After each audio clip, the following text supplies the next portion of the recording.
Welcome to r/Am I the Jerk, where Karen reads OP's journal and really ends up regretting it. My wife read my journal and now she's heartbroken. For the past couple of weeks, my wife has sensed that something is off between us. To be honest, our love life hasn't been active lately. It's not because I'm not interested in her, it's just that my libido has taken a dip recently. There's nothing else going on, no hidden issues, just plain exhaustion. But instead of accepting this, she started spiraling, convinced that there has to be more to it. She kept asking me if there was someone else, dropping hints that maybe I had a crush on a girl at work or something like that. I assured her over and over again that nothing was wrong and that I was only interested in her. I tried to explain that I've just been tired lately, that it's nothing for her to worry about. Today, I took my two boys fishing, hoping for a little relaxation. It was a perfect day, clear skies, calm water, and the boys were thrilled to be out on the lake with me. But when I got home, I could tell something was seriously off with my wife. Her face was a mix of guilt and sadness, and when I asked her what was wrong, she just blurted out, "I messed up, bad." My heart sank. At first, I thought maybe she had developed an emotional affair or something. Nope, it was worse. She admitted that while I was out with the kids, she went through my journal. She was convinced that she'd find some hidden clue about what was going on with me, something that could confirm her suspicions. And what she found, well, let's just say it was far more than she bargained for. She was devastated by some of the things I had written, which were not exactly flattering. There were entries where I vented my frustrations, not just about life in general, but about our relationship too. I had written about how sometimes I felt suffocated, how I missed the freedom I had before we got married, and how lately I'd been feeling like I was losing myself in the roles of husband and father. One entry in particular hit her hard. I had written about an old college friend who I had seen on social media.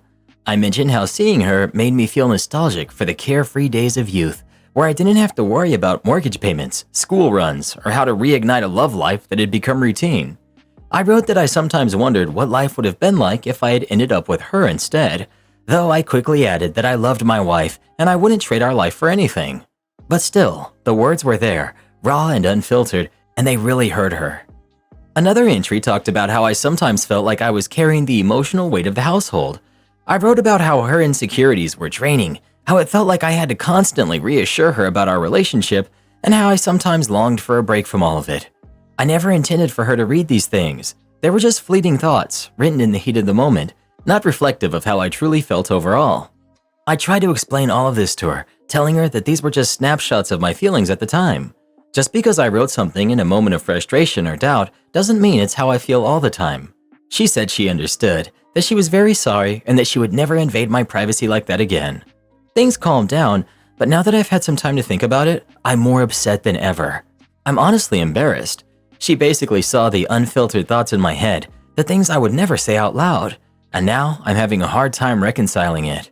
I feel exposed, vulnerable in a way I've never felt before. I don't even want to look her in the eyes because I know that every time I do, she's going to think about what she read, wondering if there's more to it. Has anyone gone through something like this? How do you get over such a breach of trust?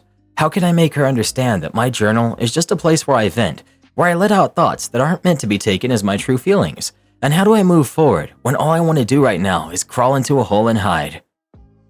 Your wife completely crossed a boundary by reading your private journal. And while it's understandable that she was feeling insecure, that doesn't justify violating your privacy.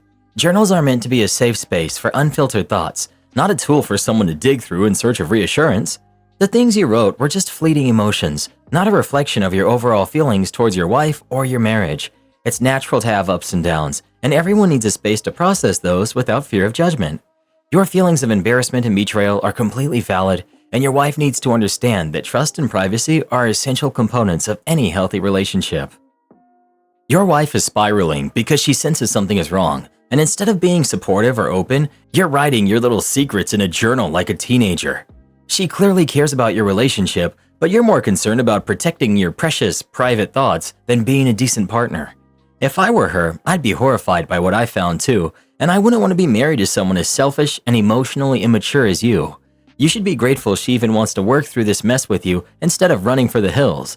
Get over yourself and start acting like an adult who knows how to communicate. My boyfriend of 5 months is convinced my dog has behavioral issues. I live in a house with one roommate, 23 female, who's also my best friend. Over the summer, 2 things happened. One of my family's dogs became very ill. My stepfather walked out on our family 2 days after my half-brother's birthday, who's 16. Needless to say, things got hectic and I moved back in with my family for a couple of months to help take care of my dog and to try to provide more stability for my brother. The sick dog had to be put down, which was really hard. My mother also had to find a new place since she couldn't afford the old house on her salary alone. She found the perfect house, but the landlord didn't allow pets. My landlord does, however, and after clearing it with my roommate, I decided to bring Galahad, who's 7, home with me. I've always loved Galahad, but since he's moved in, we're pretty inseparable. Nothing makes me smile like this little dog. My roommate adores him, and we often joke that he's our kid. My friends love him too, as he's very cute and tends to charm everyone. Except my boyfriend, it seems. My boyfriend was never very keen on Galahad. I guess cordial is the best word you can use. I always assumed it was because he's a cat person. He has 2 cats of his own, and it never really bothered me until last weekend. I was planning on going to a dog Halloween party hosted by the Humane Society. My roommate is going too, and we're dressing up as medieval maidens, and Galahad is going to be a knight. I was excitedly telling boyfriend about this and showing him our costumes when he freaked out. He said Galahad shouldn't be around other dogs or even strange humans because of his behavior problems. I was surprised because Galahad gets along great with dogs and people, and he's never shown any aggressive behavior. Boyfriend ranted for a while, but here's a condensed version. When Galahad wants attention, like to be in a lap or to be petted, he will lick, almost always just once. I don't mind this, but I realize not everyone else feels the same. When guests are over, I try to distract and redirect him from this, but I let my guests know that it's okay to tell him no.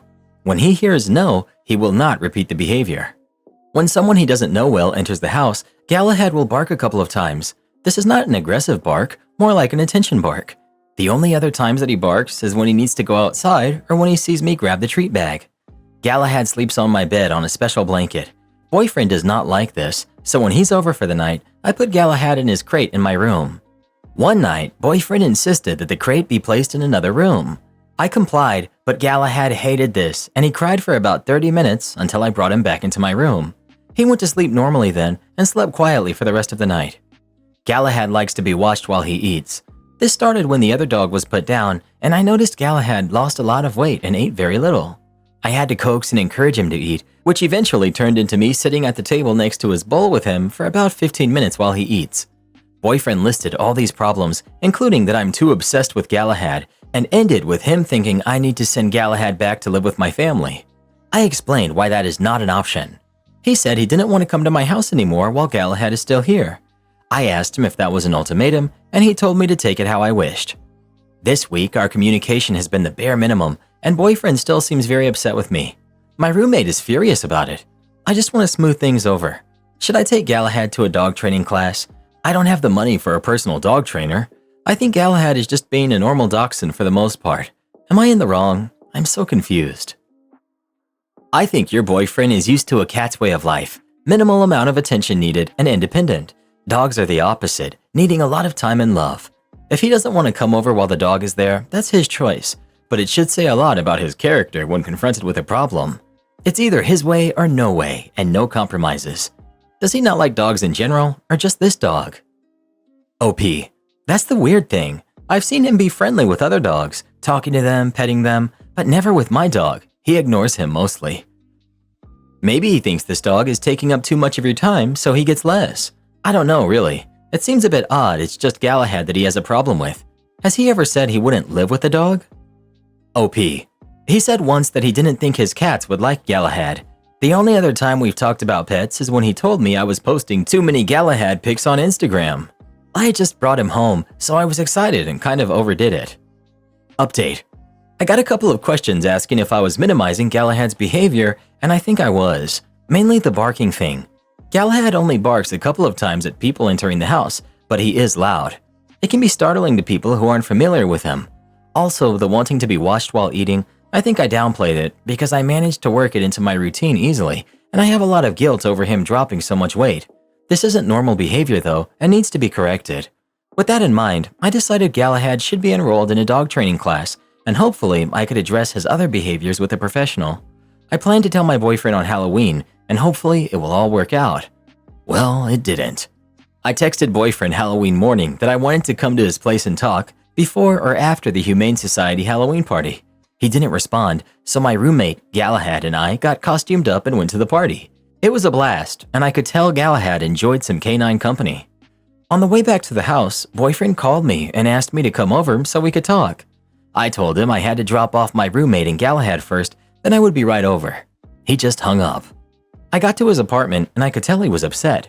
He asked why I hadn't gotten rid of Galahad. I told him I'm not getting rid of my dog and about taking him to classes. Boyfriend said that's not good enough. We fought for a while, neither of us would bend, we ended up breaking up. I got back home and my roommate could tell I had been crying, so we spent the night watching Bill and Ted, drinking wine, and calling ex-boyfriend a medieval jerk. I'm lucky to have such a great friend. Update. So last Saturday, I got a surprise visit from my ex. I asked my roommate to watch Galahad in another room while I talked to my ex.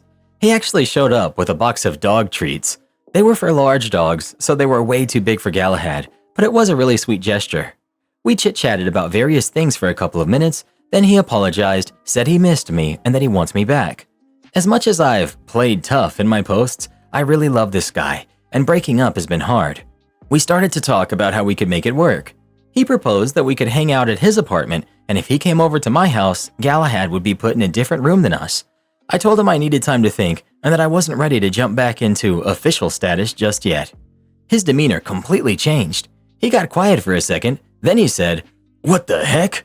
His voice got angry, not sure if I would say raised, and then he went on about how I should just accept his apology, that he was doing everything to make this relationship work and I was purposely sabotaging it. I could feel tears welling up, and he said, "And now you're going to cry." My roommate walked in the room and went to get something from the fridge. X took this as his cue, I guess, and got up and left without saying anything else to me. So, to pull a Taylor Swift, we are never, ever, ever getting back together. Since then, I've blocked him on all social media except Instagram, where I've been posting pictures of Galahad. It's petty, but it makes me feel better. In other news, I've been training Galahad to eat by himself. Mixed success so far, but slow and steady wins the race. If someone I'd been seeing for only 5 months tried to tell me to get rid of my beloved pet, they would be kicked out and blocked in 2 seconds. The gall of this guy. Am I the jerk for uninviting my adoptive brothers from my wedding after they said they don't see me as family? I'm a 32-year-old man, and I'm getting married to my longtime girlfriend soon. What should be one of the happiest moments of my life has turned into a heartbreaking ordeal because of a deepening rift in my family. To give you some background, I'm my parents' biological son, and when I was 12, they adopted 2 boys who were biological siblings, Jack, who was 8, and Liam, who was 5. From the very beginning, it was clear that things were going to be tough. Jack had severe behavioral issues from his past. I tried my hardest to be understanding, but living with him was nothing short of exhausting. His outbursts were constant, and I often felt like I was walking on eggshells, terrified of setting him off. As we grew older, I continued to try to be there for Jack despite everything. A few years ago, Jack fell into addiction. I stood by him through his darkest moments, supported him through rehab, and did everything I could to help him get back on his feet. It was draining and heartbreaking, but I did it because I loved him and believed that, despite our challenges, we were still brothers. Liam, on the other hand, was always easier to get along with, and I formed a closer bond with him. But even so, I always felt like an outsider. Jack and Liam's bond as biological siblings was undeniable, and I never quite felt like I was truly a part of it. It was like I was always on the edge, looking in, trying to be included, but never fully accepted. The situation came to a head recently at a Sunday dinner at my parents' house. My son was working on his summer homework, which involved creating a family tree. He innocently asked Jack if he wanted to be included, and Jack just flat out said no. He didn't want to be part of it because, in his exact words, "We're not real brothers." He said it so casually, like it was the most obvious thing in the world, with no regard for how much it would cut me to the core. I was utterly stunned, but what shattered me even more was that Liam, who I've always felt closer to, just sat there in silence. He didn't say a word. He didn't defend me or even acknowledge how hurtful Jack's words were. He just let it happen. I've tried so hard to be supportive of both of them, especially Jack, despite the endless challenges. So for Jack to say that, and for Liam to do nothing, it felt like a real gut punch. It was as if they were both telling me, in no uncertain terms, that I was never truly part of their family. In my pain and frustration, I decided to uninvite both Jack and Liam from my wedding. My fiance has been nothing but supportive of my decision, but my parents are furious. They've made it clear that if Jack and Liam aren't invited, they won't attend either. It feels like history is repeating itself, with my parents once again prioritizing Jack over me, no matter how much it hurts. I'm absolutely heartbroken that my parents would choose to miss my wedding rather than support me in this. I know Jack has been through a lot, but I've done everything I can to be there for him and for Liam, despite all the heartache. And now, I feel like I'm the one being punished for finally standing up for myself and setting some boundaries. Am I the jerk for uninviting my brothers after they said they don't see me as family, even if it means my parents won't come to my wedding? Not the jerk. Liam and Jack have been in your family for 20 years. If you all aren't family by now, what are you? I have a major issue with your parents. They're definitely the jerks in all of this. The fact Jack said that to your son, they should have spoken up and defended you. The fact that they let him get away with it, and now they're saying they won't attend your wedding, is BS. I would tell them not to bother coming to your wedding and that you hope they'll be happy with their 2 sons. Then I would take my son and go full no contact with them. OP. I've considered going no contact with them in the past, but I've never had the guts to genuinely do it. I think my life would have been better off if I had done it a long time ago. Update. After hearing from so many of you, I decided I needed to talk to Liam. We met up at a pub and I just laid it all out there. How hurt I was when he didn't say anything after Jack made that awful comment about not being real brothers. I was half expecting him to defend himself, but what I got was something entirely different. Liam confessed that he's been living in fear of Jack for years. He told me he kept quiet that night because he was terrified of setting Jack off, not because he agreed with him. Then he dropped a bombshell. Despite being Jack's biological brother, he's felt just as much of an outsider in our family as I have. The constant pressure from our parents to cater to Jack's every whim has worn him down too. Liam assured me that he's always seen me as his brother and that he regrets not standing up for me sooner. Hearing that was a huge relief. He's completely on my side now, and we agreed that if Jack can't respect me as a brother, he has no place at my wedding or in our lives. But just when I thought things couldn't get more intense, my parents decided to make everything worse. I sat them down and explained why I uninvited Jack, hoping they'd understand. Instead, they threw down an ultimatum. If Jack isn't invited, they're not coming to my wedding. No room for discussion, no empathy, just flat out refusal. I was gutted.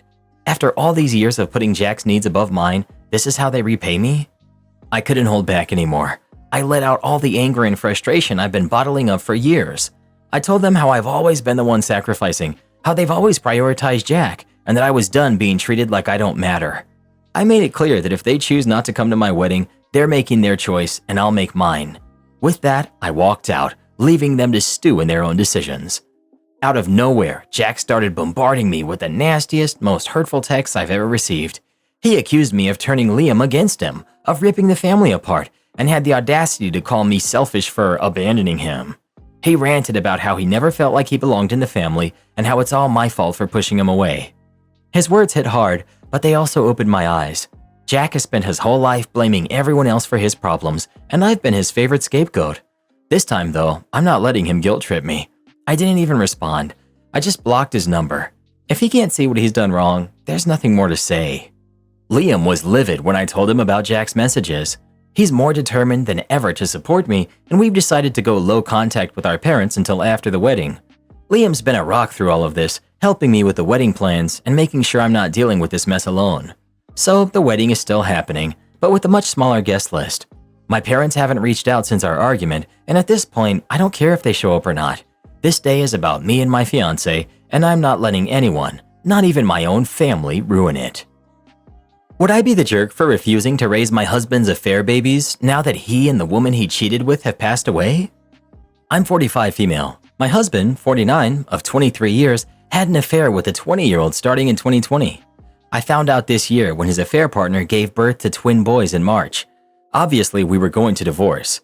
We've been hashing things out since. It's been a lengthy process due to some properties in common, and we needed to get an accountant since he used the shared account for his affair.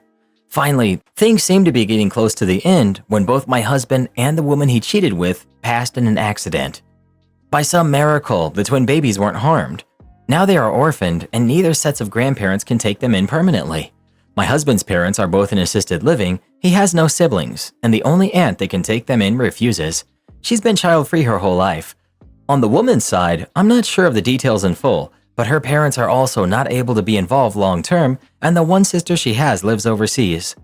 Since we were still married and he had not updated his will, all his assets are set to pass to me and our 2 kids. I'm not callous enough to leave those babies with nothing, so I agreed to let whoever is their legal guardian have the remaining balance in the shared account, about $25,000 in savings. The issue is no one wants to take them in. Now my in-laws are pressuring me to take them in and raise them. The issue is I don't want to, at all. I wouldn't love them, and I don't want to be the evil stepmother. But I know a big part of me will always have a level of resentment towards them. I will probably favor my own kids. It's not their fault, but I truly loved my husband, and I thought we were happy before I found out about the affair. We have 2 daughters who are 14 and 16. Obviously, we had disagreements, but we never insulted each other before. Then I found out about the affair, and he began calling me names and blaming me for his cheating. He even tried to kick me out of the house, my childhood home that is not shared property, for the record. I'm also raising teenagers alone now, and I don't have the energy to raise babies anymore. My daughters don't like their baby brothers at all. I tried to get them to spend time with their dad as we were divorcing, but they refused. Since this all was found out because of the babies, there wasn't really a way to sugarcoat the situation. Most of my friends agree it's not my place to care for those babies, but my in-laws, the affair woman's parents, and my mother want me to raise them. I know my mom is just having grandbaby fever, but it hurts to not have her support. I have to make a decision by next week or the boys will be going into foster care. At the moment, they're temporarily placed with their maternal grandparents. I feel horrible, but I'm very sure that I cannot take them in.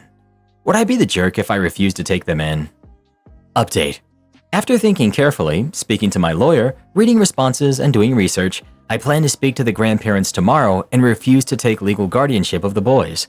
I will let them know the usernames of people that offered to meet for private adoptions or fostering, but my daughters are my priority. It'll be up to the twins' grandparents to decide if they want to adopt them or turn them over to the state. I wish I had the mental capacity to be the person to do this, but I have 2 girls who are going through a lot and they need my full attention.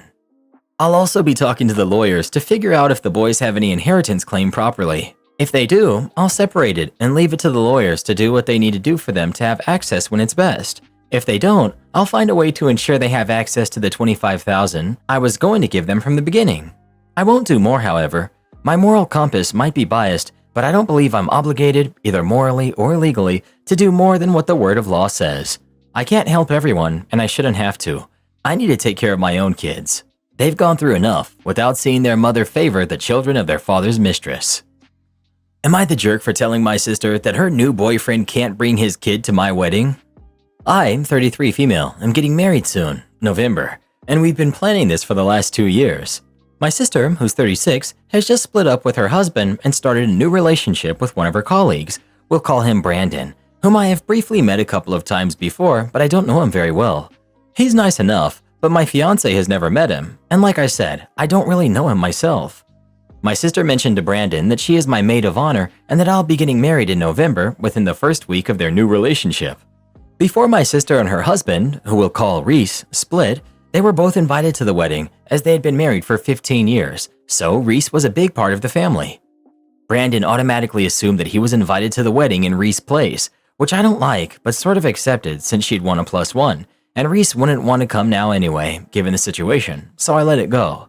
She then informed me that Brandon had told his daughter, Kelly, who's 10, whom he co-parents with his ex, that they're both coming to my wedding, so Kelly is really excited. I reminded my sister that we're having a child-free wedding, which was communicated to everyone who was invited to attend, as we ourselves don't have kids and we don't want kids, so we don't want them at our wedding, which all of our family and friends have been fine with. I've met Kelly, and she is unfortunately a complete brat and definitely not a kid that we want at our wedding, regardless of whether we're having a child-free wedding or not. My sister thought our refusal was down to the cost of adding her as a guest when we've already reached maximum numbers, so she initially offered to pay for her place. I told her it's not about the money, but because firstly, I don't like Kelly, and secondly, Brandon overstepped by assuming his kid would come without even trying to talk to me and my fiance first.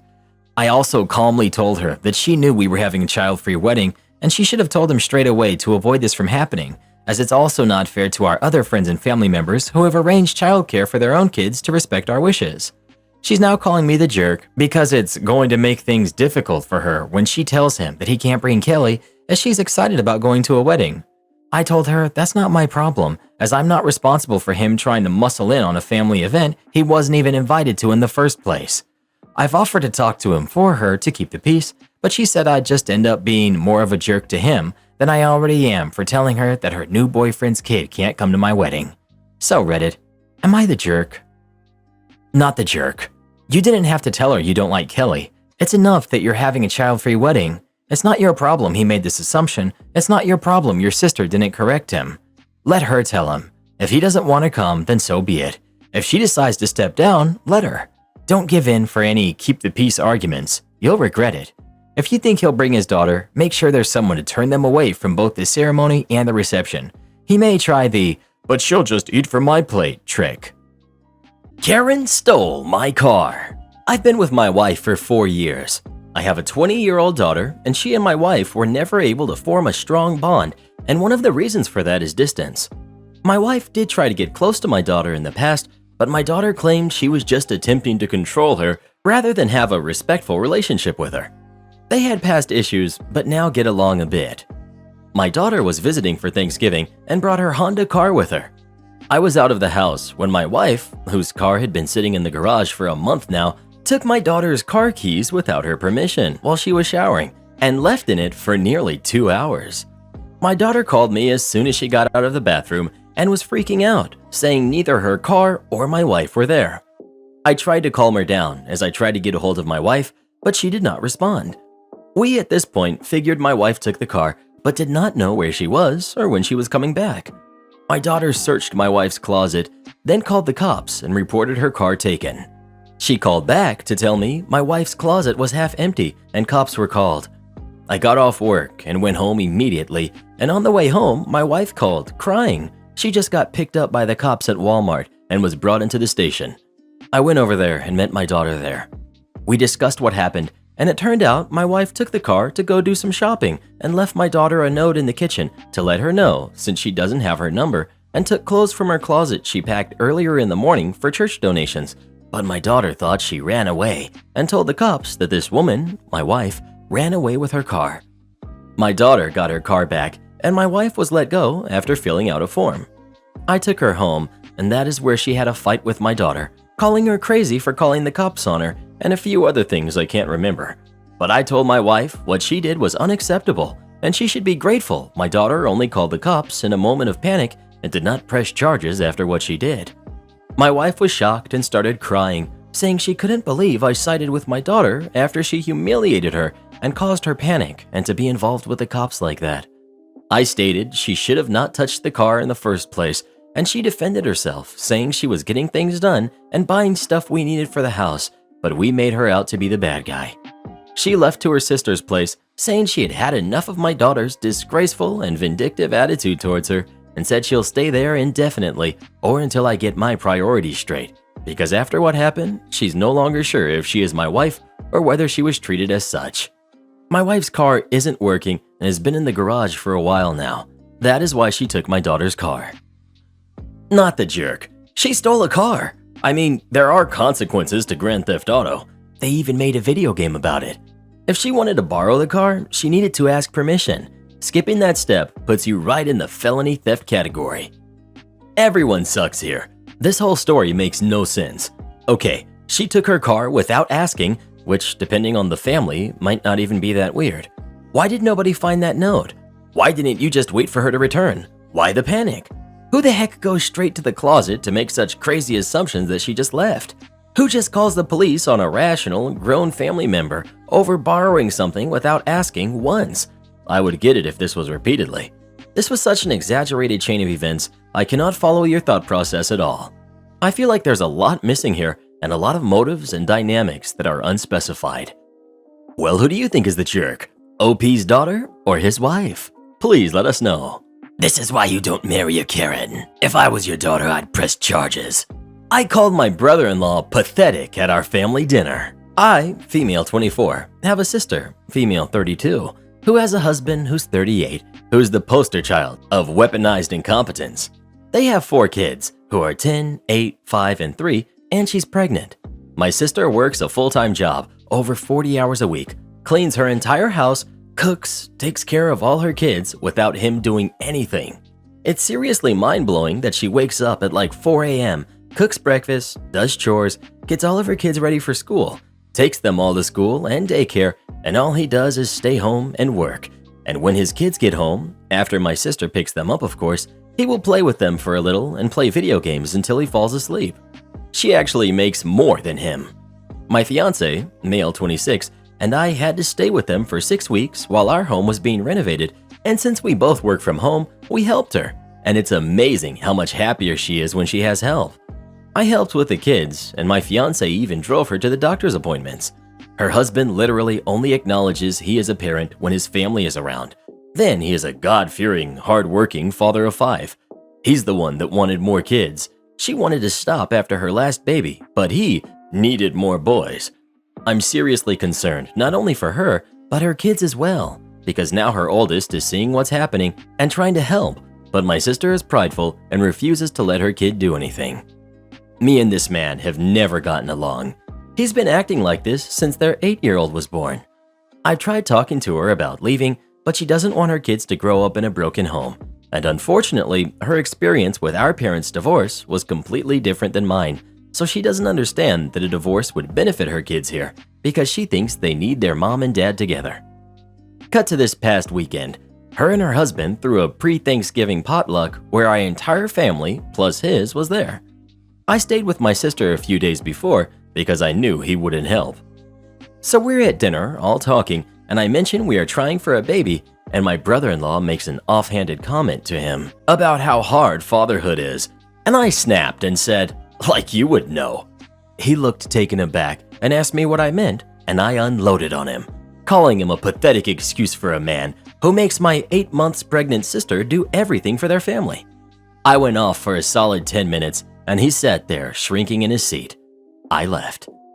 Last night, my sister called me and thanked me for standing up for her and told me she appreciated me. Although today I got a very nasty text from him telling me I'm a terrible person, and because I lied in front of his family, his mom is angry at him and is moving in with them to help her out, and I've made him the laughingstock of his family. He certainly thinks so, but am I the jerk for doing this? Not the jerk. Not even a justified jerk, as some comments suggest. You had a breaking point, and he was taking credit for the kid's upbringing that your sister single-handedly should be thanked for. He knows he's in the wrong, which is why he sat quietly and kept pretending in front of his family. He would have driven your sister into an early grave. His true colors are bound to come out sooner or later when his mother has moved in. He will not be able to pull the facade forever. When that happens, he will either have to change properly or risk losing the support of his family. All of it is starting with you speaking up for your sister against his lies. Well done. Well, what do you think? Is OP the jerk for calling out her brother-in-law or not? Please let us know.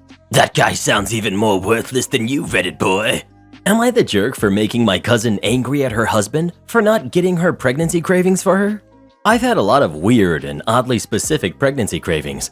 So far, my husband has gotten me every single one without fail. A few days ago, my cousin, who is also pregnant, and her husband were visiting. While they were here, I got this random craving for these brownies I had from a bakery in France. I mentioned it to my cousin and her husband because I wanted to know if she was also having these oddly specific cravings. She told me she did, and it was horrible because her husband almost never got them for her. I said that wasn't nice of him, and I would be upset if my husband acted like that. Her husband got defensive and said he actually got her the food she was craving a lot, and that there was a limit to how many times he should be expected to run around after the food she was craving. He kept telling me my husband wouldn't get me my French brownies. We live in Europe, but not France, even though I knew he would, because I've had even more ridiculous cravings before, and he found a way to get them for me. I told him I would ask my husband since he never believed me to prove a point, and he was so confident that my husband would say no, which he obviously didn't. The brownies came after several hours, and the longer it was taking, the more arrogant her husband got. So I was very happy when they arrived. My cousin was visibly upset at her husband for the rest of their visit. My cousin's husband asked my husband if he had got them just to prove my point, but my husband said he got them because I said I was craving them, and that French brownies were much easier to get than some of the other cravings I've had. Cousin's husband asked about what other cravings I've had and was upset when he realized I knew I would get the brownies if I asked. Before they left, he called me out on setting him up to look bad and claims his wife is mad at him because of me. Am I the jerk? You're the jerk. I don't care if you do live in Europe. Expecting your spouse to pick up food from a different country is well above and beyond reasonable accommodation for cravings, and you're a jerk for encouraging your cousin to be a diva about it. You're the jerk. You basically used your husband as a performance animal to show off in front of your cousin and her husband. It's great that your husband has the ability to keep up with your cravings. Just because someone else may not have the same ability doesn't make them a bad husband or lesser husband. You wanted to brag and show off and caused a fight between your cousin and her husband.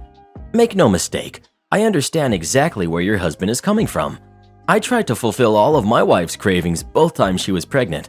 I would have been upset with her had she used me as a pawn to try to gloat or make someone else look bad though.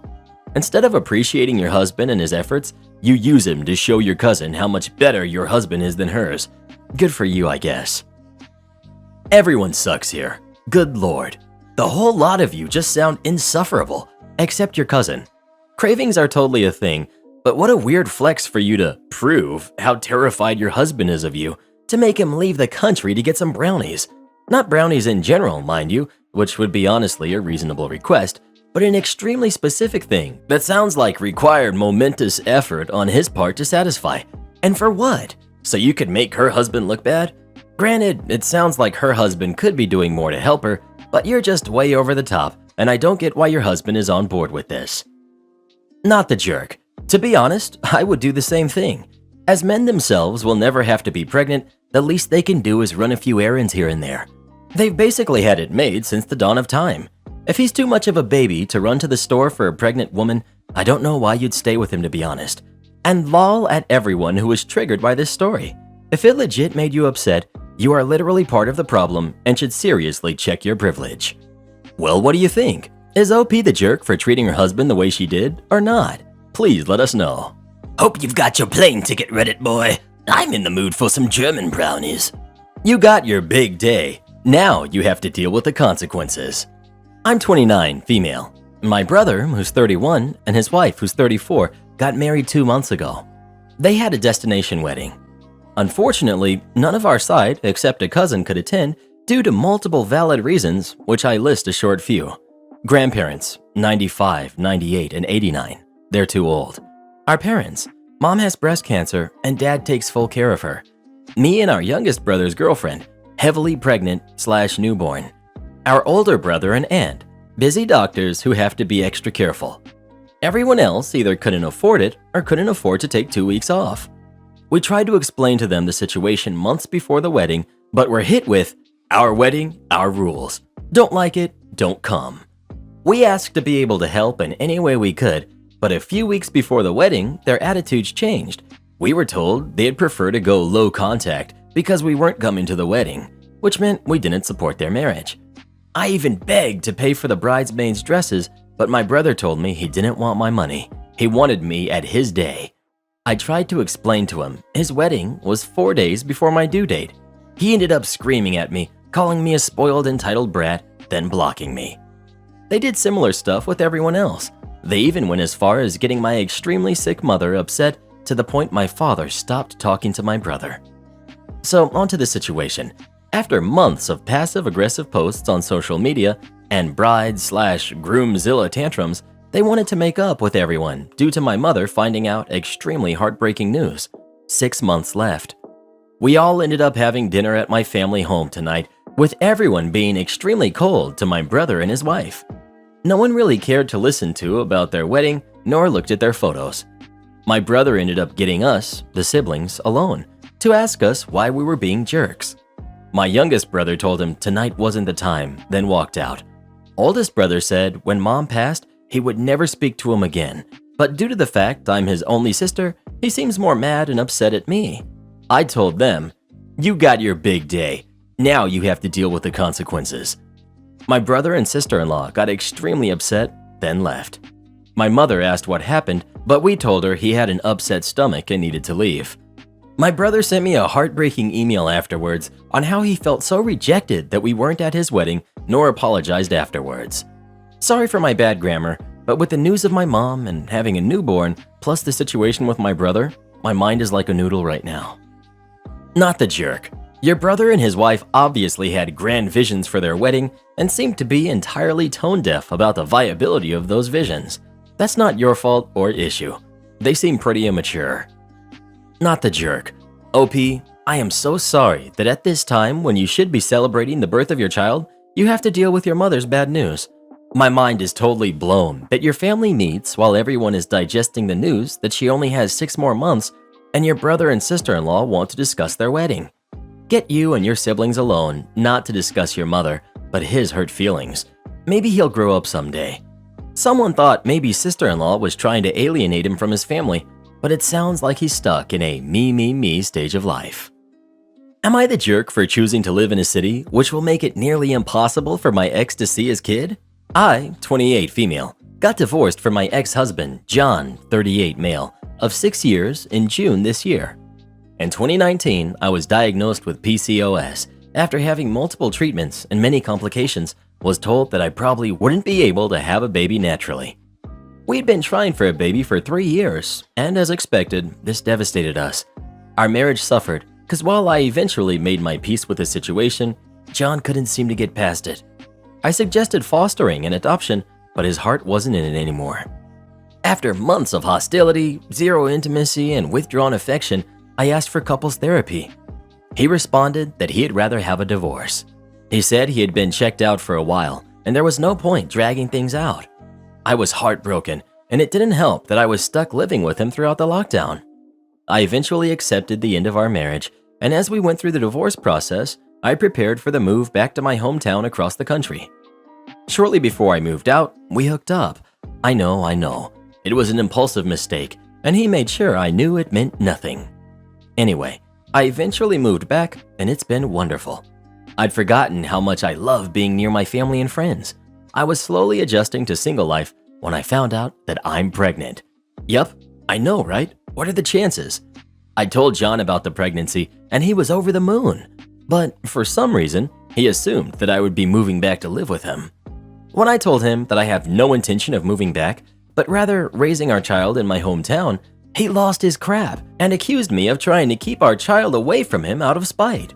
I told him that he could move if he wanted to be closer to his kid, but he insisted that he wouldn't be able to find work out here, that it made more sense for me to move back because I've only been at my new job for a few weeks, and it wouldn't be as much of a sacrifice as leaving the job he's had for 11 years. He offered to pay for the move, a new apartment, etc., but I turned it down and explained that if I stay, I'll be able to keep working because my family is here to support me, and that my mom and sisters have already been such a big help with finding a place to stay, preparing for the baby, seasoned mom advice, moral and emotional support, and so I feel much more confident having them around. If I moved back, I would essentially have to be a stay-at-home mom, which I really don't want. He told his family about the baby without warning me, and now I'm being bombarded with criticism from every direction and being threatened with legal action for alienating them from the baby. I don't see why I should be the one to compromise after having to up and move my whole life the way I did. Not the jerk. Oh my word, the unmitigated guile of this guy is insane. Tell him to find a different surrogate and to leave you alone. He tossed you aside when you didn't get pregnant and now wants you to sacrifice everything to be his new nanny to your own child. Of course his family is behaving like this. They're the ones that helped create that monster. I'm just so glad you were back home with your loving and supportive family just in time. Congratulations on your baby and happy holidays with true family. Not the jerk. You need an attorney and you need to start looking for one now. Start making calls.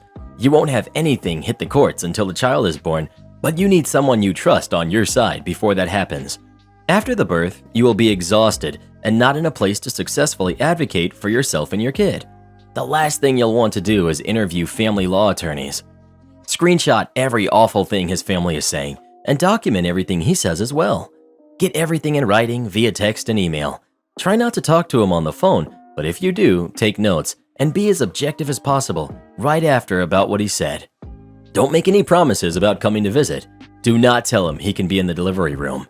You need someone who will support you and will be capable of making the medical choices you would want if you became incapacitated for any reason. Just for your information, and talk to your attorney about their threats. Grandparents' rights are a thing in multiple states in the US in cases of death and divorce, but they only apply if it's the best interest of the child. The grandparents typically have to have an established long-term relationship. Your husband abandoned you. He expected you to move back and live with him like he didn't choose divorce. You can work out an arrangement through lawyers and court mediators. You're not a jerk for that, and you're not keeping him away from his kid. He chose this route. He can deal with the consequences of his choice.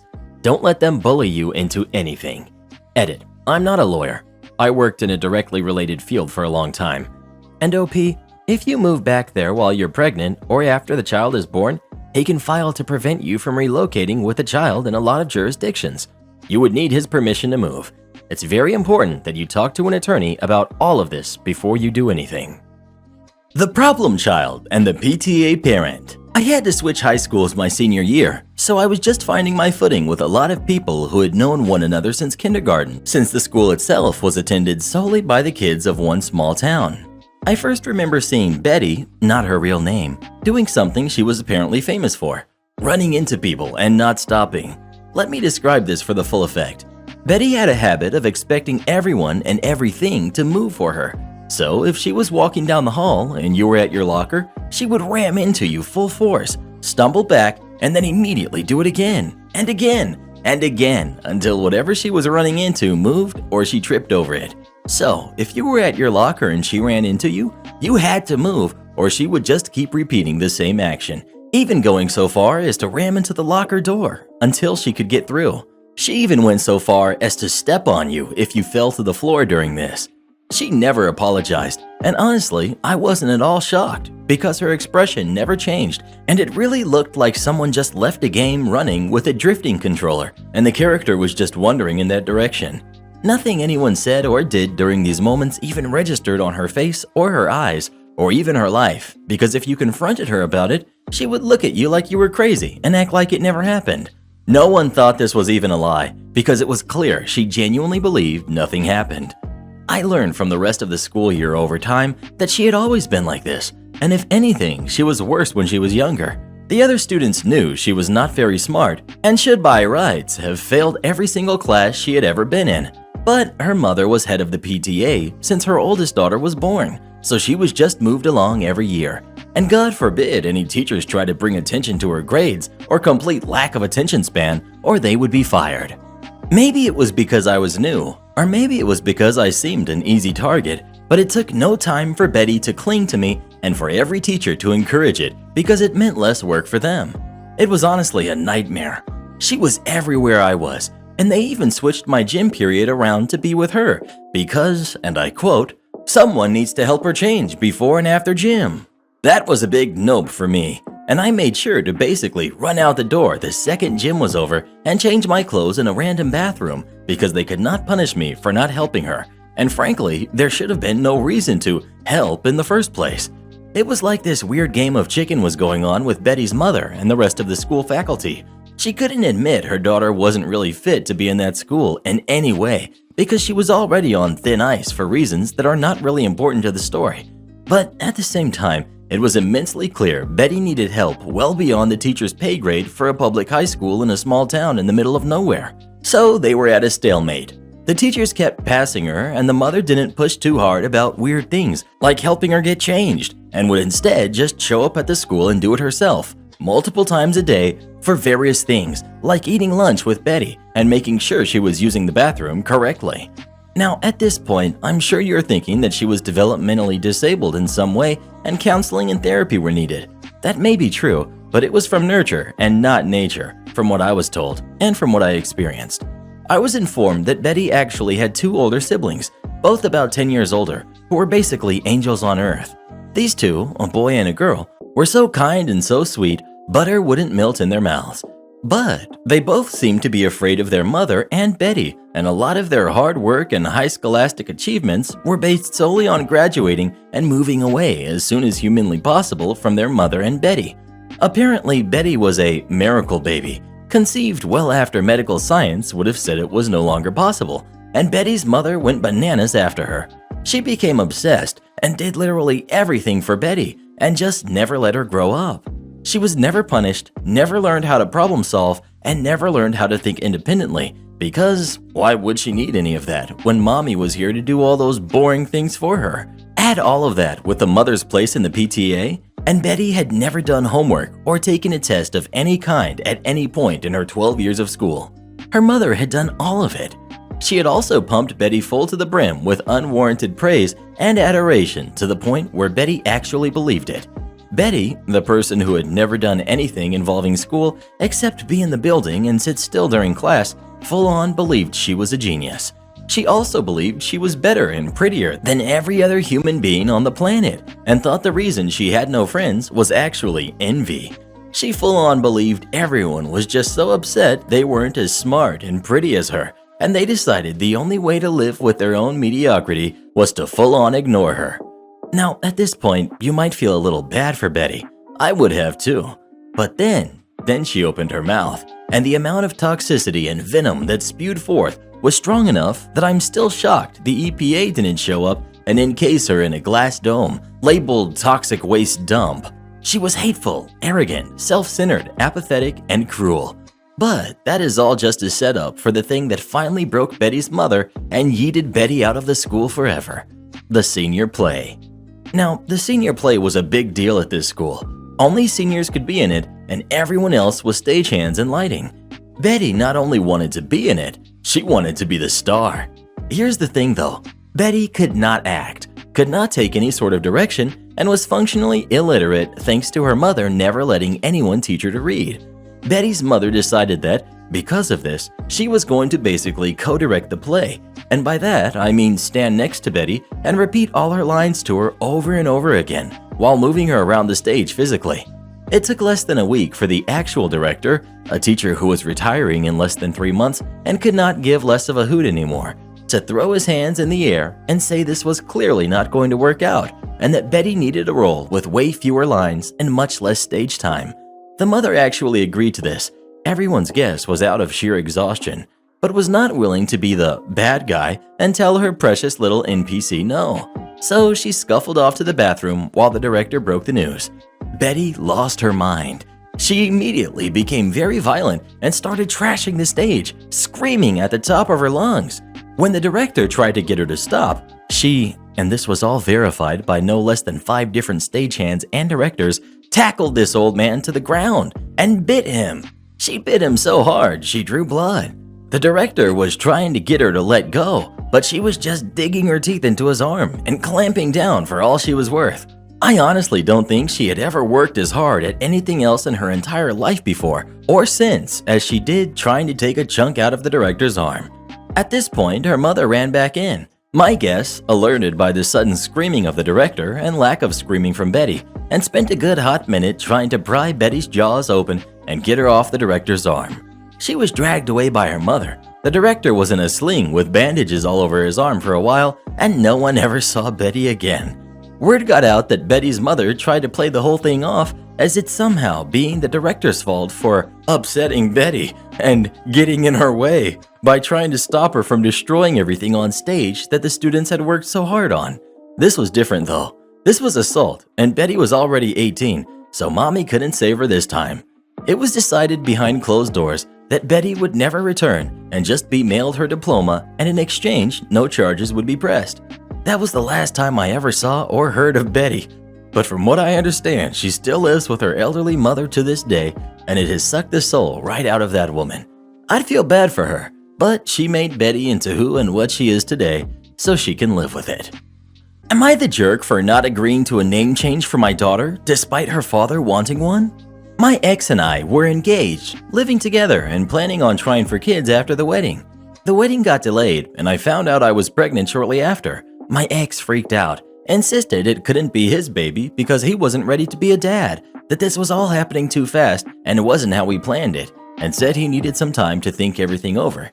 He then moved out, blocked me, and didn't answer any kind of attempted contact for 10 months. Our child was born without him there, and I named our daughter Elizabeth Laura Smith without his input.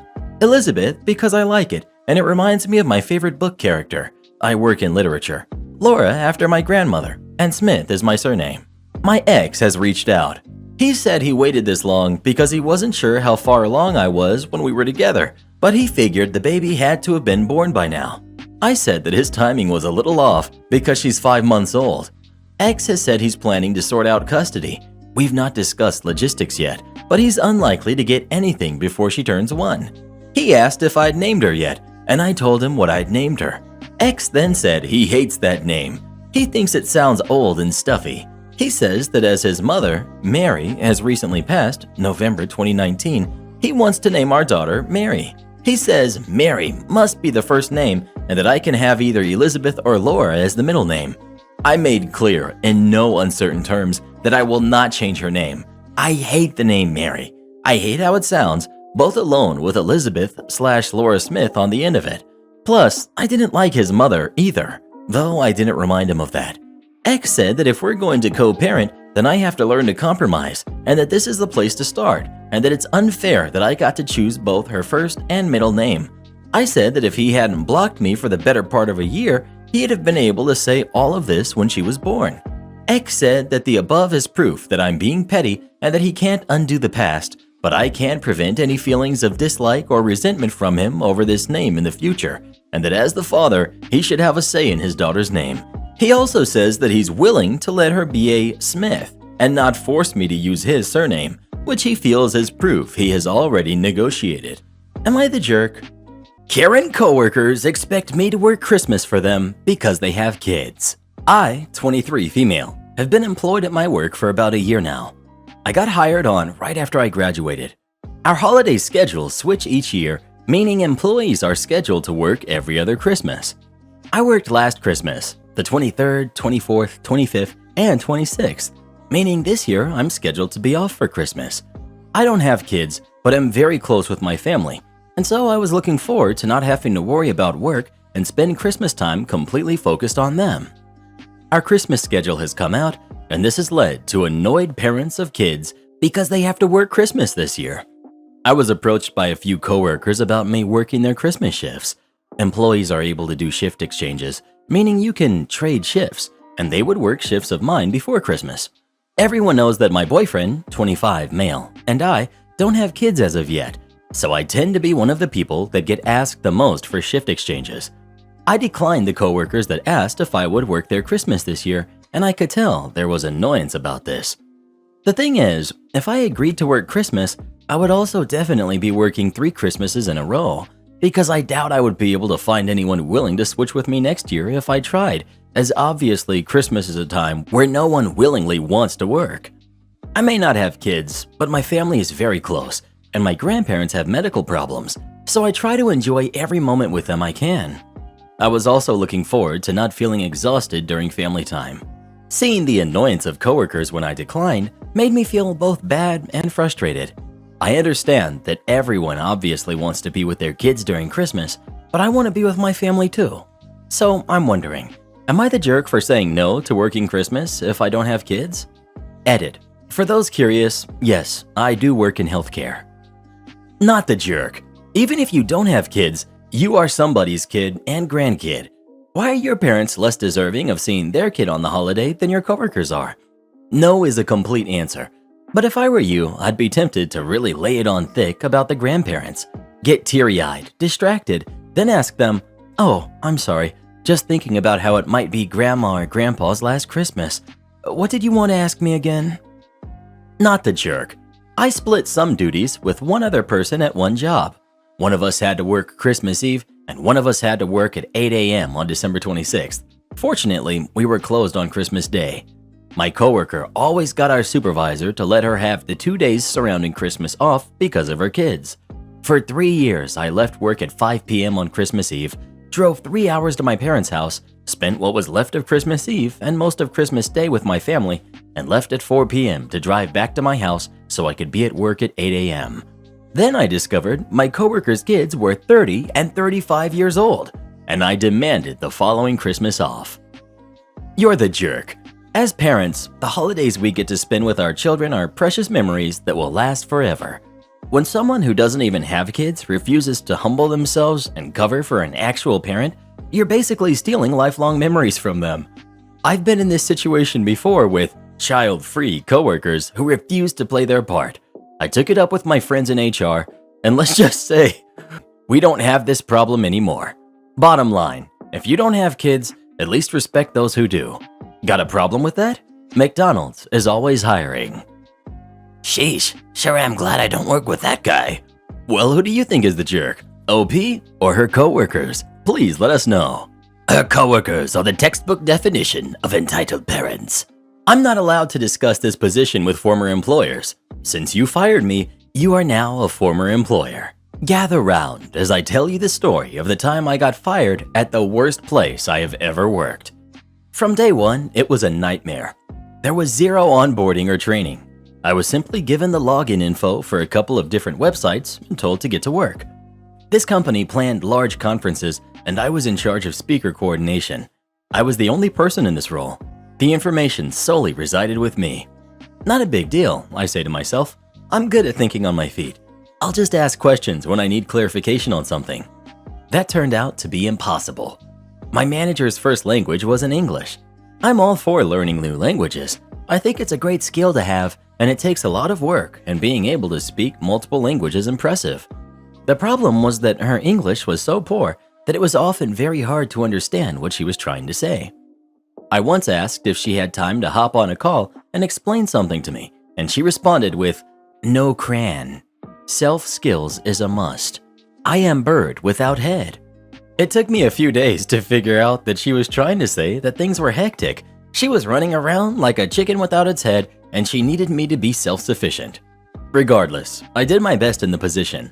Small mistakes happened here and there, but overall, the speakers were very happy and felt very well supported.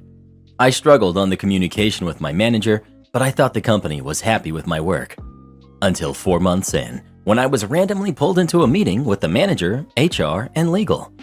Effective immediately, I was fired. I asked why I was being fired and why this was the first I had heard of any problems. Why wasn't there a write-up or a verbal warning?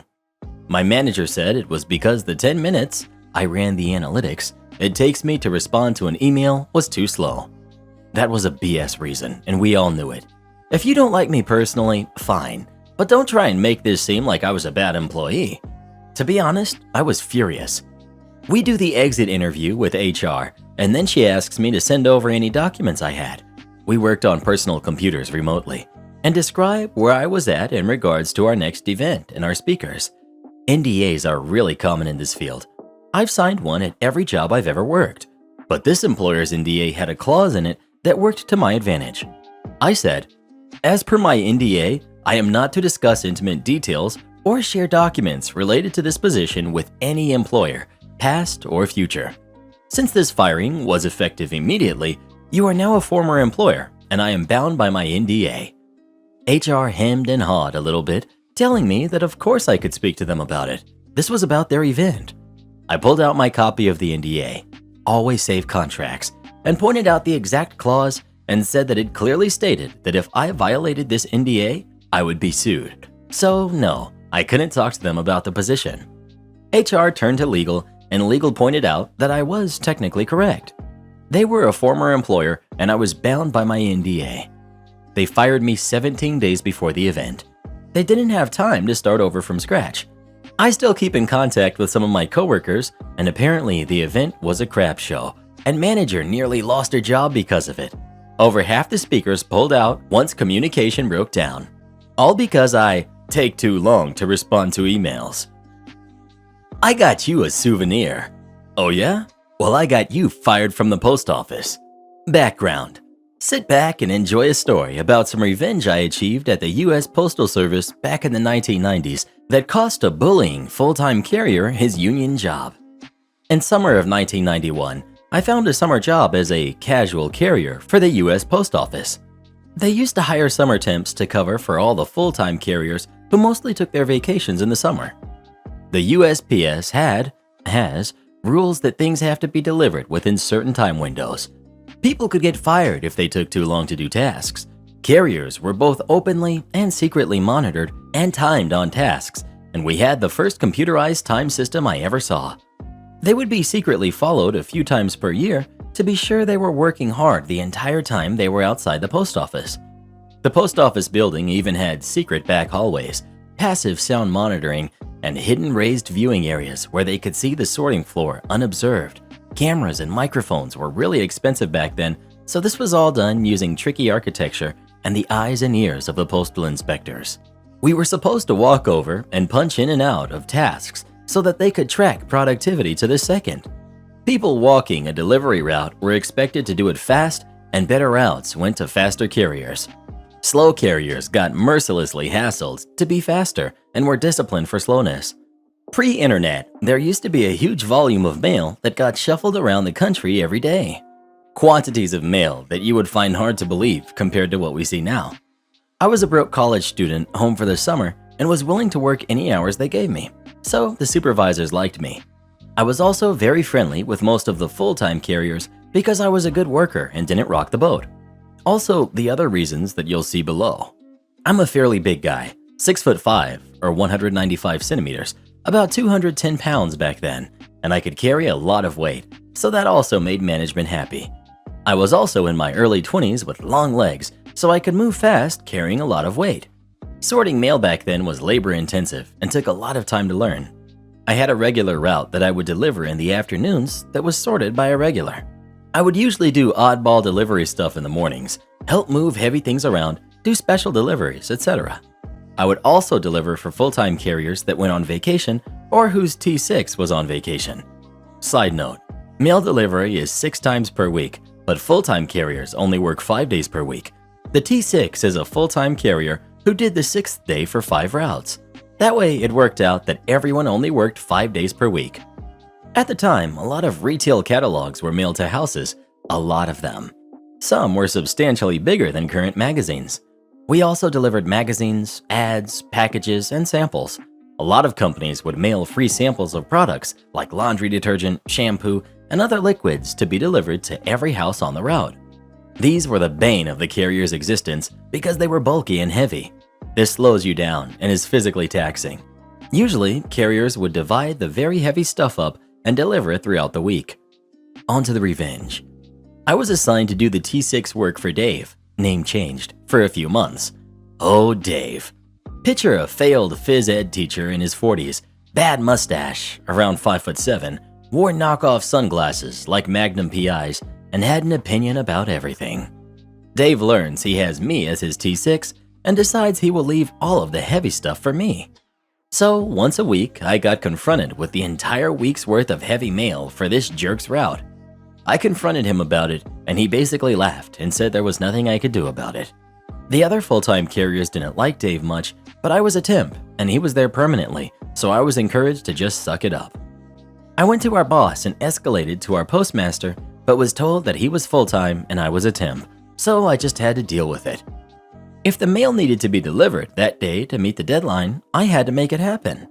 The postmaster's exact words were, "Just deliver every piece of mail for the route as fast as you can, and don't worry about the time it takes or anything else. You're making huge overtime on this route." They did talk to Dave, and the most egregious stuff stopped, but I was still doing most of the hard work on this route. I mentioned earlier that everyone was always on the clock and tracked.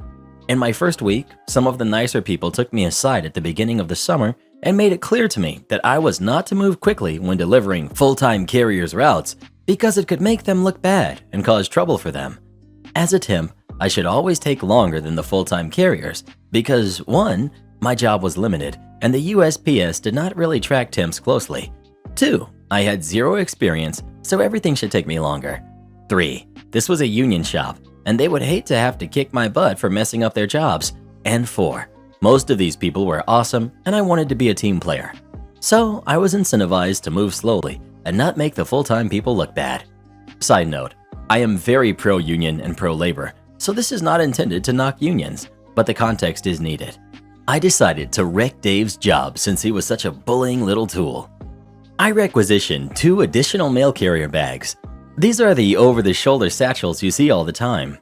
I was asked why, and I specifically told them it was to be able to carry all of the heavy items on Dave's route without having to keep going back to my Jeep to reload along the way. The postmaster personally approved it. After doing Dave's route 1 to 3 times per week, he called in sick a lot too. For a few weeks, I knew it very well and was staying on top of the heavy stuff. Once I was comfortable with the route, I started running it. I would literally load up 3 mail bags for each segment of the route and jog or run his entire route. Dave's route took him about 4.5 hours per day to walk. This was probably accurate for him, and he'd been on the route for several years. I would finish it in 3 hours or less, every day, rain or shine, no matter how many magazines, samples, or packages were waiting. No one really noticed I was coming back so quickly and punching back out of delivering his route when I was only doing it a few times per week. I would come back, pick up the other work, and get that done. The fun started when Dave took a 2-week vacation and I handled his route 6 days per week. Since I was doing the work right, there was never a backlog of heavy items landing on me once per week. This made it even easier to jog or run his route, as I was back to using one mail bag and fast walking/jogging was enough to get it done quickly. I frequently got it done in under 3 hours and never took longer than about 3.5 hours. My personal best was under 2.5 hours. I got pulled aside by my supervisor and the postmaster after the first week. They asked me about my timekeeping practices, and I confirmed that I was doing things correctly. I would punch into his route on departure, keep the appropriate logs, and punch back in when I got back. The postmaster then asked me about Dave's route. I played completely dumb. He noted that I complained about the mail volume several weeks ago and that I used to take 6 or 7 or more hours to get it delivered. I explained that I was spreading the heavier deliveries out over the whole week, and that had really made a difference. He asked me if I was really delivering all the mail and whether I was hiding or throwing away mail, a serious problem if true. I got very offended and told him I delivered every piece of mail for the route every day. Then I dropped the bomb. I told him I was having trouble understanding why this route was budgeted 4.5 hours to deliver when it clearly could be done much faster than that. I pointed out that it was a lot of dense multifamily housing, which means less walking. I told him lots of people on the route seemed surprised that I did not want a soda pop or to sit down and talk for a minute like Dave always did with them. Pure lies. All in my innocent, "Gosh, I want to help the USPS" voice. I told the postmaster that I was delivering all the mail as fast as I could and not worrying about anything else. I jogged the route again for the next 6 days and kept getting it done in much less time than Dave. Dave did not know about any of this. He made a point of finding me on his first day back to ask how I enjoyed doing all the hard work for him while he was vacationing. I told him I'd learned a lesson about how to treat your coworkers. He laughed at me and went back to sorting mail. He came back a few minutes later and said he got me a souvenir. He then pulled his long finger out of his pocket. Classic Dave. That was my last week at the USPS, and I headed back to college. I kept in touch with some of my friends I had made there, and one of them was very happy to tell me that Dave was fired about 2 months after I left. Due to the massive discrepancy in how long it took me and him to deliver the route, the higher-ups audited his route and discovered that he actually was lollygagging, taking unauthorized breaks, and apparently having an affair with a woman on his route, all on the clock. I, on the other hand, was in great physical shape after all that running and had pockets full of cash for that semester. His regular T6 also got most of the heavy stuff dumped on her, so she didn't get into any trouble for her delivery times because she was swamped with heavy mail on her day. She actually bid for and got the route full-time when Dave was shown the door. I have more stories of my glorious summer at the USPS, but crushing Dave is one of the high points. Am I the jerk for threatening to go on vacation with someone else because boyfriend won't get a passport? Boyfriend and I have been together for a year. We recently moved in together. I'm a full-time law student and he is an engineer. Needless to say, we are both stressed out and in need of a vacation. His family is super traditional and old-fashioned. They live in the same small town they were born in, have never left the country, and are extremely frugal. Like, they won't spend money on vacations. I'm an immigrant. My parents are pretty well off and enjoy traveling and exploring the world. I grew up going on all sorts of adventures and want to maintain that kind of lifestyle. My parents recently offered to buy boyfriend and I a cruise vacation for the winter break. This would be the perfect way to see a little bit of the world and relax. Here's where the problems come. My boyfriend does not have a passport. He refuses to get a passport because he thinks there's no reason to leave the country. In order to go on a cruise, you need a passport, no way around it. I told boyfriend that I would love to be able to travel with him and that I want him to feel like a part of the family and be able to go on family vacations. I want him to have the opportunity to see the world. He said he has to think about it before making a decision. I'm getting frustrated because my parents need to book the trip soon as the holidays are coming up. I told boyfriend yesterday that if he doesn't make a decision, whatever that decision may be, that I would be going on the cruise with a friend instead. He got mad and said I was pressuring him. Frankly, I think this is ridiculous and that everyone should have a passport this day and age. Am I the jerk for threatening to go on vacation with someone else? Not the jerk, but it doesn't sound like you have the same view on traveling. I would consider what your future holds if he doesn't want to leave the country, and some people don't, and there's nothing wrong with that. Not the jerk. I had a friend like you who married a guy who was like, why would I need a passport? Why would I ever want to leave America? Frankly, that's just a weird concept, but there's people like that. Look, you're not pressuring him into anything. You're going on a cruise. He can come if he wants. Just because he does not want to go doesn't mean you shouldn't. Separate vacations are something plenty of couples do, and if he doesn't like that, well, then maybe it's time for a new boyfriend. Not the jerk. This would be a deal breaker for me. How small-minded is he that he doesn't want to see anywhere else? No reason to leave the country? That's an insurmountable obstacle to growth. Reply: that's an extremely privileged and narrow-minded take. Being a tourist for a week or two has nothing to do with growth. It's perfectly fine if not enjoying travel would be a deal breaker for you. Traveling is a hobby best enjoyed with loved ones, but acting as if it somehow makes you better than others is ridiculous. Well, who do you think is the jerk? OP or her boyfriend? Please let us know. I've got a solution. Just give those tickets to Reddit boy and I. He never takes me anywhere. HR tries to gaslight me. They end up bending over backwards. I work for a multinational consulting company. I just recently finished my engineering degree, and since I was already working there as an intern, when they offered me a full-time job, I figured I'd accept it while I looked for another job that I would enjoy more. The project I was in was a complete crap show. The client was always angry at us because we were late on our deliveries constantly. The PL was a good guy, but didn't have a clue about what us pawns were doing on a daily basis and would chew everyone out whenever things didn't go as he planned. And the project itself was boring as heck, so there wasn't really any challenge or opportunity for learning anything valuable. To top it off, while most of my coworkers were cool guys, some of them were just slackers that tried to do the absolute minimum, and oftentimes not even that, which usually meant more work for me. There was a huge amount of turnover too, so high that I was one of the vets, despite having been there for only 6 months, so the project never really felt to be getting any traction. To be fair though, they have always treated me well and with respect, so nothing to complain about on a personal level. After 2 months with my new contract in that sucky project, I finally found a job at another company that I really liked. Salary and other benefits were far better than what I had at the moment, and the project was much more interesting. I passed all the interviews with flying colors, and they offered me the job, starting the following month. Great. In my country, you usually need to give a 15-day notice before leaving your current job or you risk facing penalties. Now, it was my first time switching jobs, so I called HR to confirm this, and they did. It's also relevant that once you put in your leave notice, the company can actually let you go whenever they want before the 15 days are over. This meant that if I would have told them right then that I was leaving next month, they easily could have let me go the next day, and I would have been left without a job for the entire month. With all this information, I decided to wait a couple of weeks before putting in my leave notice, about 17 days before the starting date at my new job, so I could at least guarantee myself half a month's salary. The day comes and I talk to HR to put in my notice. They are very polite, trying to convince me to stay, but give up when I tell them what my new conditions will be. Then the conversation goes as follows. HR: all right then, we'll process your leave request. Your last day being 1st of October, you will be deducted 6 days of salary.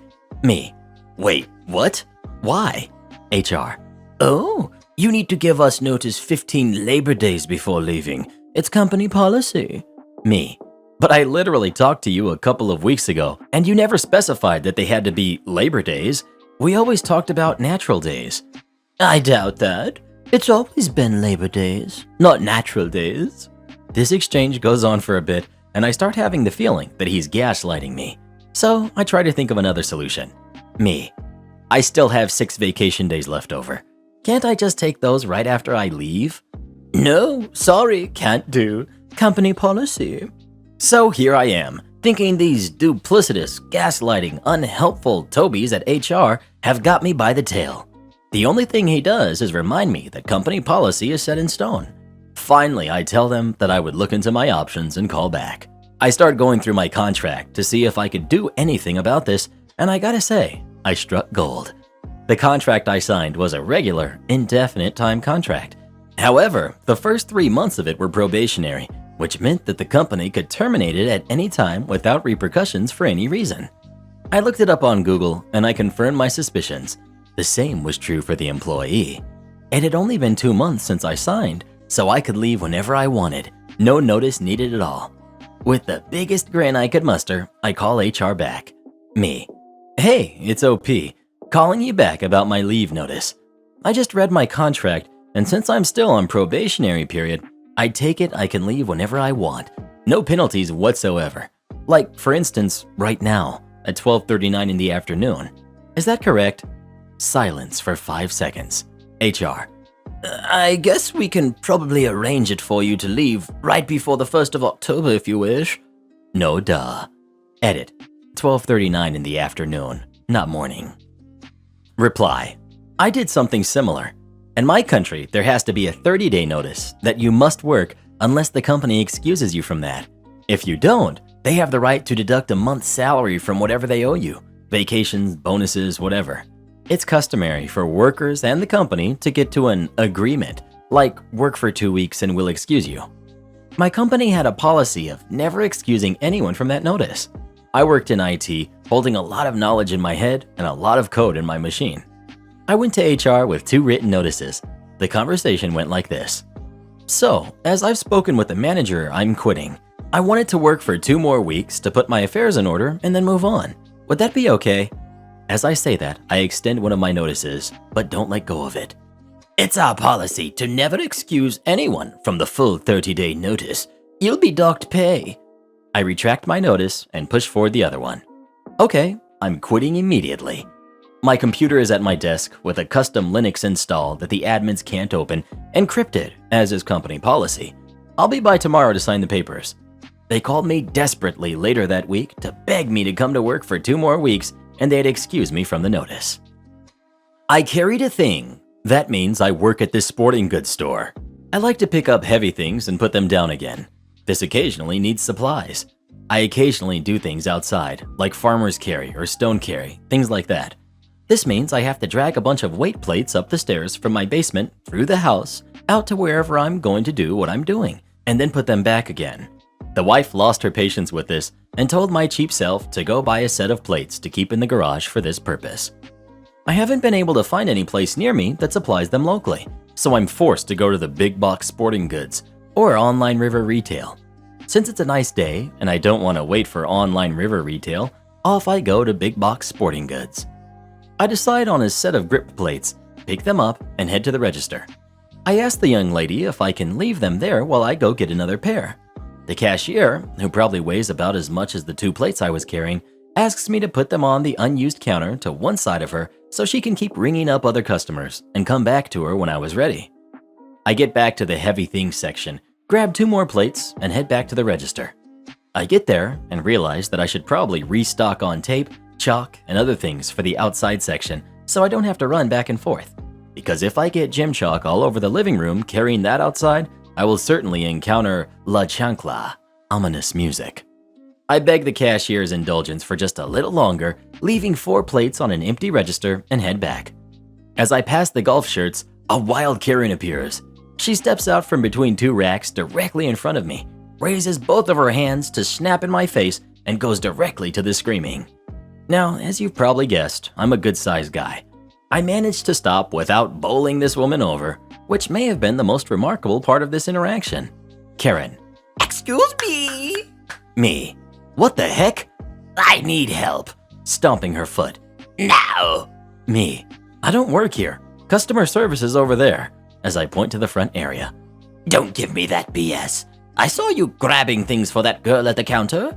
I need to know which of these tennis rackets is the best, and you're going to help me. Me. I don't work here, and all I know about tennis comes from Anna Kournikova calendar I bought. Customer service is over there, pointing again. I've already told you to stop lying to me once, and if you do it again, I'm going to get you fired. Meet me over by the tennis rackets in 30 seconds if you want to keep your job. Me. Yo no trabajo aquí. What the? What does that mean? It means I don't work here in Spanish. I figure there must be a language barrier since I've now told you 4 times and you just don't seem to get it. I'm getting your manager. She stomps off. I finished grabbing what I needed from the heavy things section. Chalk, tape, a couple of straps that were on sale, and a squat box pad because mine was getting worn, and head for the register. Of course, the one next to where I had left the weights wasn't available, so I had to wait. This gave Karen time to catch up. From my description earlier, you can probably guess that I don't exactly blend in. I'm over 6 feet tall, well north of 300 pounds, and have a reddish-brown beard with gray streaks in it. I'm wearing a black t-shirt with a picture of a Highland athlete on it that says, "It's not the length of his caber that makes him great, it's the weight of his stones," on the back. There is nothing about me that says, "Big Box Sporting Goods Employee." She catches up, dragging the manager, shouting, "That's him! He maliciously refused to help me." Manager, "Ma'am, he doesn't work here." Karen, "Don't give me that. I saw him helping that jerk behind the register. Why would he do that if he didn't work here?" She had a name tag. I'll call her Alice. Me, I wasn't helping Alice. I was asking her if I could leave these here while I go get the rest of my stuff. Then how do you know her name? She's wearing a name tag, and you owe her an apology. I don't owe her anything. If she wanted to be respected, she wouldn't work here. Dang. She should be apologizing to me for making me put up with this. Turning to manager and screaming at the top of her lungs. I want both of them fired right now, or I'm calling the police. I'll have every one of you arrested for assault. You can't prove you didn't assault me. Manager, ma'am, you're standing under a camera. I can prove you weren't assaulted, but please feel free to call the police. It will be a lot easier to fill out the trespass forms if you're still here, and you'll have plenty of time to read them when you're in jail for filing a false police report. Forget you. Forget all of you. I'm never coming back here again. Manager, I'll hold you to that this time.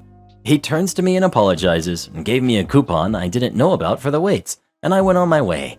Not as dramatic as some, but still fun. My daughter got stuck on the roof, and I refused to help her. I, male 34, have a 17-year-old daughter from my first relationship. Her mom and I haven't been together since before our daughter was born, but are still good friends and have co-parented well. I've always had my daughter twice a week and every other weekend.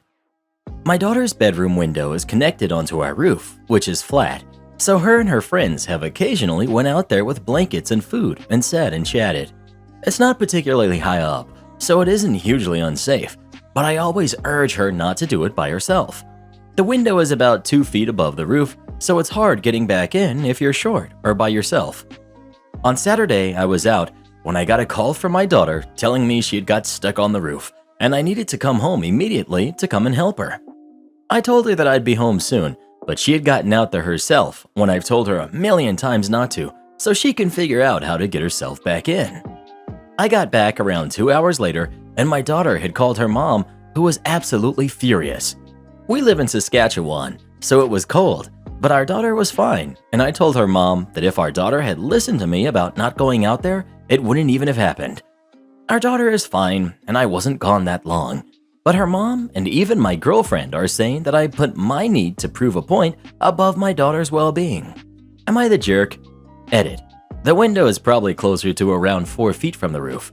Typed this out quickly and didn't think it would matter hugely to the post. My daughter is 5 feet tall and can't get back in the window without standing on something. Lol, not the jerk. I'm sorry I'm laughing at the expense of your daughter. When I was 16, I used to do the same thing at my parents' house. They always told me to stop, so I got stuck and they were home. Instead of helping me right away, they went outside and took pictures of me stuck on the roof. There's still a framed photo of me on the roof that my mother has on her desk. She wasn't in any danger. You came home and helped. If she was in danger, she should have called friends, neighbors, and/or the fire department. Not the jerk. Presumably, you explained the reasons why you didn't want her to go out there by herself. It's a perfectly reasonable request to ask her not to go out there by herself. Many parents wouldn't let their kid out on the roof at all. Your daughter chose to disregard that very reasonable rule and suffered the consequences. I don't agree with the comments saying that you risked her well-being to prove a point. Your daughter clearly had access to a phone and was capable of calling both yourself and her mother. If she was in any real danger, then she or her mother could have called the emergency services, but it seems all she had was a little discomfort.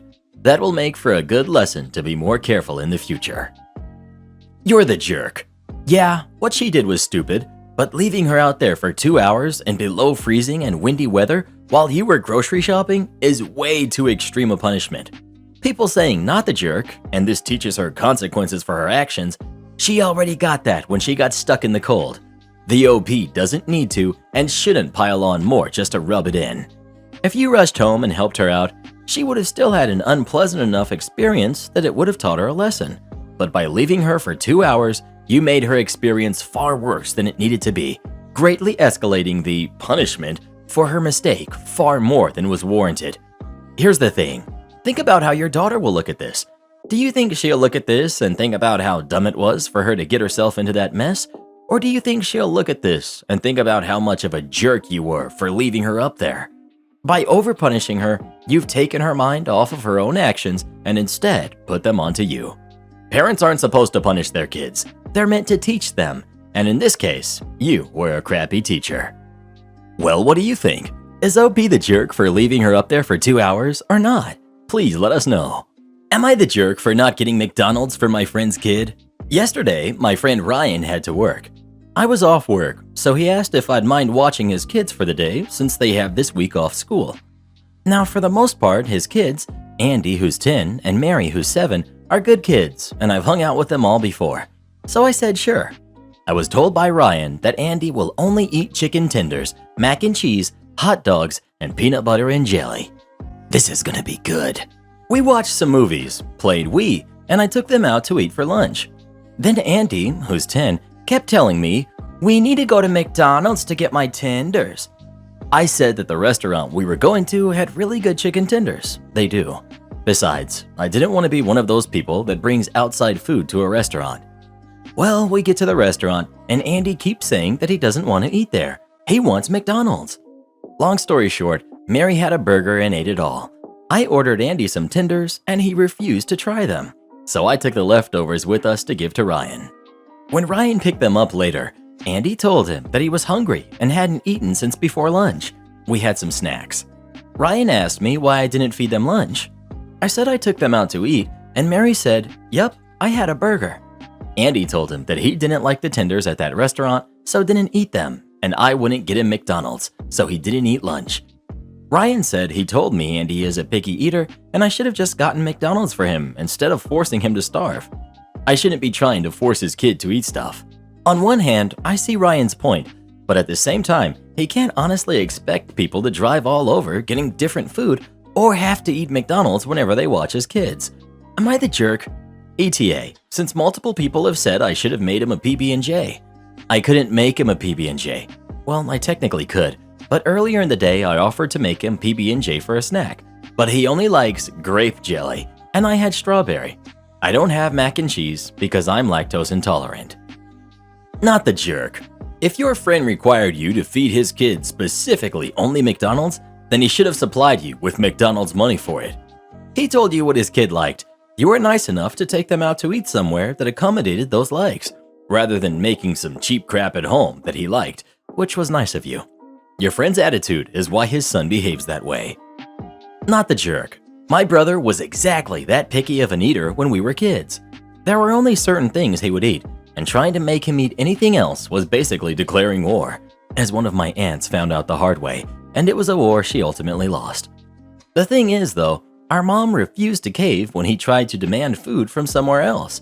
If he wanted French fries, for example, well, the restaurant we were in had fries on the menu, so he'd better be happy with those because she wasn't stopping anywhere else just for him. Or he could make a sandwich when we got home.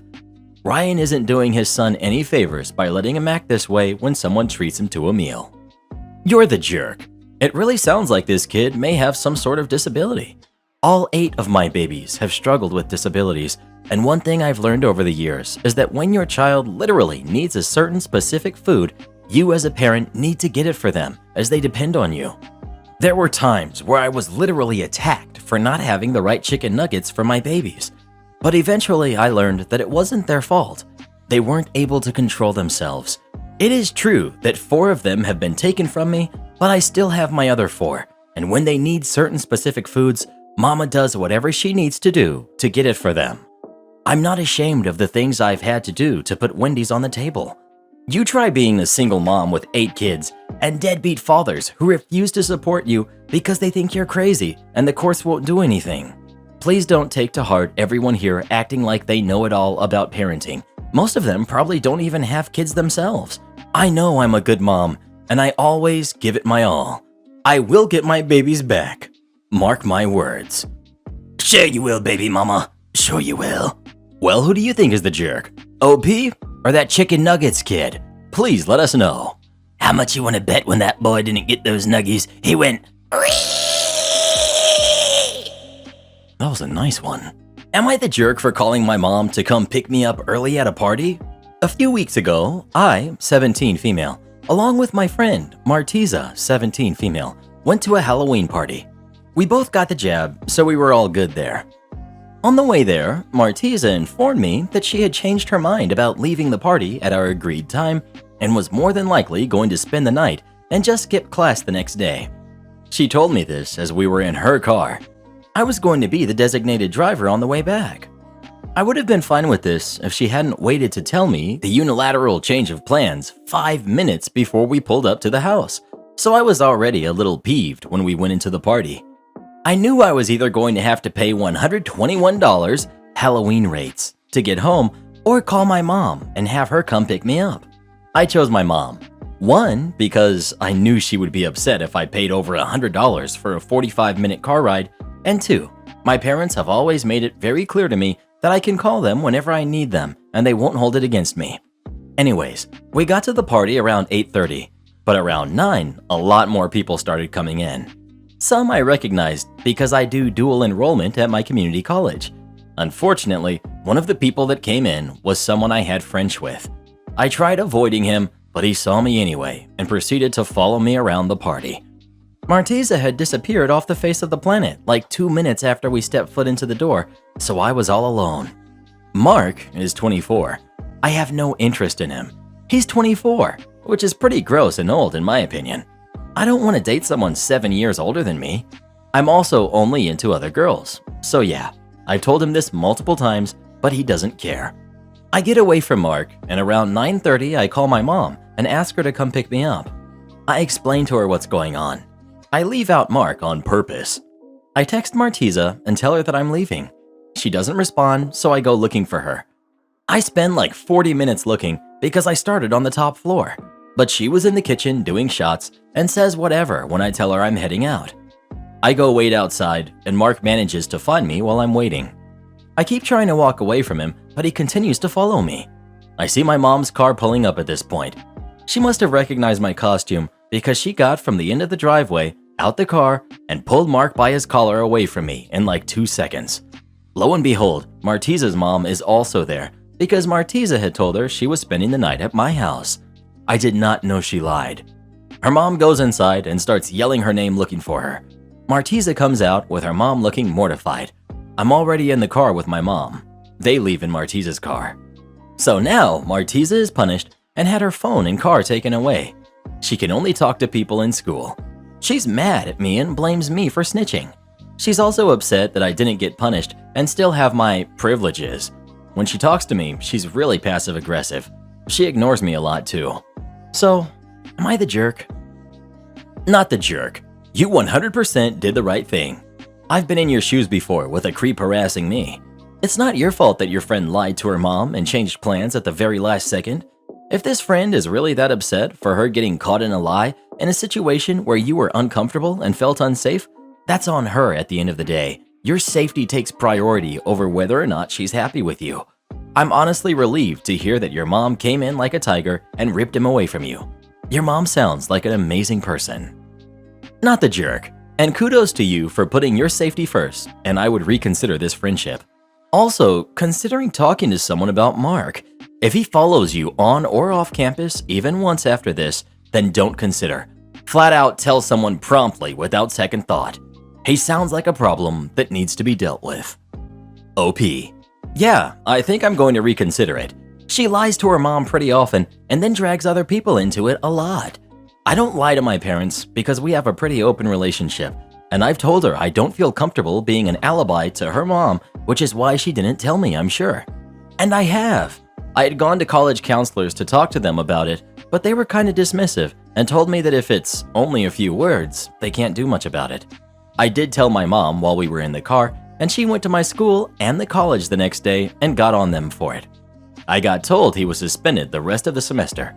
My dad has also started picking me up in case he wants to show up, but I haven't seen him in like 3 weeks, so I think we're okay there. Well, who do you think is the jerk? OP or Martiza? Please let us know.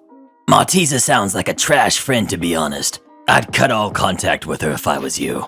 I kicked out my brother-in-law after he called himself the father of my child.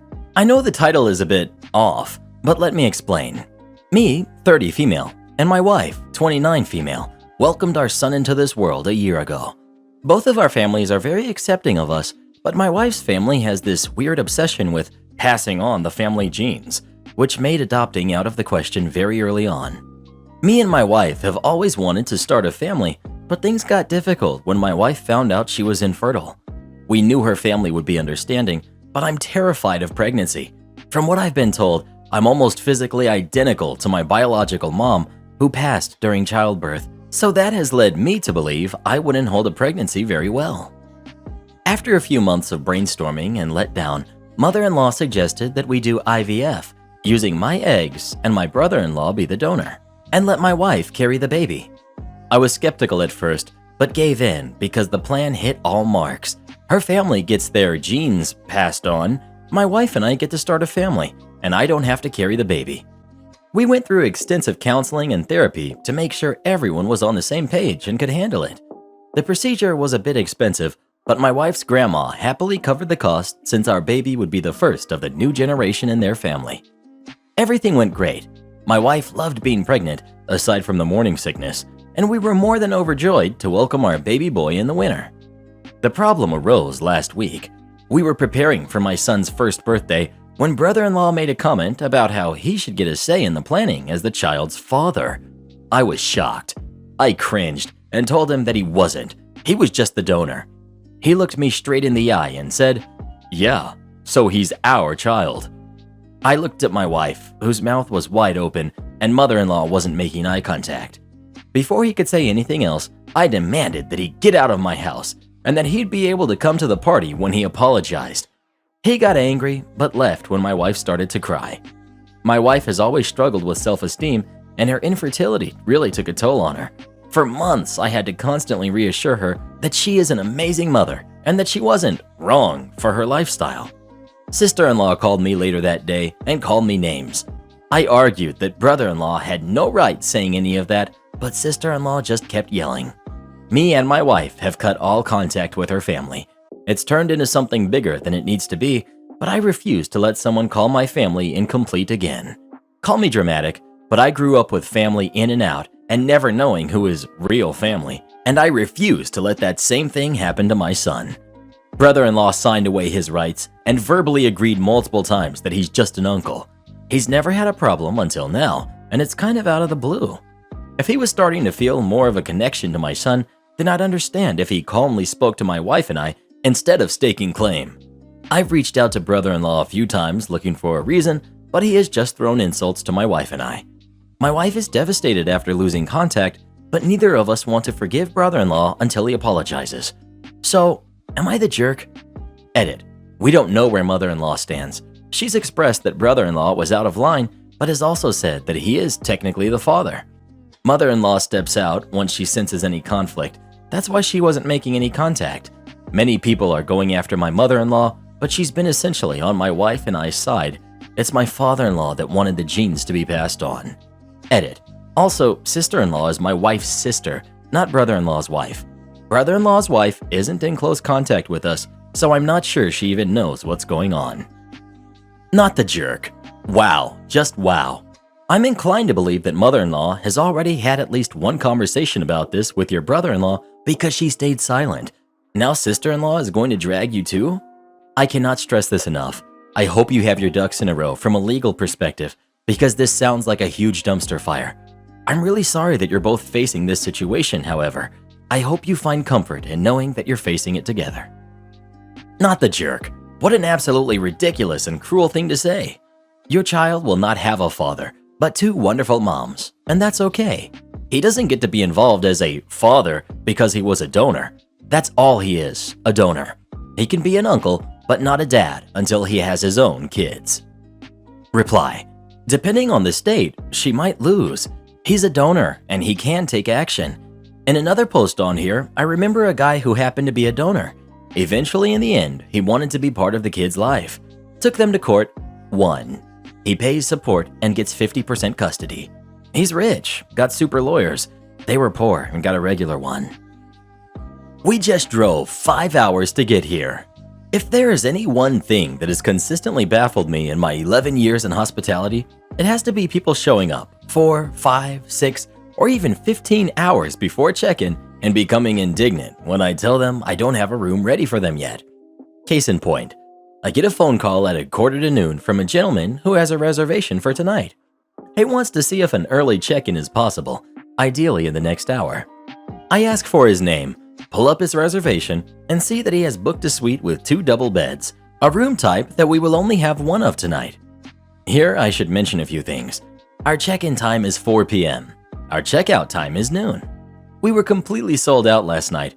We had 2 large groups in-house who were all due out today, one for a wedding and one for a family reunion. At the time I received the call about the early check-in, none of these rooms, including the sole double queen suite, has checked out yet. They were in it for the long haul. I informed the gentleman on the phone of all these circumstances and tell him that while I can still get him in earlier than 4, the earliest will probably be around 2. He says that's fine and he'll see me in a couple hours. All good, right? I don't know what the heck happened in this guy's brain between the time he hung up the phone and the time he showed up at the desk 45 minutes later, but here's how it went. Me. Hello, welcome. How can I help you today? Guy. Hi, I called about an early check-in a while ago. Not sure who I talked to, but the reservation is under my name. Me, a bit confused. Yeah, that was me you spoke with earlier. But as I said on the phone, we don't have any rooms yet and probably won't. Yeah, but that was 45 minutes ago. I figured you'd have one ready by now. Me, still a bit confused. Yes, sir. But as I said on the phone, we only have one of the room type you reserved available for the night, and that room was still occupied at the time you called. Guy. Well, we left our city at 7 a.m. and just got off the road. My kids have been stuck in the car for 5.5 hours. Me. I understand. But as I said on the phone, my best estimate for when that room will be ready is 2 p.m. You don't have any rooms ready? Me. The only rooms I have ready are king standards, and I don't... That won't work. I've got my wife and 3 kids with me. Can you just call me when the room is ready? Me. Of course, sir. Goodness gracious. I have to point out that the guy wasn't being too rude, and I can understand that he's probably worn out from a 5-hour road trip with 3 kids, but why the heck would you just show up an hour and a half earlier than when you were told your room would be ready? I don't understand why people think they can play it so fast and loose with check-in times. If you had a reservation at a restaurant, would you show up 3 hours early and expect to get seated? If you had a doctor's appointment at 3:45, are you going to show up at 1 and act incredulous when the receptionist tells you to have a seat? If you get to the airport 5 hours early, do you expect the plane to take off? I just don't understand why this dude had to get on the road at 7 a.m. when he knew how long the drive would take and obviously knew what time check-in was. Entitled Aunt tried to sue me for my inheritance when I was a kid. Alright, since so many have asked to read about the first time my entitled aunt, Auntie Scrooge, tried to get my inheritance, I'm posting it. I remind everyone this is entirely from memory and may not be verbatim, but I will do my best to try to recount the matter as best I can. At this time, I was 9 years old and not entirely aware of everything going on, but a strange man had recently introduced himself to my mom, and they have had several long talks by this time and have recently included me in some of them. Something about a large sum of money I would be receiving at 18 years old and being held in something called a trust to protect it from those who would try to take it without having the right to do so, and to never ever sign any papers without him being in the room concerning them. Now, this man had never been anything but nice to me and had always had money he gives to me when he comes to the house, from the inheritance fund, and always given to my mother first. From that, I got a daily allowance. I had to earn it, as I later found out it was to teach me the value of money and why it is so important. This also is just a little over a year since my father passed away. Now, having had my 9th birthday a month ago, my entitled aunt decided it was time to try to get her hands on my inheritance, her brother's money, believing it was hers and hers alone apparently. She showed up on one of her weekend visits with some papers she wanted my mother and me to sign and was quite insistent we do so. My mother told her no, not without that man, the attorney present, so he can read the forms she wanted us to sign first. Auntie Scrooge blew up at my mother and demanded we sign the papers immediately. My mother stood her ground and eventually threw them out. A few days later, that man came to the house and I was made to go to my room and play with my toys while they talked.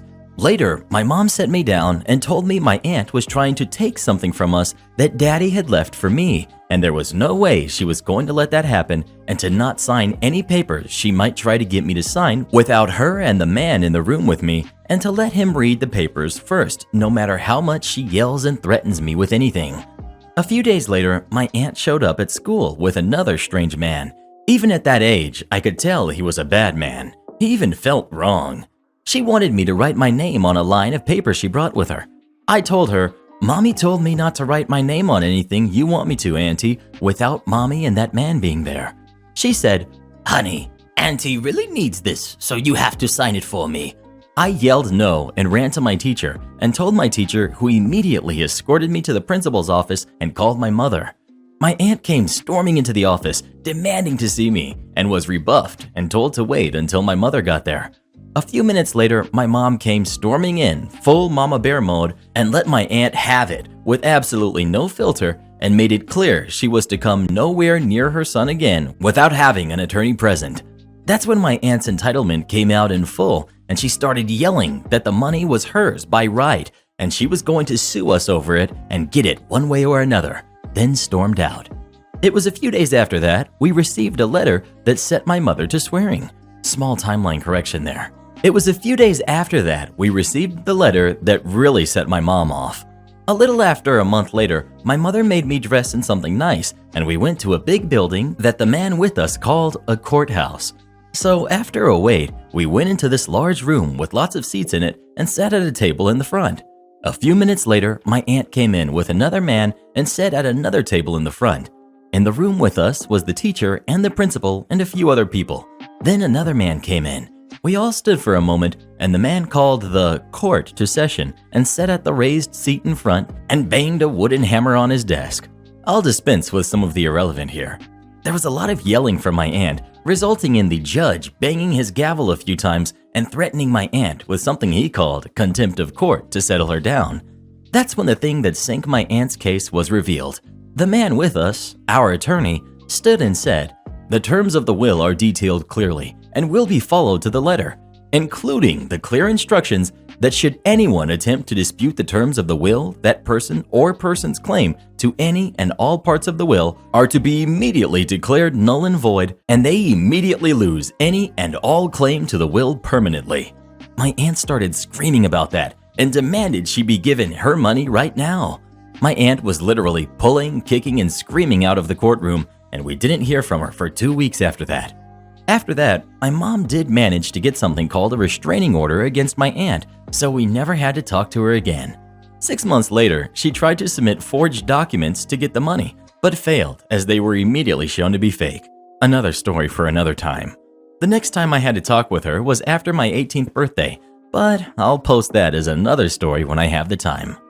The time I pepper sprayed a Karen. This happened a few months ago, but I've been reluctant to post about it until I was sure that everything was going to be okay, at least for me. We'll start with a man who has decided to leave his wife. He's already warned us that she might call or stop by and that he's not here if she asks. 2 a.m. rolls around and I get a phone call. Lady, I need you to connect me to my husband. Me, I'm sorry, we don't have anyone staying here by that name. Lady, BS. I'm in the parking lot and see his car. I'm coming in. She hangs up. Me, oh boy, here we go. Lady comes in. Tell me what room he's in. Me, sorry, but I'm not going to do that. You need to leave the property now. If you don't tell me, I'll knock on every single door until I find him. Me, I'd really appreciate if you didn't do that. If you don't leave right now, I'm going to call the police. Forget you jerk! She reaches over the desk to try to hit me. I pull out my pepper spray and spray it in her face. She starts rubbing her eyes and crying. Oh my god, I'm calling the police! Me. Go ahead. I'm calling them too. You tried to assault me. Yeah, but you did assault me. You sprayed me in the eyes. She sits down on the floor and continues crying while rubbing her eyes. Me, ignoring her and calling the police. Yeah, I need someone to get down here. I just pepper sprayed a lady for trying to assault me. Dispatcher sends the police. So I call my manager up because obviously this is something he needs to be aware of. I tell him what happened and he says, "You did what?" I tell him again and he says he'll be right there. I give the lady some water and a face cloth so she can rinse her eyes. I'm not a complete monster. Manager shows up first. He lives less than 2 miles away and asks me what happened. I explain to him a third time and he looks at the woman, still sitting on the floor crying, and back at me. Police walk in moments later and ask what happened, so I tell them my version and she tells them hers, which was that she politely asked for her husband's room number and I pepper sprayed her for no reason. Manager runs to the back with an officer and pulls up our cameras, which includes audio. Police see that my side is what really happened and ask if I want to press charges. I say no since she didn't actually hit me, but that I do want her off the property immediately. She starts yelling that she wants to press charges because I pepper sprayed her. One of the officers tells her that it's perfectly legal in our state to pepper spray someone in self-defense, and she quickly shuts up about it. One of the officers escorts her outside and she doesn't come back.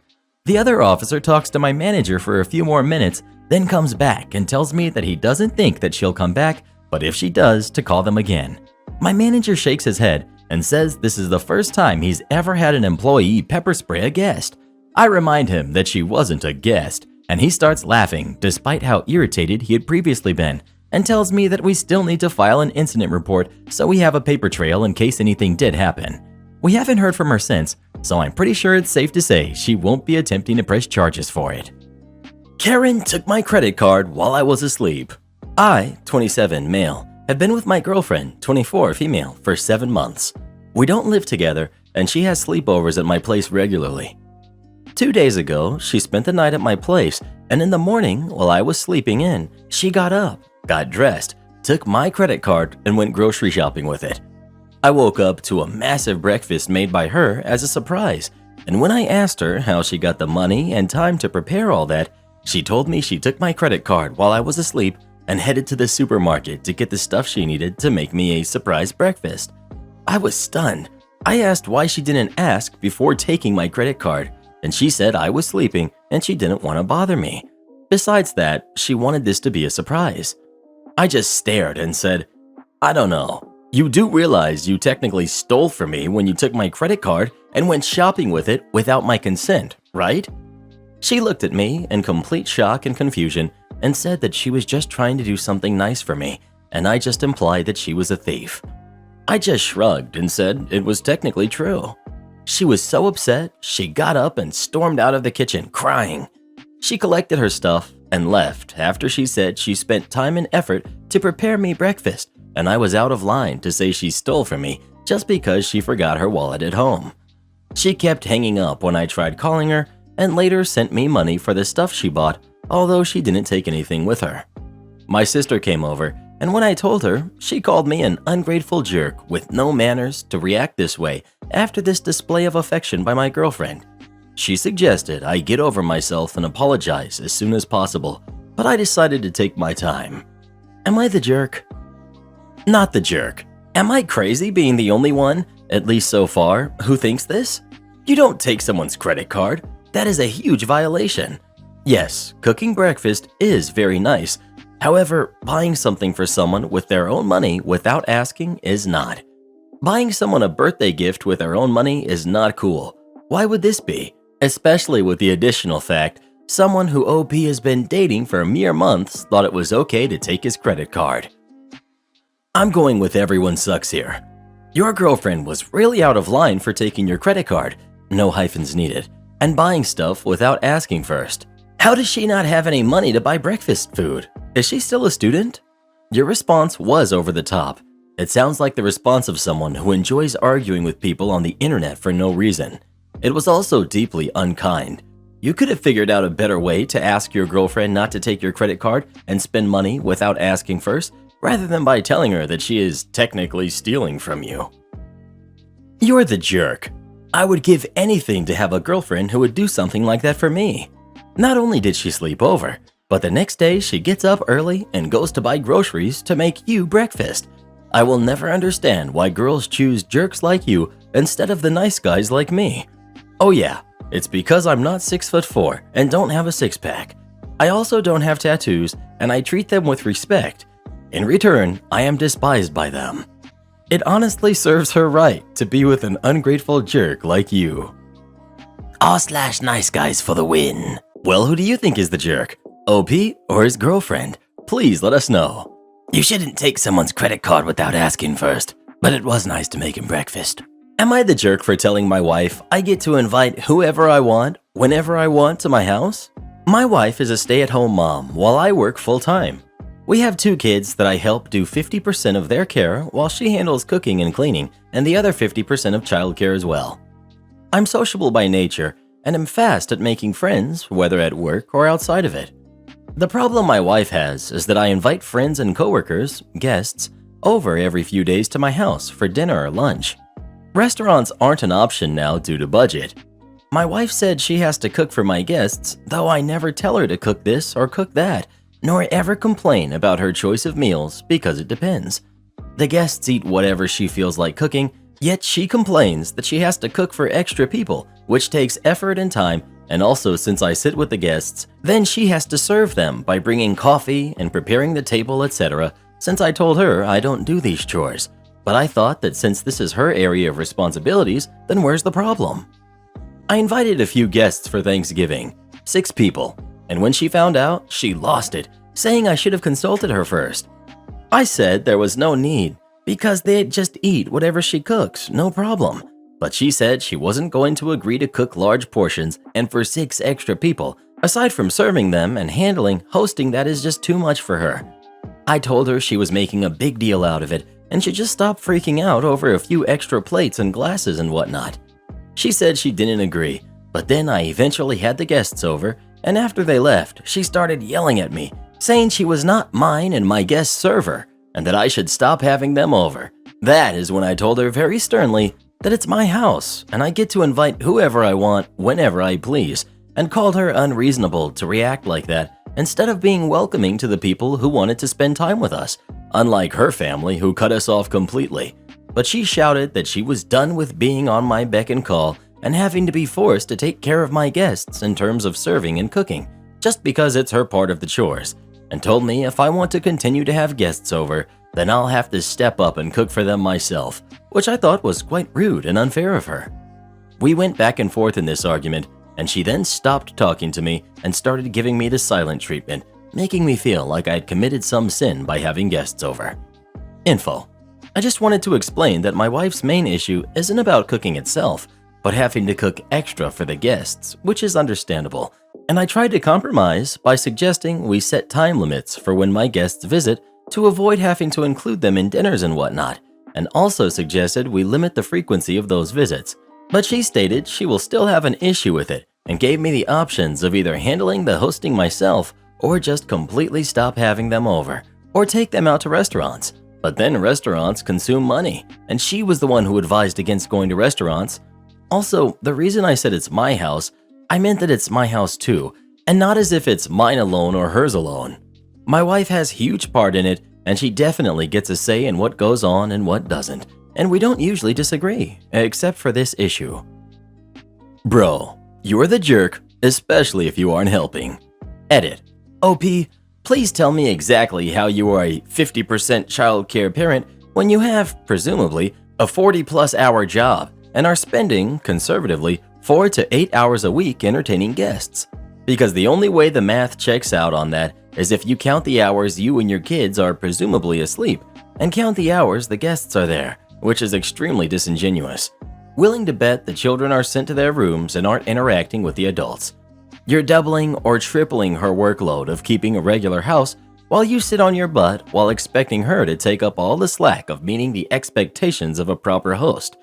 It's also apparent that you don't cook, because there is a significant difference in cooking for, let's say, 4 people and cooking for 10 people. Just because they will eat what you cook doesn't mean that you have nearly tripled the amount she needs to make. And then on top of that, made it more complicated as many dishes take longer to prepare properly if you need to make large quantities. Never mind all the dishes and extra work after the meal, which, let me guess, you don't help with those either.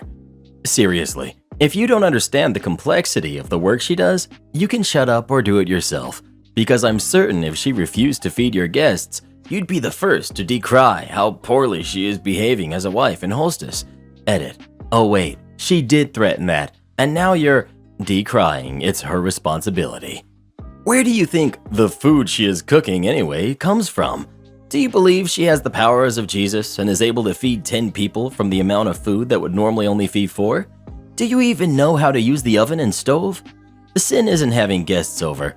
The sin is not understanding the work your wife does in the household, and not understanding that while all you do is eat the food, how much work goes into preparing a good meal, being a good host, and all the cleanup afterwards. And then when your wife explains it to you, being too much of a jerk to figure out that feeding all of your friends is a lot of extra work, even if she isn't changing the menu for the day. If you don't even have the ability to cook at her level for 10 plus people at a time, you definitely better shut up. Your wife is completely in the right here. Well, who do you think is the jerk? OP or his wife? Please let us know. I hope she gets him a chef's hat for Christmas, because it looks like he might be doing the cooking from now on. Use the law to withhold my deposit? Well, okay, here we go. This was a few years ago, so some of the details are a little fuzzy, but I smile every time I think about this. I moved to California in 2010 and had lined up a house on a 3-acre property with a nice-sized detached barn. We were on a rent-to-own to allow time to get settled and secure the loan to buy the property. So we had a standard California rental agreement with a handshake agreement it would not be needed once we purchased the house. A couple little things to fill in. The female owner was a realtor, so there was a reasonable expectation she knew what she was doing. The husband was weird. I cannot explain it past that. But part of the agreement was we actually bought the horse that was boarded on the property, and also they had the detached barn full of their old crap, with the agreement that it would be removed by the owners once we purchased. So we move in. Things are going fairly good. We have several cats at the time, but keep the house cleaned up, and we had one cat prone to accidents, but for the most part, we kept everything good. Sometime during the winter, we have an issue with the septic system. The owner proceeds to let it slip. The septic was not put in legally and was not correct. Okay, they still paid for the repairs. A month or so later, a water line the husband installed to use for watering the horse broke, and again, find out it was not done correctly. This time, I was forced to pay for it. Okay, cool. Once I found out about the septic, I started looking for other houses and found one available, and we were able to get it. At this point, I give the owner about 2 months' notice. We had done some improvements on the property, including a tack shed. For all the horse gear, my stepdaughter loved horses, and the horse was hers. So almost immediately, the owner's attitude changes, and I realize we are in for a long 2 months. We're slowly moving into the new house as we have time. During this time, the owner was randomly showing up without 24 hours notice, California law, attempting to show the house with 0 warning. And the best one, she started inspecting the house before we were even moved out. At this point, we were about 75% moved. The new house was on 12.5 acres, and we did not have a pen to put the horse and goats into. One day, I get home from work, and we have to call a vet out. Owner's daughter, who used to own the horse, decided to give the horse and our 2 goats a year's worth of supplements for the horse. We ended up with a several $100 vet bill. So we sped things up and ended up clearing a few weeks early. Because of this, there were a few odds and ends left behind, including a wooden run-to for the goats. I spent about $500 on cleaning alone to make sure we got our deposit back. I even brought in a professional cleaning service to finish the house up. I spent many times moving from base housing while in military, so it's common. So we complete the final walkthrough with the owner, and she seems happy. She says she will figure everything out and send me a check. Okay, cool. About 4 weeks after the original move-out date, I get a large manila envelope in the mail from the owner. Strange, but okay, cool. I open it, and she is trying to charge me in the neighborhood of $2,500 on top of the $2,000 deposit she is keeping. Okay, lady, let's see what you got.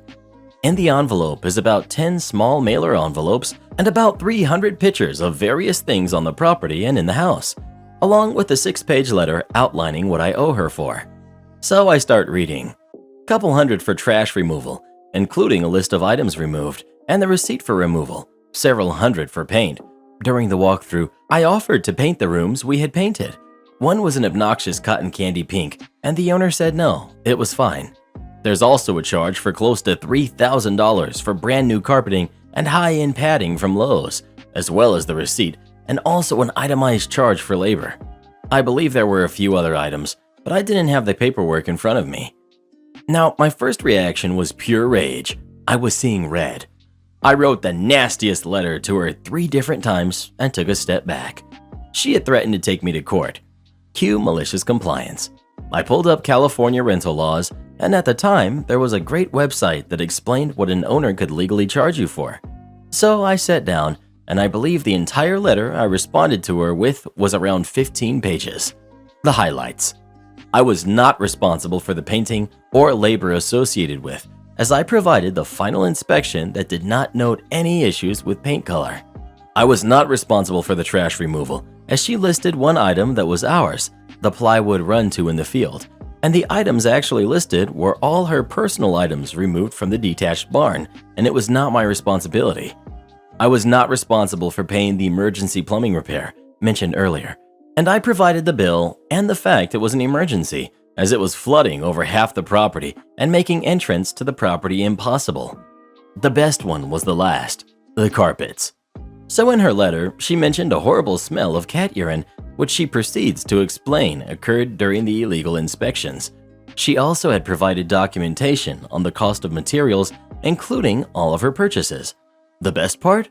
They were all dated prior to our final walkthrough. No matter the result, she was replacing that carpet. So California law is very specific on what the owner can charge for carpets. At the final walkthrough, she was okay with the carpets, but then changed her mind a few days later. So I explained to the letter that I was responsible for roughly 1/30th of the cost of replacement, as she graciously showed me the 10-year-old carpet was good for 30 years. So due to the fact it was normal wear and tear, I agreed to cover that portion. It was only a couple hundred. Now in her letter, she threatened legal action as well. So I put everything together, including a final breakdown of what was owed to her and what was owed to me, and it was close to $1,500. I also informed her I was ready to take the case to court if she didn't agree with me, as that was the next legal step. About a month later, she had 30 days to respond. I get a check for $1,250 and a short note saying she expected this issue was considered resolved. I have never smiled so much cashing a check. Am I the jerk for reminding my girlfriend that a Roomba is just a Roomba? 2 years ago on Black Friday, my live-in girlfriend bought a Roomba on sale. She was really excited because we have a lot of pets and we did have to vacuum a lot. We still have to vacuum the furniture, but the Roomba handles the floors. He's on a strict routine she sets up and gets every part of our apartment. I definitely like the thing, but my girlfriend has become obsessed with it. She immediately gave him a name of an anime character, and she changed the language it says errors in to Japanese, which is kind of a pain because we never know what the error is. She also has really personified this thing, and when she brushes the dogs and cats once a week, she thoroughly cleans the Roomba with special tools she bought and everything. But the thing that made me feel weird is how she talks to it. She just coos to this Roomba all the time about what a good job he does and how much we love him, just like he's a pet. It's weird to me. This morning, it kind of came to a head because as she was fixing the animals' breakfast before we went to work, she poured out some sprinkles on the floor and brought the Roomba to them and sung happy birthday to it and made it clean them up. I just watched this all from the table, and when she was done, I gently said, "Do you think this is normal?" She was confused, so I was like, "It's just a Roomba. You are so extra with it, and it's kind of creepy." I've made comments before, but she always said, "It's because I appreciate how hard he works and how much he helps us." but feeding it sprinkles for me took it over the line of annoying to concerning. I told her I was kinda worried that she was obsessed with it and a little worried about her. She was, I guess, not sure what to say, but we didn't have a lot of time before we both went off to work. I've tried texting her and she hasn't responded, which she usually does because she walks to our apartment for her lunch break to let the pets out and stuff. I'm kind of worried that I hurt her feelings, but I feel justified in bringing up the issue because I really don't think this behavior is normal, and I am honestly worried about her mental health because of this. Edit. I need to stop goofing off at work and get stuff done, but thanks everyone for the comments. Not what I was expecting from Reddit.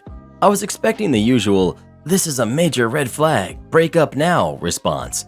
Maybe I was looking into it too much. Someone hilariously suggested to get a gift for its birthday, so I think I will bring that home with an apology for saying she was weird and obsessed.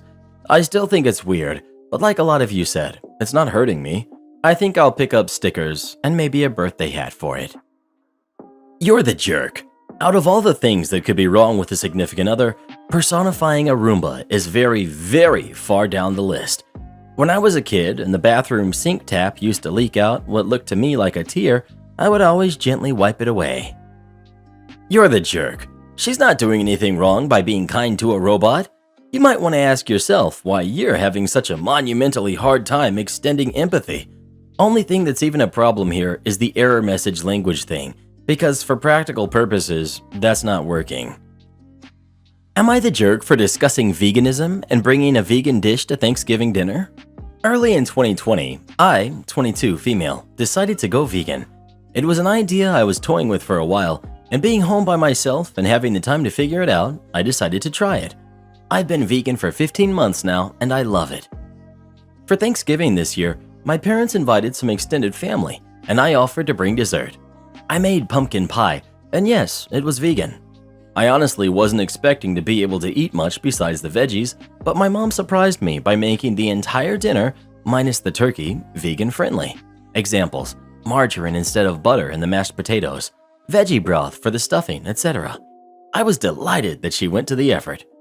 Dinner comes around, and I'm happily eating a full plate, minus the turkey.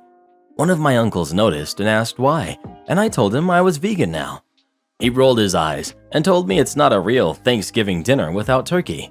My aunt, his wife, asked me why, and I explained my reasons. Mainly that I think the industrial meat, dairy, and egg industry are needlessly cruel, and I don't want to participate anymore. My uncle got offended at that and started accusing me of being holier than thou, and started to spout out anti-vegan arguments, which I mostly ignored. My cousin said, "Wait, how are you eating the mashed potatoes?" And my mom jumped in, explaining the recipe. My aunt started talking about how unfair it was that my mom had to spend extra time and money in the kitchen for me, even though my mom insisted it was her choice. I brought my pie out for dessert, and my uncle said, "Let me guess, this is vegan too?" And I replied, "Yes, it is." He didn't try it, and neither did most of my family, and they complained about not getting a real dessert. Then most of my family left early, right after dessert. My uncle texted me this morning saying that my behavior was unfair and that I shouldn't be pushing my lifestyle on anyone. He accused me of ruining Thanksgiving dinner by preaching and serving fake food, accusing me of guilting my mom into going along with this phase. He said I made the whole dinner about me. His text has been weighing on me all day. This was our first time seeing extended family since everything went upside down, and maybe I should have kept my mouth shut. Or bought a normal pie that everyone could enjoy. Am I the jerk? Not the jerk. I absolutely love the argument that you're pushing your lifestyle on them because God forbid a single morsel of non-dairy, meat-free food passed their lips. Glad your mom made the meal more accommodating for you. Not the jerk. From the title, I was getting ready to be annoyed by someone preaching about a vegan lifestyle while others tried to enjoy non-vegan food. But it sounds like this was a fantastically well-handled meal. Your mother made a few simple changes to help you out. Moms do that, and it would have never come up if nosy uncle wasn't watching your plate. Everyone should have been able to enjoy this together without issue. Your uncle, and maybe some others, are the jerks here. Thanksgiving guests brought to-go containers and casually filled them up throughout the meal. My boyfriend's cousin brought her mother, her boyfriend, and his 2 kids in their late 20s over for Thanksgiving. We've celebrated a few holidays with them at the cousin's house over the last few years, but our conversations have always been strictly small talk. We don't really know them well, but they seem like nice people. They didn't do this at the cousin's house, at least not in our presence, so it was a surprise. We had no problem inviting them. This was their first time at our house. But yeah, these folks apparently thought this was okay. Nobody said a word about it. The only thing I could think of to say was, "What the heck are you doing, jerks?" But couldn't bring myself to say it in front of a bunch of old people at Thanksgiving. If that was me, and my mom or dad was at the table, they would have been the first to say something to me, and they would not have said it privately or nicely regardless of my age. This dad did a very bad job of pretending to not notice. The cousin and her mom were clearly embarrassed, but did nothing. Oh, and they went into the fridge without asking. Again, these are basically acquaintances in someone's house for the first time. They got lots of side eyes from everyone at the table, but that's it. I was actually hoping one of my boyfriend's aunts would tell them off. It would have been very entertaining. At first, I was mad at myself for not saying anything, but now I'm glad I didn't. We see these people twice a year for a couple of hours at the very most. We still had plenty of food, and I would have given them what they took anyway. The old folks really enjoyed getting together again, and I'm glad I didn't ruin it. They're never setting foot in this house again, obviously. Update. Just had a call from the cousin. One of my boyfriend's aunties let the 2 entitled jerks have it on the way home. They probably thought they were safe from their dad because they drove here separately, but they made the grave mistake of offering to drive a couple of the aunties home, which makes them not all bad, I agree. I'm sure they were accused of being raised by wolves. These ladies don't have much of a filter, and they're tough to stop once they get going.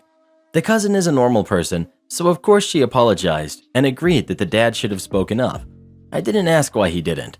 This is the first time he has done anything I disagreed with in the 6 years we've known him, so I'm giving him a pass. Thanks so much for the nice feedback. I'm glad you all enjoyed my little tale of Thanksgiving entitlement. Brand new manager tries to fire me. Let's see how this ends. I am a 100% disabled vet, but I still wanted to work for as long as I can. I worked in a large company that contracted to many of the big oil companies. For years, I had excellent reviews and the customers loved me. My manager got promoted and one of my coworkers became the newly promoted manager. We started out fine, but then as he went through management training, he became the boss people hate. He was trying to flex his muscles by using all the usual tricks of setting you up to fail in order to fire me and a couple others. Why? I have no idea. One day at work, I had a major medical emergency that left the right half of my body with no feeling at all, completely numb. That took me out of the office for several weeks while they used medicine to try and help sort out the issue. A couple months and an MRI and a spinal tap later, they discovered I had multiple sclerosis. After I was diagnosed, he decided to pull me out of the customer site and have me work in the office. My job had zero office work. I spent nearly a year in the office getting paid to do stupid mind-numbing stuff while he tried to figure out a way to fire me. Since the initial issue was medical, it proved to be very difficult, so he would try to assign me to long-term duties, like 6 months, hundreds of miles from home, knowing I could not do them. He also was nitpicking any menial task I did not perform to his liking. He knew I could not travel as I have to see several doctors every month, and I can only refill medications from my local VA, Veterans Affairs, clinic. While he was trying to fire me, I was talking to HR about my disability and how it's obvious that I could no longer perform my job for safety concerns. That was the reason my boss pulled me into the office. I also informed HR about how the manager treated me and several other employees. They had me do several things, including sending my medical records to a company medical doctor to make sure I was being honest, I assume.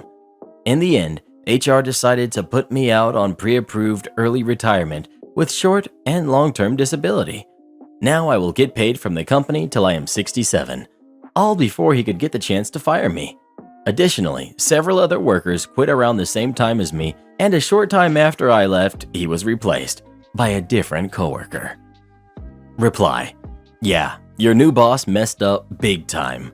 One good rule to adhere to about handling any person who suffers an injury at work, such as your major medical incident, is that you never make drastic changes to their work type, workload, or responsibilities unless those changes are medically advised or requested by the employee and fully vetted by HR. It's way too easy to wind up in court with someone alleging that you changed these things to try to fire them or force them to quit. Then the company is on the hook for whatever the former employee's lawyers can get a judge to agree to, because they're absolutely going to win any court case they bring. HR saw your medical records, vet, and disability status and made a sensible choice to offer you pay to see if that would shut down a potentially very expensive lawsuit. Boss agrees with secretary that I'm not the office manager, so I stopped managing the office. When I was doing my articles at a small law firm, internship to be admitted as an attorney, I was the go-to person for everything at the office, setting up computers, buying stationery, paying bills, going to court, seeing clients, etc. After being admitted as an attorney, I continued doing all this because the secretary only did about 20% of what a secretary would usually do and refused to do anything else. My boss does some shady business, doesn't pay taxes, etc., so he couldn't just fire her for fear of her ratting him out. He also never disciplined her. We are not in the US. Since we worked from my boss's mother's house, the secretary also spent about 50% of her day just chatting to his mother, and they became fast friends. Guess who was always the evil one that everyone ganged up on? Yours truly. I was made out to be incompetent at my job, and I used to cry a lot and almost became an alcoholic from work stress. One day, the secretary got really upset with me after I asked her to buy stationery since we didn't have enough staples, and after a heated argument, told me that I'm not the office manager and should stop lording it about as if I was. Bear in mind, I was her senior, both as an attorney and a number of years worked at the firm. My boss did nothing and rather got upset with me, and so did his mother. I decided then and there, I am done doing both secretary work and my attorney work because I was working roughly 50 to 60 hours per week, standard is 40, trying to get everything done without receiving overpay. The unemployment rate in my country is around 30%, and in the legal field, supply of lawyers exceeds demand. She knew this, and my boss knew this, but no one cared, and I was basically working myself into an early grave. Cue malicious compliance. If everyone agrees that I am not the office manager, then I will stop managing the flow of the office and only do my attorney work. I stopped paying the bills, buying the stationery, reminding my boss of important meetings, etc. Within 2 weeks, the electricity was cut off for 10 days because it wasn't paid, and my boss's elderly mother and the rest of his family had no electricity. We could also not work for those 10 days. Once the electricity went on, the phone lines were cut because of non-payment. We could again not work. The post piled up. There was no stationery. We couldn't do service of court documents because our service providers cut us off. It went on for weeks. I simply worked around the issues and sorted my life out. One example, when the Wi-Fi was off, I used my cell phone to hotspot my laptop without telling anyone. In the end, my boss and his mother begged me to do what I used to, but I refused. Since I was focusing more on my actual work, my fees increased and my pay increased as well. Shortly thereafter, I moved away from that office to our secondary office and worked alongside lovely colleagues who all did what they got paid to do. I've been at this new office, same firm, just a different location, for the last 2 years. Karen boss ruins our workplace, ends up losing her career. The Red Queen was number 2 in our office, a person who rose through treachery, backstabbing, personal connections, and incompetence. You know, the typical way a manager moves up.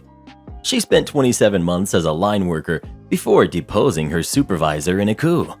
In this industry, it usually takes 5 years to get to a point where one really knows what they're doing. She then attached herself to an office boss known as Dan the Dirty, doing his hatchet work on employees, and so became indispensable to him. So when Dan the Dirty came to our office, he dragged the Red Queen with him. It was a 3-month honeymoon where the office was being inspected, so she kept her fangs hidden. The day after the inspection report came out, it was open season on the staff. The report did say that it was a very productive office. Well, several things came out within days. This was before we had electronic time cards, so she wrote up a 17-page rambling procedure on how to log your time. AL staying in town was one color, going away was another color. SL for yourself was one color, your male spouse was another, female spouse another, kids another, etc., etc. We had more colors than a Crayola 64 crayon box. Also, you had to log time by the minute, in spite of the fact that the system only took 15-minute increments. People were taking 21 minutes of leave and signing out at 5:19. It drove HR insane. In the procedure, if you came back from coffee after 15 minutes or lunch after 45, you were on leave. You could only take lunch between 10 a.m. and 2 p.m. unless you had express written permission in advance from her. We're a 24-hour organization. People on the night were getting daily written authorization from her merely to eat. I was away on assignment in a time zone 6 hours different and had to get written authorization from her to eat for my entire team on a daily basis because we never ate between 10 and 2 for that time zone. You also had to sign in at exactly 8 and out at 5. Again, we're a 24-hour organization. The Red Queen also developed office and unit spies who would report you if your coffee break went 16 minutes. The office spies were also reviewing your email and your time cards to ferret out any malcontent or color violators. As you can imagine, this did wonders for trust and morale. This is one of about 100 insane things that she did. Here's the malicious compliance. One type of log entry on your time card was doing the time card. Huge swaths of employees began putting doing the time card on their time card. So your entire day could be doing the time card. Night shift employees began to only work between 8 and 5, and all-night productivity stopped. It wasn't long before productivity ground to a halt in the office, and panic began to take hold in the ivory tower. Unfortunately, the Red Queen countered by doctoring the records and cooking the books to make it look like we were still being productive so that headquarters wouldn't catch on, so she survived for 22 months before the office was on the verge of mutiny. I mean, why actually be productive when you can work 10 times harder to destroy productivity and make it only seem like you're being productive? But word did get out and an inspection was scheduled. In a move befitting Game of Thrones, the Red Queen threw Dan the Dirty under the bus and fled to a Connecticut office before inspection and then utterly destroyed that office. I wrote one of many letters to headquarters saying that Westeros had nothing on our organization and that a day in the office was like an episode of Game of Thrones, only with less blood and more paper. It all eventually caught up to her. The very head of the organization threw her out, but not before she destroyed one office and nearly destroyed 3 others. Last I heard, she was doing data entry in Colorado somewhere. Am I the jerk for kissing my husband at a friend's event?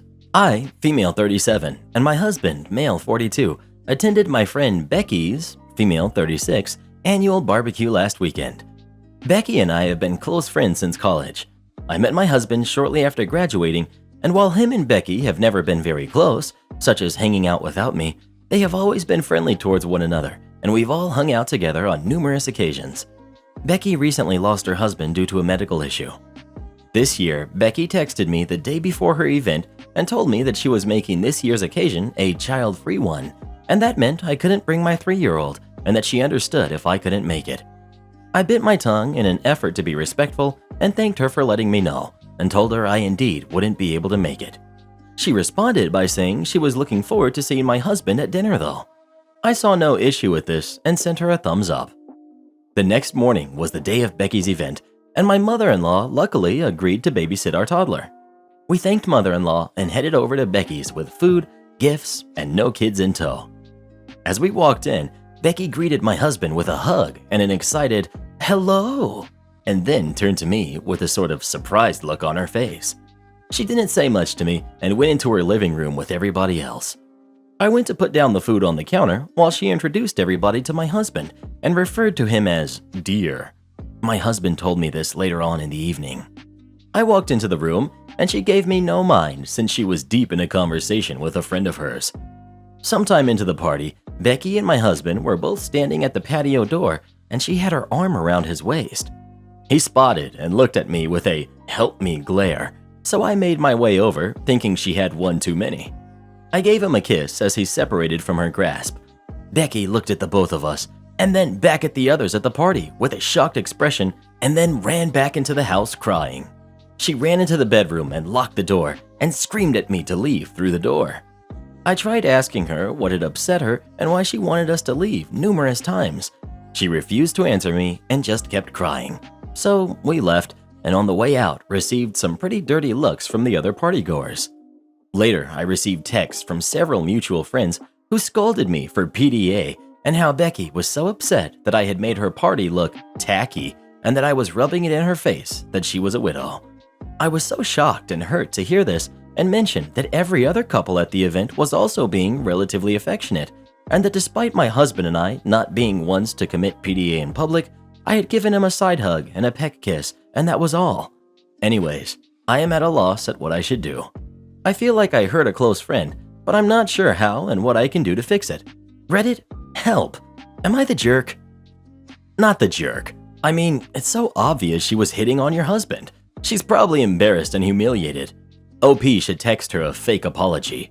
I'm sorry you got upset, but you see, husband signaled me to come kiss him because he felt really trapped by you clinging to him. Then write off the friendship, cause it's already over. Not the jerk. Firstly, it sounds like Becky needs to get some help. I don't think you did anything wrong and her reaction is blown out of proportion. But your husband needs to stand up to her behavior also. All I read is, Becky did this and Becky did that. Your husband can and should stand up and remove himself from an uncomfortable situation. You're the jerk. If I was in your position, I would gladly share him with her. You sound jealous and insecure. It's not the 1950s anymore, and neither women nor men should be bound by an insecure significant other. My husband's friend lost his wife a few years ago, and we had the idea to share me. Now, 3 years later, we still have sleepovers at least 2 times a week. My husband gets to play his Nintendo all night, and I get to experience heaven on earth. Then again, it takes a strong level of security in your relationship to play the way we do. Sadly, most of you will never have a relationship as strong as ours. Bruh. Well, who do you think is the jerk? OP or Becky? Please let us know. Becky needs some help, bruh. Like the professional kind. I called my stepdad pathetic and my entitled mom spineless on Thanksgiving. I'm 19, female, and using a throwaway because my siblings use Reddit. I know it sounds bad, but here's the gist. I've got 2 siblings, 15 female and 17 male.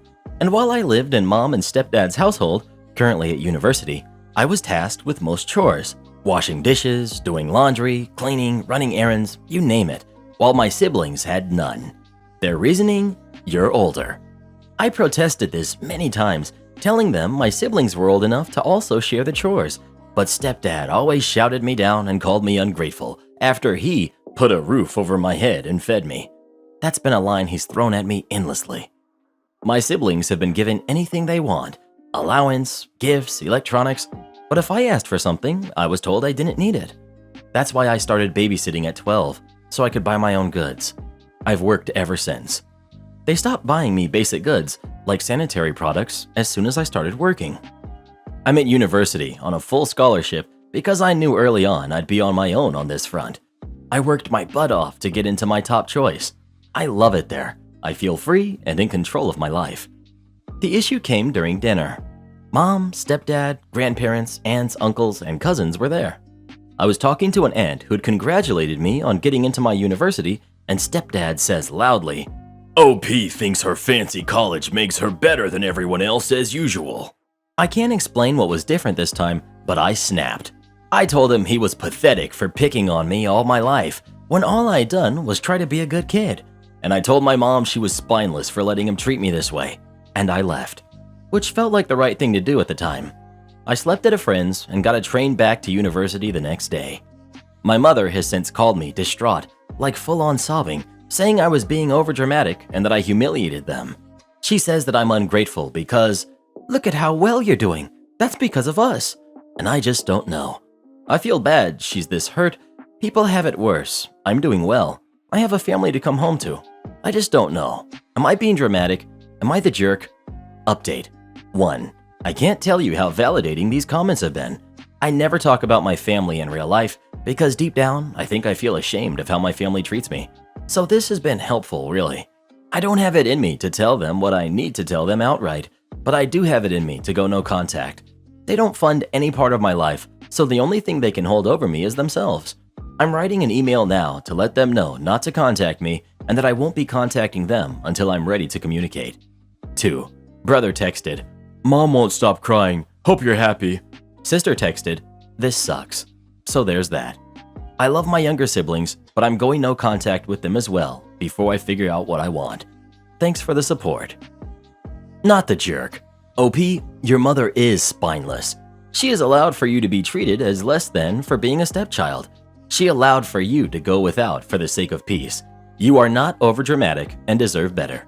Keep in contact with those who truly value you and move on. If you want to tell your mom your feelings before doing so, go ahead, but she will not be open to what she has done in order to protect herself from facing her neglect. That is not on you. Your siblings suck too for never speaking up for you. Go make your own family, not the jerk. Am I the jerk for ousting my brother and his pregnant girlfriend? I, 27 female, have a little brother, 23 male, named Tyler. Tyler has always been the golden prodigy child. I was unplanned and parents have always resented me. They never wanted me and reminded me of it every day. The moment I turned 18, I moved out. I attended a prestigious university and became successful. Despite my parents' best efforts, Tyler never reached his potential. This didn't upset my parents, even after he dropped out of college right before getting his degree. He finally pushed our parents off the edge after finding out that he had twins with a girl he got with and broke up with in high school. My parents were furious and finally kicked Tyler out. A few months ago, Tyler reached out to me begging for a place to stay for a little while. He had run out of rent money and needed help. I was reluctant, but soon broke down. I did request that he find a job ASAP. He agreed, and I told him my new address and flew him in. Things started off fine, and I brought home job papers and brochures as an attempt to get him working again. He signed up for a few interviews, dressed up all nice, and left the house. He wouldn't be back till late at night and sometimes even the next morning, saying he got caught up or met old friends. Long story short, in his off time, he was seeing a girl. Tyler started bringing her around a lot more often, and after a few months, I realized that she was starting to get big. Soon, they let slip that the child was conceived in my home. I was angry and almost kicked them out there and then, but I didn't have the heart to do it. Tyler mentioned something about our mom and dad wanting to meet his new girlfriend. I said it was probably a good idea for him to head home. In a few weeks, I heard knocking at my door. Tyler had invited our parents over to my house to meet his girlfriend in hopes of them being proud and letting him back into the house. I was furious, but I wasn't going to give up on this opportunity to get Tyler out of my house. We sat down and ate dinner, but the entire experience was horrible. My parents ignored me the entire time and forgot my name. They talked about how much they missed Tyler and regretted what they did, but were proud of his success and huge living space. They were sure it was his home, and my brother didn't even defend me. He went along with it as if it was his home. The conversation turned to Tyler and his significant other's romantic stories. Quickly, I saw timelines didn't add up. He had to have been seeing her while I was at work, and he was supposed to be finding work. Here's where I think I might be the jerk in the situation. I told them all to leave politely, but things escalated, and I ended up insulting the lot of them before forcing them out my door. I set them up in a motel for the night. Since then, my brother keeps texting me about how our parents won't let him back, and how he doesn't have enough money for rent. I keep refusing, but I'm starting to feel a bit guilty. So, am I the jerk? Not the jerk. Your brother was literally using you for your house. I know you feel bad, but if you let him back, he'll use you again. Cut ties with him and your parents. You're already nice enough to set them up in a motel. That's completely enough. Tyler is old enough to make his own decisions.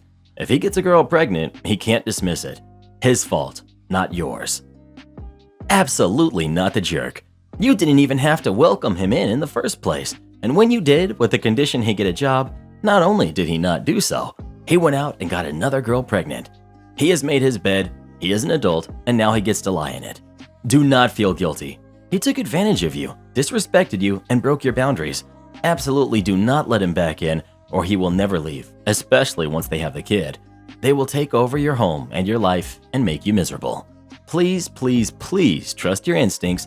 They are shouting at you not to allow him back. You would be the jerk to yourself if you allow him back in. Well, what would you do in this situation? Would you let Tyler live with you or not? Please let us know. I'd get a restraining order against him. Guy sounds like a complete wackadoodle. Am I the jerk for getting mad at my husband for saying he intends to spend holidays with his mom when our kids are adults? Mother-in-law has 3 kids and 7 grandkids. I know how much she loves her kids, but to be honest, she isn't a very good grandmother. She doesn't spend much time with the kids, doesn't seem too interested, and honestly, it's jarring to me. because my family is the total opposite. Also note that she is in her mid-50s, so not elderly, and very active and has a better social life than me, so I just don't want you picturing some old lady. A couple years ago, mother-in-law set her kids down and said she loves them, but she can't handle holidays anymore. She can't deal with having that many kids around. Her nerves are shot. She dreads it. Also note that she was hosting Christmas, but I was doing Thanksgiving and sister-in-law was doing Easter, so we weren't putting all of the work on her. I'm not invalidating her choice, but the whole thing seemed so weird to me. Now she does Thanksgiving with her friends, Christmas with just her husband, usually on vacation, and I don't know about Easter. My husband is very close to her, and that's fine. He often has lunch with her during the work week. They talk a lot on the phone, and he has monthly family dinners, which I don't go to, and which last until 1 a.m. I'm fine with all of that. We do holidays with my family, and they love having the kids around. Recently, we were talking about our kids, how fast they're growing up, what we'll miss, but also stuff we are excited about getting back to. He mentioned that he was looking forward to having holidays with his mom again at some point. I was surprised, but he said at some point our kids will be off, probably married, and holidays might be less hectic, and he would like to spend some time with mother-in-law. I said that she forfeited that when she opted out of all family holidays, and of course he should see her if he wants to, but I feel that she lost her holiday privileges. We ended up getting into an argument, and I said he was being selfish and making me feel like our kids are an inconvenience. He accused me of just never liking his mom. I said his mom is whatever, but he better not think I'm ever spending holidays with her again, so he is not putting his mom before his wife. You're the jerk. What the heck is a holiday privilege? If your husband wants to do holidays with her in the future when the kids are all moved out, that's up to him. You can't stop him from spending time with his mother that raised him just because you're not a fan of her. You're the jerk. You wrote the woman off because she didn't like being around a lot of kids? Some people just don't like that kind of chaos. I certainly don't. I hated my family's big get-togethers when I was a kid. I come from a very, very big family. Now that I have my own, I refuse to go to them. It's just me, my partner, and my kids. Well, what do you think? Is OP the jerk, or is her mother-in-law? Please let us know. Who doesn't love to have a bunch of screaming kids running around your house on holidays, complaining that you don't have the right chicken nuggets? Am I the jerk for saying someone's feelings aren't valid? My husband's best friend, Allison, is staying with us until New Year's. I had to work Black Friday, but we made plans with some other friends, best friend's brother and sister-in-law, a couple from college, and a friend of theirs from high school, to the movies and to get dinner. Since I work in the same shopping center as the theater, my husband dropped me off in the morning and I would meet them later. Husband texts asking if I'd be okay with the plans being tweaked. Everyone wants dinner first now because a party of 8 will probably have a longer wait later in the night. Not a problem, but the restaurant is back near our place, so I just take a lift there to make it easier. I get there and they're sitting at a 6-person booth with a chair tucked at the end of it. High school friend had to cancel last minute. I take the seat at the end and Allison is on one side and husband's college friend is on my other. Allison seemed surprised I even showed up. She assumed I would get my own dinner and wait at the theater for them. My husband is sitting on her other side and he asks if she'll switch with me, but she starts complaining about how her drink is already there and she feels exposed sitting on the end. I don't care, but college friend insists on switching with me so I can sit next to his wife. Allison is very me, so on their side of the table, she's talking and it's hard to get a word in edgewise. So I start a conversation with the wife college friend and Allison's sister-in-law. We're talking about whatever when Allison interrupts and asks if we even heard her story. We all say no, and she starts to tell a story again about her plans to move to Washington after New Year's. Cool. The 3 of us go back to our conversation about Squid Games or whatever show we were talking about, and she keeps asking me why I'm leaving her out of the conversation. I just say offhand that we're just having another conversation, and she goes, "As always, I'm excluded from OP's Cool Girl Club. Figures." I ask her what that means, and she starts tearing up and tells me how I shouldn't have organized a group out where she would be the odd one out, and she's always made to be the 3rd, 5th, or 7th wheel.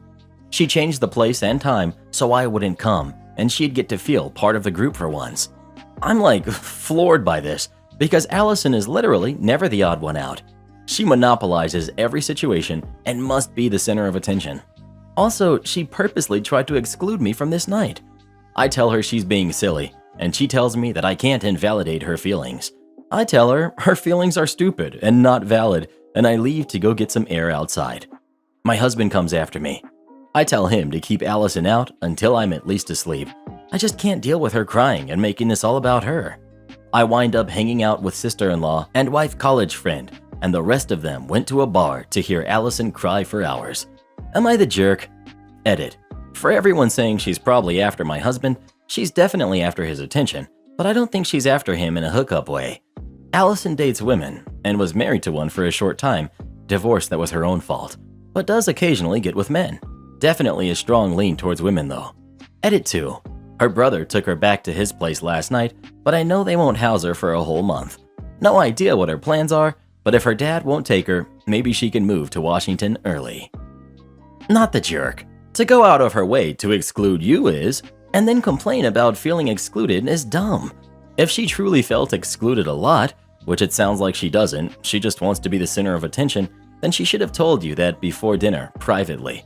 Or she could have stopped talking about herself and listened, joined in on the TV show conversation. She has no reason to be upset right now. She needs to learn she's not the center of attention, and she needs to not forget that you're literally housing her for more than a month. Not the jerk. No, no, no. You're entitled to your feelings doesn't mean that your perception is unquestionably correct, and no one's allowed to disagree with you. It doesn't mean your feelings are reasonable and well-founded. It doesn't mean you're justified in acting out in certain ways. It just means you privately acknowledge a feeling, rational or not, and then find some adult way to cope with it. It is telling that she tried to manipulate the timing and location of dinner so that you wouldn't be there, and refused to change the seating when asked, leaving you in the chair at the end, then accused you of making her the odd man out. She sounds like a lot of emotional labor. Thank you for dumping your awful extended families at our hotel for the holidays. 5 months. I've worked at this property for 5 months, and in those 5 months, I'd say 9 out of 10 guests have been overly pleasant. Every now and then someone will complain. Someone will be really weird. Someone will have horns blown on their behalf and a red carpet thrown across the floor as to not soil their pristine, super shiny status shoes. But for the most part, the guests here haven't been so bad. And then this past week, We want a quiet room, no road noise. a big bag-toting, dyed blonde hair creature bellowed at me and my coworker upon entering the lobby. Our hotel is nowhere near a major road, but okay, maybe you don't know that. Not even 10 minutes passes, and the situation repeats with what was undoubtedly a clone. We want a quiet room, no road noise.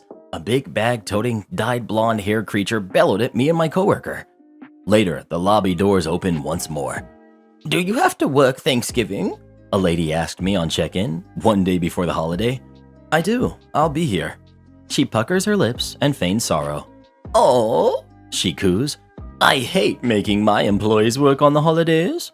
I bet you feel real bad about it, as you drop $200 staying with us tonight, ma'am. Another lady walks in. I'd like to check in. Me. Okay, what's the name? It's under my husband's name. Me. Is he here with you? Excuse me, sweetie, but no, he's not. Me. He'll need to be here with you to check in. I don't have your name on the reservation. Excuse me, sweetie, but no. Other properties have let me do this before. Me. We can get in touch with him to verify you're allowed to check in under his stay. Excuse me, sweetie, but this is ridiculous. Fine, call him. And I call him, and he's okay with it. But that's not the point. The situation repeats, albeit a little differently, sometime later. I'd like to check in. I find her reservation and proceed to start the check-in process. This is my husband's credit card. I stop and look at her. Is he here with you tonight? She looks offended. Excuse me, sweetie. He's in another state, but said I could use his card. In my head, I'm now pleading for Thor to strike me down with a merciful bolt of lightning. I can't use his card if he's not here, I reply. This is ridiculous. Other properties have let me do this before. I bet they have. I'll just step out and call him. She threatens, disappearing into the night.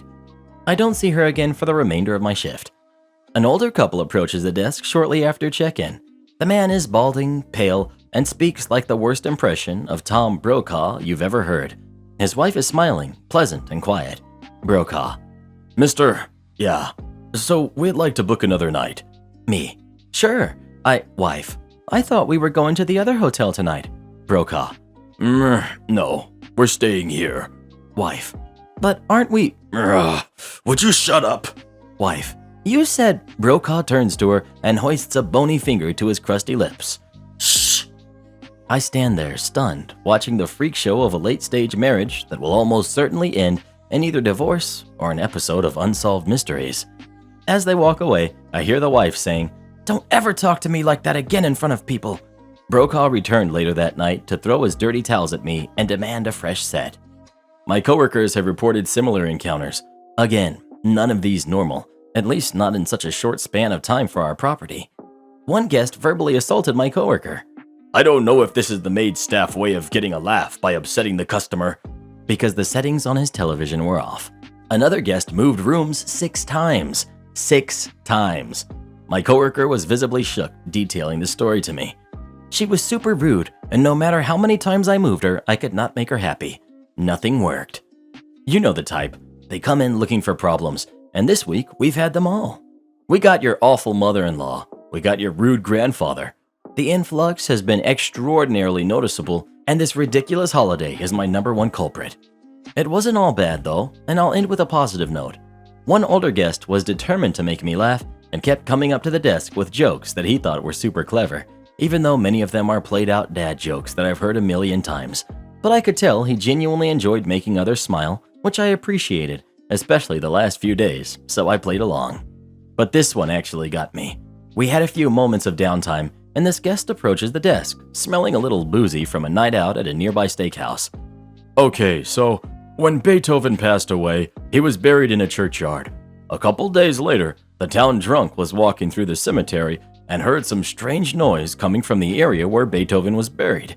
Terrified, the drunk ran and got the magistrate to come and listen to it. When the magistrate arrived, he bent his ear to the grave, listened for a moment, and said, "Ah, yes, that's Beethoven's Ninth Symphony being played backwards." He listened a while longer. "There's the Eighth Symphony, and it's backwards too. There's the Seventh, the Sixth, the Fifth." "Backwards?" asked the drunk. "Why?" Suddenly, the realization of what was happening dawned on the magistrate. He stood up and announced, "There's nothing to worry about. It's just Beethoven decomposing." Am I the jerk? I wouldn't let my nephew hold my Nintendo Switch at Thanksgiving. I brought my Switch to Thanksgiving as a way to connect with my younger preteen cousins over Smash Brothers and Pokemon.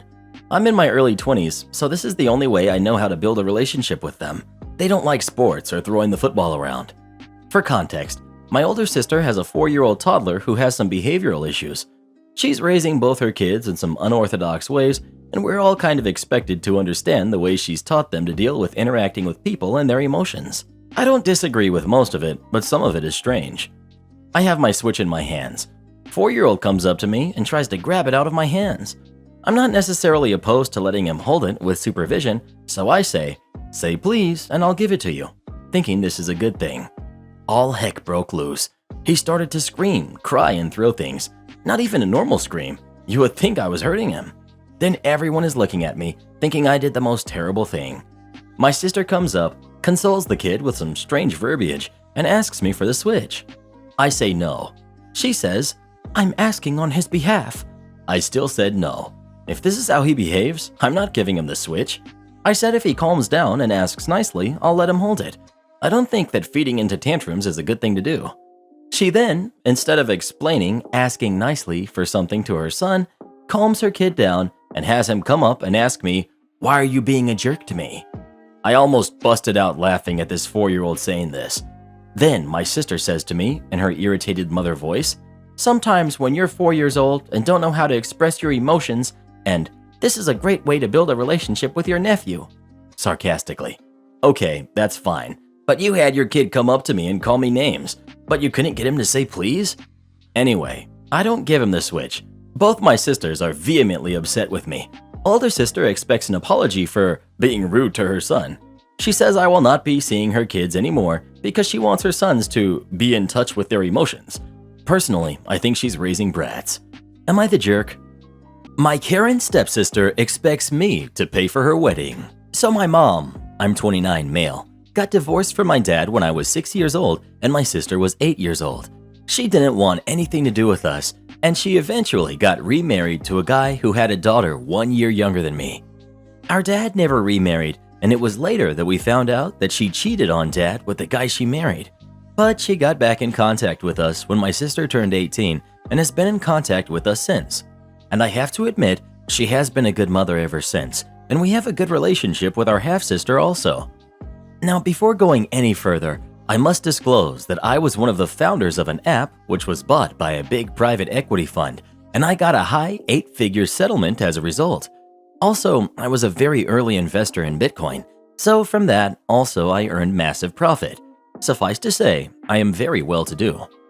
So my sister decided to get married earlier this year, and I paid for the whole ceremony. It cost me around $80,000 in total. No issues, as I can afford it, and my sister was very happy, which is what matters in the end. Now my stepsister is getting married next month, and she called me to say that I should help her with expenses in her wedding. I refused. Why would I pay for her wedding? But then my mom called me and said that I shouldn't discriminate between my two sisters. Like, what the heck? I only have one. Mom says that since my stepsister and her fiancé are not very well-to-do, I should help them. I told her that just because I paid for my own sister's wedding, it doesn't mean that I would pay for the wedding of the daughter of the guy she left us for. But she said that I am being petty. My sister and dad are on my side. Am I the jerk, Reddit? Not the jerk. You paid for your sister's wedding using your own money. Your sister was and is a part of your life. Your stepsister has nothing to do with you, and her demanding that you help her for her wedding is ridiculous. She's not even remotely related to you. It's your money to do what you want with. She's 28 years old, and if her fiancé and her are not very well-to-do, then it doesn't sound like they should be having an expensive wedding, and them expecting someone else to pay for it is ridiculous. Like you said, why would you pay for the wedding? Everyone sucks here. By no means are you obligated to pay for your stepsister's wedding or even contribute to it. But by the way you refer to her, you only have one sister, you're being callous and dismissive. If you ever want a decent relationship with her, you need to think of her more like a sister and not just the daughter of the guy she left us for. Your stepsister is being presumptuous, which may or may not have been suggested by your mom. There should be no sides here. It's okay for there to be a difference of opinion, but the terms of this disagreement sound more like an MMA match than a family. You're the jerk. Oh, look what we have here. Another man with way too much money who refuses to help his own family with something as simple as a wedding. You sound just like my brother, who I went no contact with. Money seriously corrupts people. Well, what do you think? Should OP pay for his stepsister's wedding or not? Please let us know. No way. She's trying to use you, bruh. Nephew threw a huge tantrum because I didn't give him my son's toy. We hosted Thanksgiving at my place. My brother, his wife, and their almost 4-year-old son were among the guests. As people were leaving, my brother asked if my nephew could take home one of my 2-year-old son's toy trucks. My nephew had been playing with it nonstop since they arrived and wanted to keep it. My brother said that he'd replace the toy if I told him where I got it. I told my brother that I'd be happy to give him a link to the store where I bought it, but I would not give the toy to him then and there. I refused for 2 reasons. Firstly, my brother/sister-in-law have a terrible habit of giving my nephew everything he asks for. He is way too old for that. Secondly, I don't want to reinforce in my nephew that it's okay to just take things he wants. My brother said that my nephew would throw a tantrum if he didn't get the toy then and there, and that everything would be easier if I just let him take the toy and get sent a replacement in the mail. I told my brother that I would not be an enabler for my nephew's bad behavior and that it's my brother and sister-in-law's problem if he throws a tantrum. Of course, the inevitable happened. My nephew started shrieking inconsolably at the top of his lungs, and my brother, sister-in-law, and nephew had to leave. Later that evening, I got an angry text from my brother saying that my nephew screamed his head off for the entire 3-hour car ride home and only stopped screaming after he literally passed out from exhaustion. He said that the tantrum was my fault since it would have been completely avoided if I had just given my nephew the toy, and accused me of backseat parenting, since in his words, it's not my place to set an example for his son. My wife thinks we should have just handed the toy over to make things easier, especially since our son has a ton of toys and is not particularly attached to that specific truck and would not have noticed it missing for just a couple days. I still maintain that it's well within my rights to set an example for my nephew, even if it goes against my brother and sister-in-law's parenting style of coddling their son. and that the tantrum is 100% a result of their terrible parenting habits. Not the jerk. Your brother may think that it's easier to give in to his son's tantrums, but he's starting to reap what he's sown now. The 3-hour tantrum is his own fault for never teaching the kid proper boundaries and for teaching him that his parents would give him anything if he'd just throw a tantrum. Everyone sucks here. Your brother and his wife were absolutely in the wrong for making their kid's behavior your fault. Nephew's behavior is not your fault, no matter your decision about the toy. Where I do think you are a little bit the jerk is that you took this as a chance to berate your brother's parenting. You clearly have opinions about his parenting skills, which means you've seen this happen over the years, and thus have had plenty of time to talk to him about it in a less charged environment. The end of a holiday meal, where they are staring down the face of a 3-hour drive with a tantrum-prone child, isn't really the time to give advice and have it be listened to and taken to heart. I think you were right to not hand over your kid's toy, and your wife is probably sick of hearing you complain about your brother, so I can see where she's coming from. You're the jerk. I can't stand people who feel the need to act tough to kids. We're talking about a 4-year-old. If giving him the toy will make him shut up, just give him the toy. Well, what do you think? Should OP have given them the toy or not? Please let us know. Who came up with this whole don't discipline your kids thing? Am I the jerk for refusing to make a $120 cut of steak well done? So, we did a bit of an extravagant Friendsgiving this year, as I lucked into a strip loin of A5 Wagyu for a price that was unorthodox levels of cheap. My friend works for a high-end meat distributor and received it as a gift. It was a tight-knit event with only 10 of us there, mostly couples, including my friend who only started dating a girl within the last couple months. We had an array of dishes, but I was responsible for cooking the meat. Steak is about the closest thing I have to a religion, and I take it very seriously. The average steak for me takes about 4 to 5 hours to prepare and cook, from the sous vide to the cast iron to plate, though sometimes I take as much as 3 to 4 months butter aging or dry aging my meats to be certain that they are perfect. These were genuine A5, so I only sous vide them after cutting them into 2-inch steaks. There was pretty perfectly enough for one each, but I also made jerk chicken, mandarin duck breast, and a nice cut of cherry jalapeno salmon. I had quite the spread.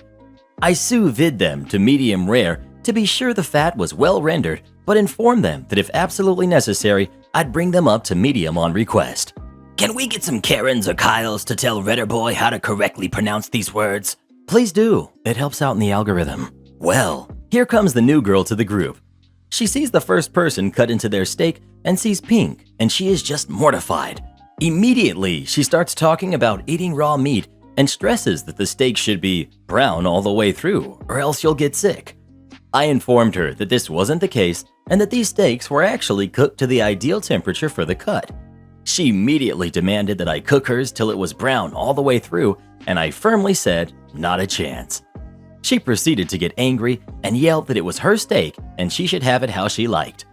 I told her that there were plenty of other meats to choose from, as well as a plethora of side dishes that she could have, but her steak was not being made well done in my house.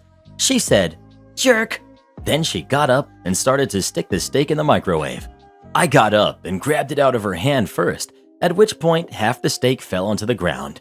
My dogs quickly got to it, to which I said, well, at least it went to someone who wouldn't complain on a good steak. From there was definitely tension from that end of the table. They ate a little bit, then hurriedly left. Since then, my longtime friend and his new girlfriend have blocked me on social media and my phone number. They've even gone so far as to block the rest of the people at the table and cut off all ties. Yesterday, I received a PayPal invoice from my old friend for $25 that just said, pay for dry cleaning of her dress. I don't think anything actually spilled on her. I think it's just more drama, but as of now, I'm ignoring it and, unfortunately, probably washing my hands clean of an old friend. Am I the jerk here? Edit. I should state that a menu was sent weeks in advance with the express point that if someone wanted their steak cooked to a higher temperature, I'd really go to the grocery store and get some USDA Prime for them. Everyone sucks here. She was a terrible guest and you were an obnoxious host. Don't get me wrong, I can't even eat meat above a medium rare temp, but when you choose to cook for someone, you don't get to dictate how they eat it. You're gifting them a dish and they can do how they will with it, in the manner they enjoy it. The fact you'd rather have a dog eat the meat than the guest is pretty telling of how inconsiderate and controlling of a host you are. You're the jerk, assuming this is even real, because I can't fathom someone being this much of a jerk to their friends. You weren't the one eating the steak, she was. She can have it however she wants. The fact that you not only refused to cook it to her request, but then grabbed it away from her when she attempted to cook it further herself makes you a complete and total jerk in this situation. And the fact that you'll give a $120 steak to a dog before you'll let a person eat it well done is just ridiculous. I refused to let my parents move in and reminded them that they backed the wrong horse. I'm 37, male, and my family comes from and is a long line of doctors. Being a doctor is the only acceptable profession in their eyes, and anything aside from that is met with literal abandonment, which is what happened to me when I turned 17 and told my family I was not going to be a doctor, but to build an acting career, social media career, YouTube wasn't huge back then, and supplement my income with small business endeavors. When I told my family this, they kicked me out, and we subsequently lost contact for 17 years. During this time, they moved to the UK, and my sister became a doctor, and my older brother got into a very competitive stream for surgery, neurosurgery, specializing in spinal tumor diagnosis and removal, which he has now finished. We reconnected when lockdown hit, and they told me they were moving back to Sydney for lifestyle reasons, and because my brother has found a $750,000 a year job. During the last 2 years, they never asked me how my acting career or social media stuff went, and basically assumed I was just slumming it in Sydney. To their credit, they were correct in that I didn't make it big in acting. Maybe the world wasn't ready for a mainstream leading role Indian, or make it at all. I did, however, make it big as an investment banker and recently made partner at the bank I work. This came to head on Friday when I met them for house shopping. I walked to meet them, and when they asked about my car, I just said I preferred to walk, and they realized the areas they wanted to live, despite being highly paid medical professionals, simply wasn't going to be happening, as the houses cost north of $20 million. When we decided to call it a day and regroup, they suggested going to my place before going out to dinner. When we arrived at my house, they thought I was renting a room and inquired how much rent was. I informed them that I wasn't renting and that this was my house. They lost their crap, accusing me of lying to them for years and only meeting up to rub it in their face that I probably legally gained my wealth, and capped it off by informing me that they'll be living with me from now on instead of with my older brother, since they can't be seen living in a worse house than their son.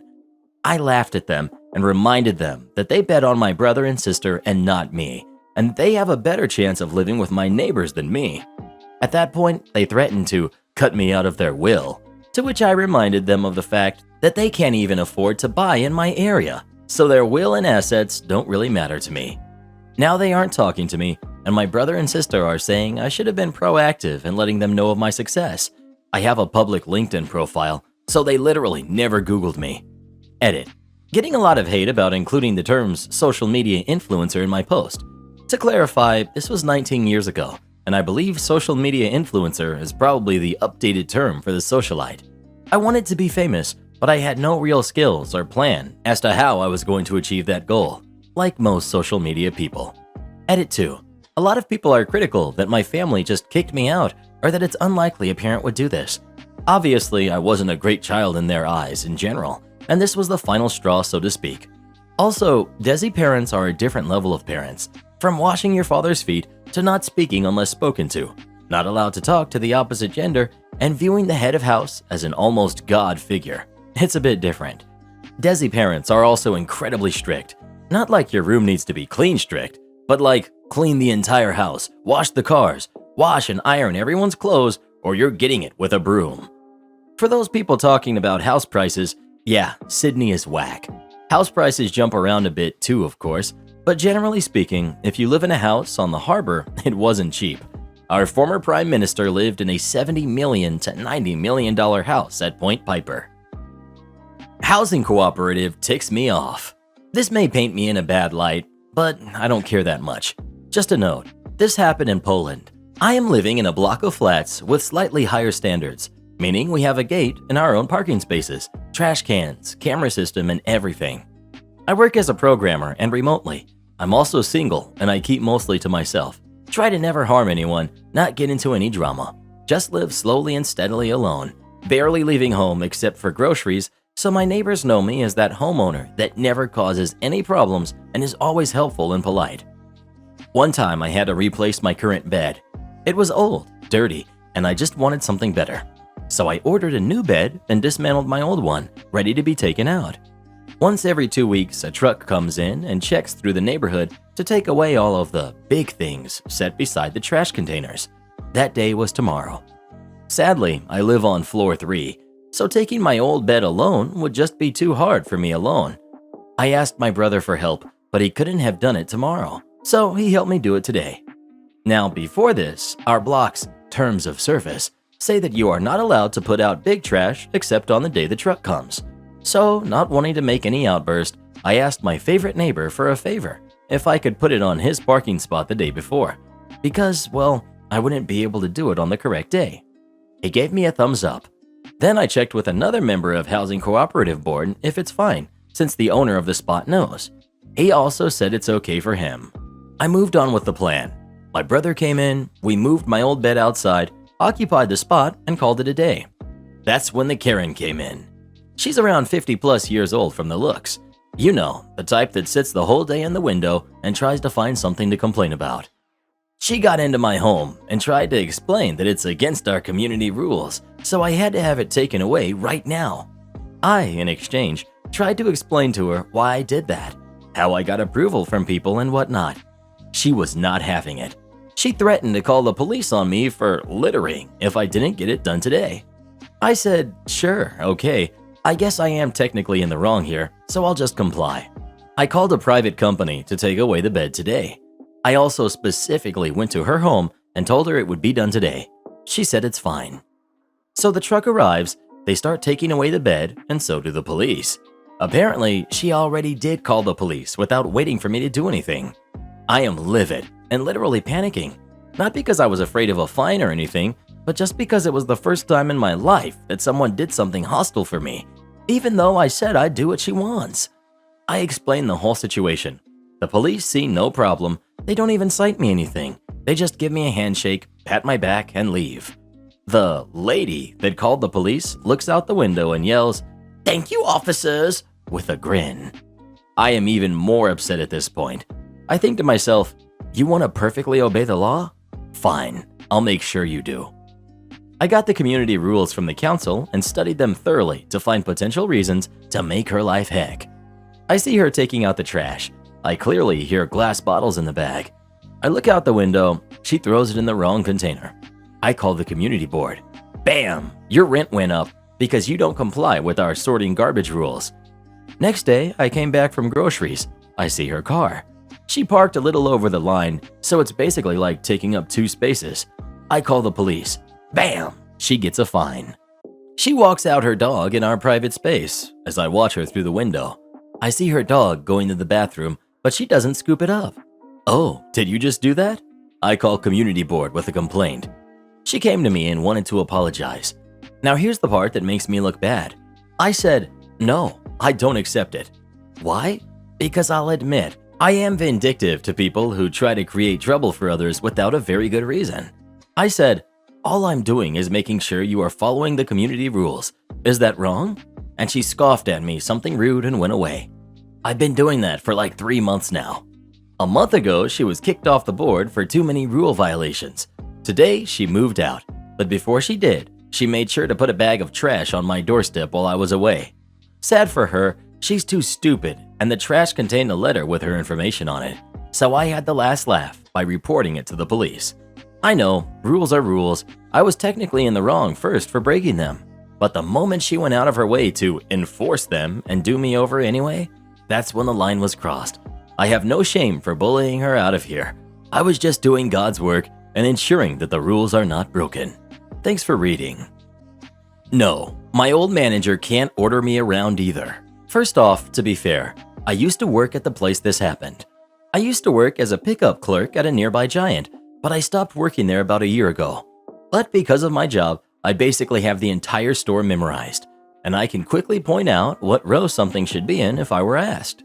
That, plus the fact that I sometimes chat with my old coworkers, could make someone assume I still worked there. Anyways, I was there yesterday, looking for ingredients I was missing for dinner. But while I was looking, someone walked up to me. She was about the same age as me and had the same vibe of, I need to find something, but I'm too anxious to just ask an employee around her that I usually have.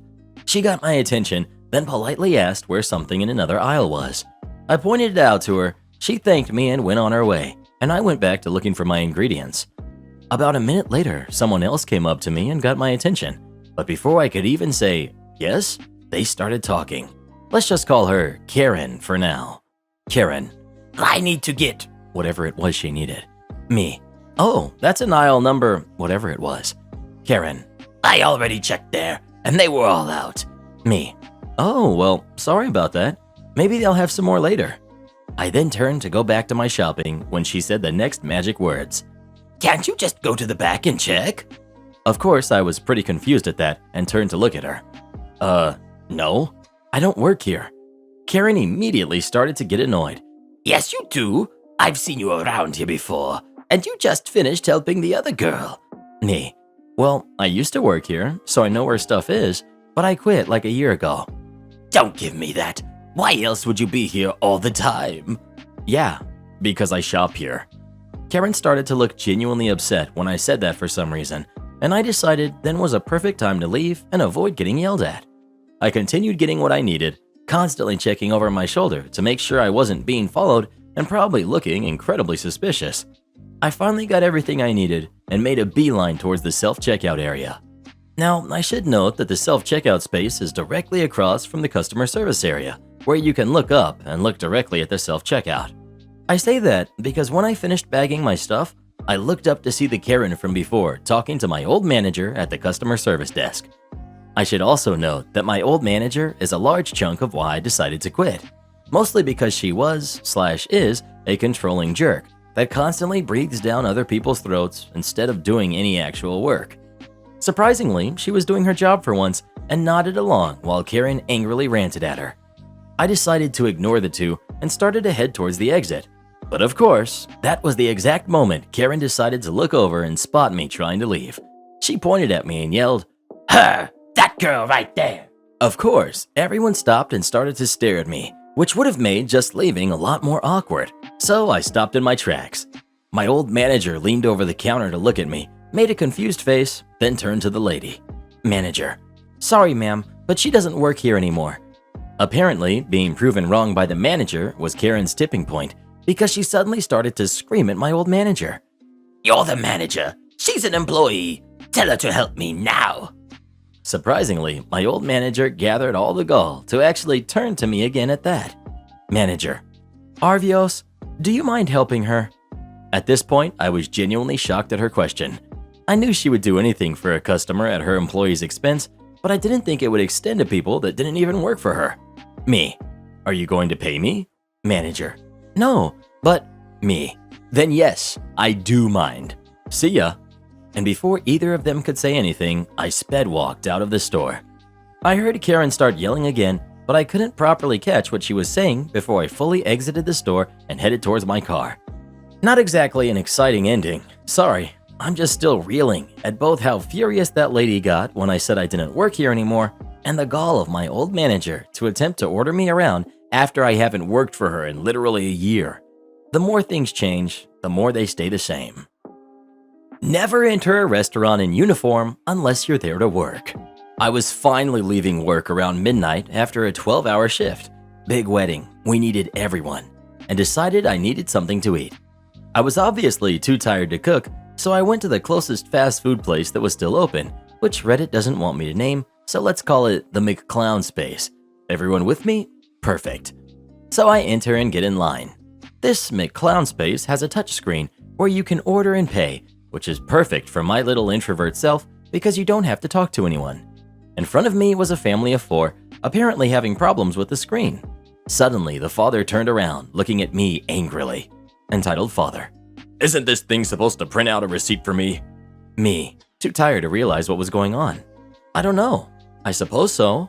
Entitled Dad, well, what can I possibly do now? Me, ask at the counter? He storms off to the counter, glaring daggers at me. I wondered how I wronged him, but then I noticed it's my time to order, and my craving for a deep-fried load of fat and salt with just the faintest hint of chicken aroma, accompanied by some watered-down, artificially flavored sugar syrup, overpowers all other thoughts. But, dear reader, where did I go wrong? I had made the mistake of entering in my uniform. Our uniform is the classic black vest, red tie combo. So while looking nothing like a McClown employee and having my name tag, etc. removed, I still did look like a waiter. Now, this specific McClown doesn't really have waiters of the kind that comes to your table and serves food, refills drinks, take orders, and remove empty plates. They have people working the counter and occasionally cleaning up empty tables, so I never figured I could be mistaken for an employee here. I was wrong. So I ordered, paid, got my food, and sat down, all in a matter of a few minutes. My order was pretty easy, and the screen was working just fine. I start digging in, and within a minute, I'm in greasy fast food heaven. It's at this time I notice the entitled father is standing in front of my table, glaring down at me, his family in tow. I look up at him, chicken nugget in hand, and that's when it hits him. Entitled dad, suddenly looking a lot less angry. Wait, you don't work here, do you? Me. I don't. Well, I was about to tell you you're a terrible employee and have no idea what you're doing. But in that case... And with that, he and his family shuffle away. Let this be a lesson to you, fellow servers. Never enter a restaurant in uniform unless you are there for work. People will start blaming things on you. Use our restroom because it's broken. So I'm normally one to stalk Reddit in the shadows, but I figured I'd share a little Thanksgiving Karen moment I just had. I'm at work and on mobile, so I apologize for any format issues. Hopefully this is in the right place. Anyways, happy Thanksgiving everyone and enjoy. We've got me, the manager of this location, and we've got Karen, the entitled woman. So I work for a gas station chain that often is found on the same property as Walmart. And no, we are not Walmart as everyone seems to think. That's why we're open and they are closed. Thanksgiving Day, we are open and it's notoriously slow. So once I'm done with paperwork and such, I decided to get outside and do some stocking and cleaning, which wasn't done the night before as it should have been. We are a kiosk store, so the way it's set up is you have coolers and snack racks on either side of the walkway that leads you to the window where the register is. Said coolers are stocked through doors on the back side. The storage room and bathroom doors are on the side of the building near the back. So now that I've explained that, onto the encounter. I had just filled my cart with drinks and walked to the back side of the cooler to stock. I can hear and see if anyone passes in front of the cooler, so I know when a customer comes in. A woman passes in front of the cooler I'm stocking, so I stop, shut the door, and enter the kiosk to take care of her. Me. Good morning, ma'am. What can I do for you today? Karen. Oh, I'm so thankful you are open. Is your bathroom unlocked? Me. Yes, ma'am. We only close on Christmas. And I apologize for the inconvenience, but our bathroom is out of order and locked. Karen gets suddenly flustered and loud. Well, why? Can't you fix it? Me. Trying to hide the sigh I want to let out because I already know how this is going to go. No, ma'am. We are not able to fix it and are currently waiting on them to send a plumber out. The toilet is completely clogged and will not flush, and we believe we had a busted pipe somewhere. She cuts me off. Well, that doesn't make any sense. You're just too lazy to fix it. I need to use your restroom, so open it for me. At this point, her face and ears are getting red, and I'm just standing there with an annoyed look behind my mask as she yells at me. I take a deep breath and remind myself I have to be professional because I'm the manager. Me.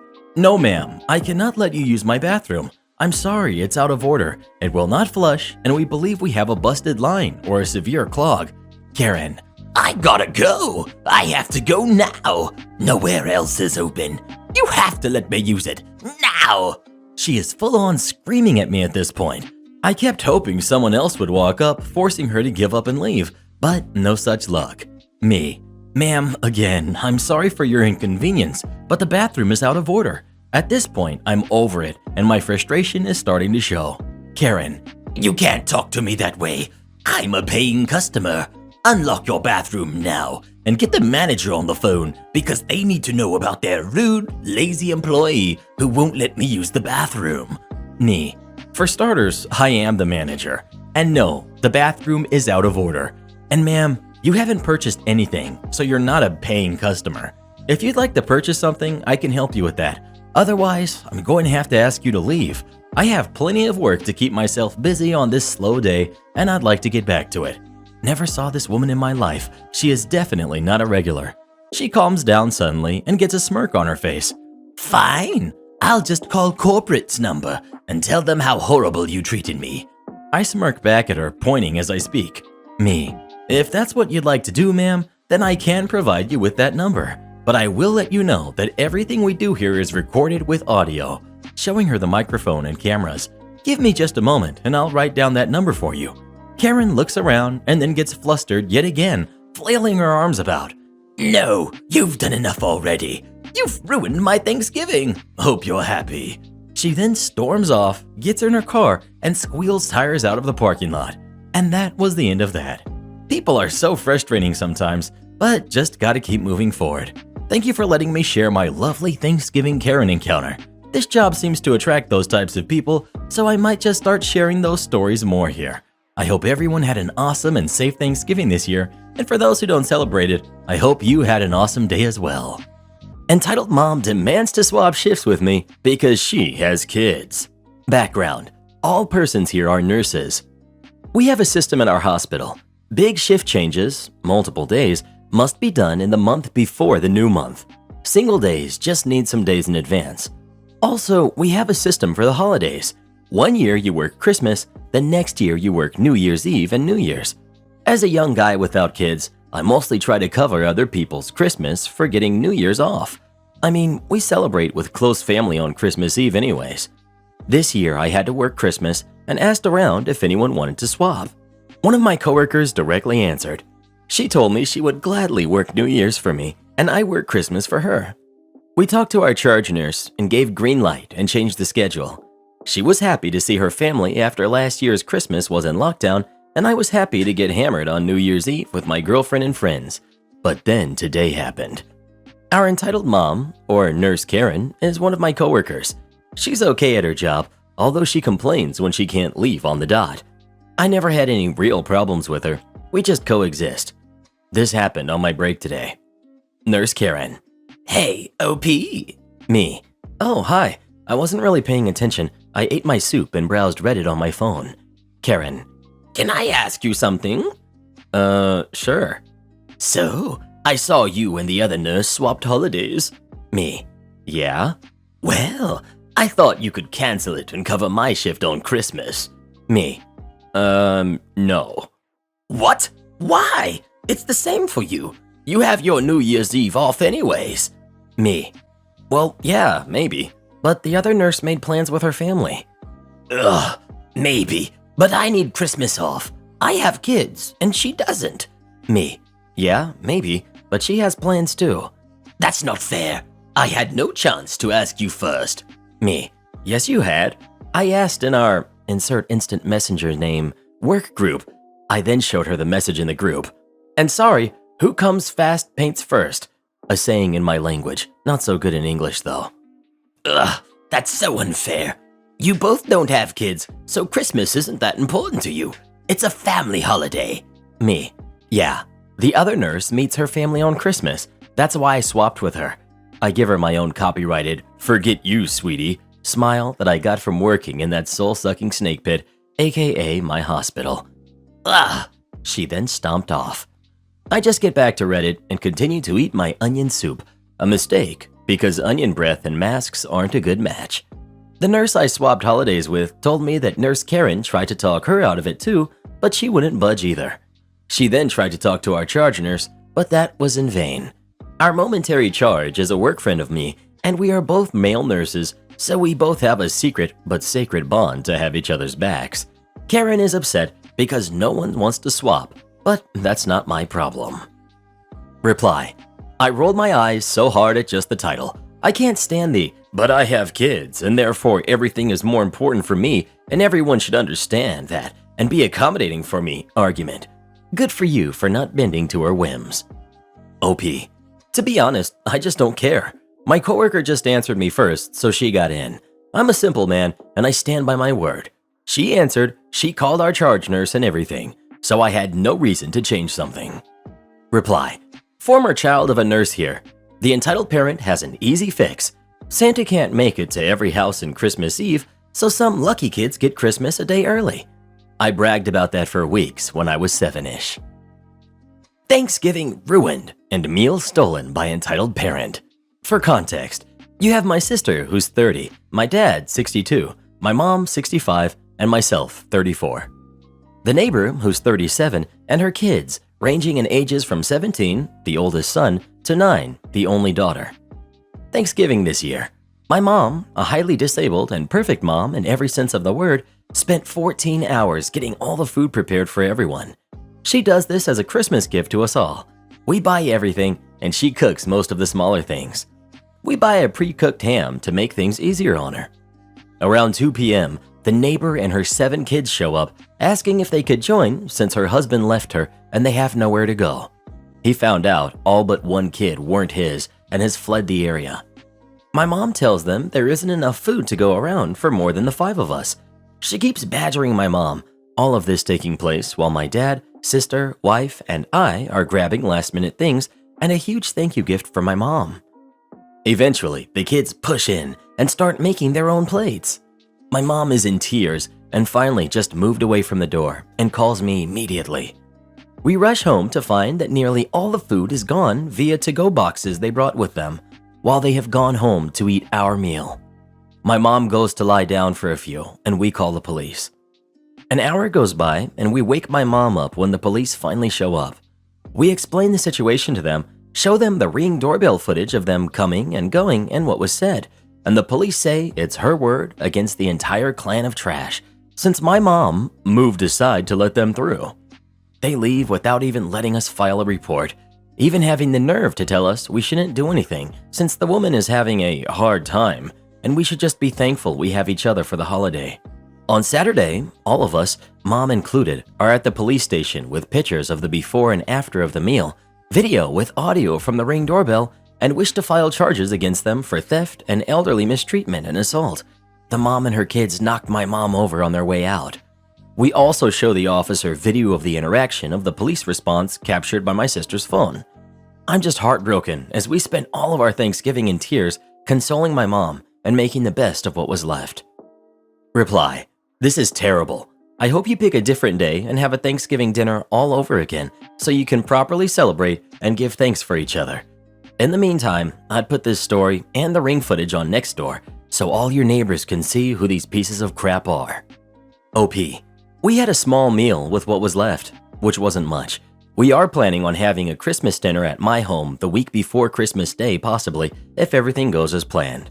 People in the neighborhood we know well were given a copy of our written statement to the police department and a link to see both videos, the Ring footage and what my sister took when the authorities decided to show up. 3 of them provided the police with footage from their homes as well as letting us have a copy. You can clearly see what happened from the entire perspective of the footage we've pieced together. Due to legal advice, we can't show the footage online since it would show the identities of the minors involved. From my neighbor across the street's camera, you can see the entitled parent and her kids discussing something right before they walk up to the door. See all of the kids push past my mom as soon as the door opens, my mother disappear from the doorway in a single frame, and the entitled parent and kids exit the threshold of the doorway with arms full and briskly walk out of frame. Am I the jerk for keeping an unedited wedding photo when it upset mother-in-law? My husband and I have been married for 5 years, and his mom is the bane of my existence. She is the death by 1,000 cuts type and manages to be smug and condescending while playing it off as being dumb. I'm not feminine enough for her son doesn't make enough money, and I'm not the doting wife she envisioned. In short, we embarrass her. Mother-in-law is a huge girly girl, super vain, cares a lot about how she looks. She viewed my wedding as her little beauty pageant and acted like she was the one getting married. I gave her a lot of leeway because she was going through a divorce and lashing out. She broke down crying and had a rare, genuine moment, and then I was just like, forget it. You can have your too light, too sparkly dress. It obviously means a lot to you. Anyway, the night before the wedding, her and father-in-law, her soon-to-be ex, got into a little fight at the rehearsal dinner and left to go duke it out in the hall.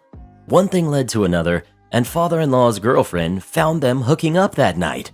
She's a special kind of petty and went out and actually bought black ink, like for a pen, and doused them both in it while they slept to mark them as cheaters, but more so mother-in-law. This stuff would not wash off. Half of her hair was dyed black, while the other half was very well blonde. One cheek was black, and it was awful. She spent all morning scrubbing, but to no avail. She was freaking out and wanted to skip the wedding because she was so embarrassed, but my mom talked her down, and my photographer promised that he could edit all the pictures to make her look normal. She ended up getting another dress last minute to draw less attention, I guess, and sulked the day of. But the photographer worked his magic, and my pictures came out great. Also, mother-in-law and father-in-law are very happily back together, and at least father-in-law can laugh about that day. I did, however, ask him for a copy of the original, because, come on, it's funny. I keep it on display in my bathroom, and when mother-in-law boundary stomps, I look at it. I pretty much forgot because it's been years and I stopped paying attention. I hosted my in-laws recently, and brother-in-law's toddler went to the bathroom all over the bathroom during a tantrum, and his mother was making him clean it. Cue massive screaming and crying, and that was going to take a while. So I told mother-in-law she could use the master bathroom, because I'm an idiot and I forgot. Mother-in-law came out upset and demanded to know why I had that picture. I said it was my wedding picture and I can display it wherever I want. She began to throw a fit about how I hate her and I enjoy seeing her suffer, and this is proof that I've always hated her. Father-in-law tried to calm her down and said it was objectively funny, and he has a picture of her with the ink in his home office. She said that was different because he loves her, but I'm just a crappy person, and it's different because I'm a woman.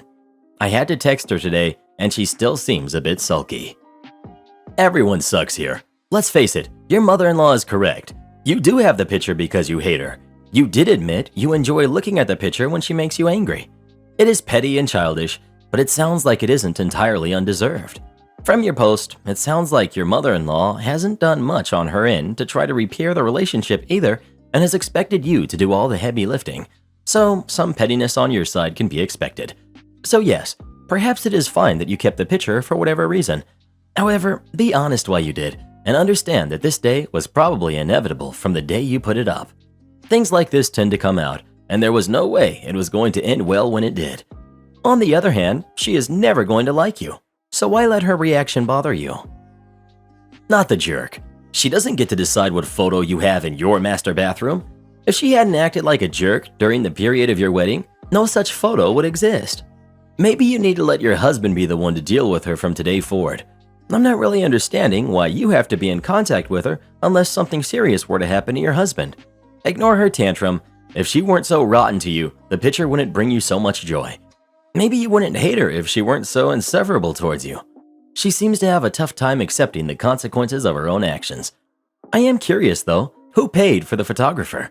If you and your hubby, then that's awesome. If your mother-in-law, then the photographer basically betrayed her trust when promising to edit all photos to not show the effects of the ink. Am I the jerk for unpacking my girlfriend's towel? I, 31 male, and my girlfriend, 25 female, have been dating for about 2 years. My girlfriend has beautiful hair that seems a lot more low maintenance than most women I know. She doesn't use all 100 different hair products, nor does she blow dry it.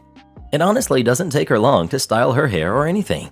However, she always insists on using this special towel to dry her hair. She insists that she can't use any regular towel for her hair. She gets mad if I use her hair towel as a regular towel too. She says that the towel should only be used for hair. She even bought an extra one of these towels that she keeps in her drawer at my place. She also takes the towel with her when she goes on vacation. I usually don't mind since the towel doesn't take up much space, and it's better than listening to a hairdryer all the time, but it's a bit weird because I don't know anyone else who has a towel just for their hair. For Thanksgiving, we traveled to see my family. Before the trip, I asked my girlfriend to leave her towel at home since we'll be staying at my parents' house. I don't want my family to think she was weird or make fun of her. Since we planned to leave early in the morning, girlfriend spent the night at my place. I noticed that she packed the towels she kept at my place in her suitcase. When she was asleep, I took the towel out. She didn't notice the towel was gone until after we got to my parents' house. I thought it was okay, and my girlfriend didn't seem mad at all during the whole trip. However, when we got back to my place, my girlfriend got into her car and drove off without saying goodbye. She texted me later saying she's mad at me because of that stupid towel and she needs some space. I keep calling and texting her, but she won't respond. My friends think she's being overly dramatic, but my girlfriend isn't that type of person. Now I'm wondering if I messed up. Am I the jerk? You're the jerk. She packed that towel because she needed that towel.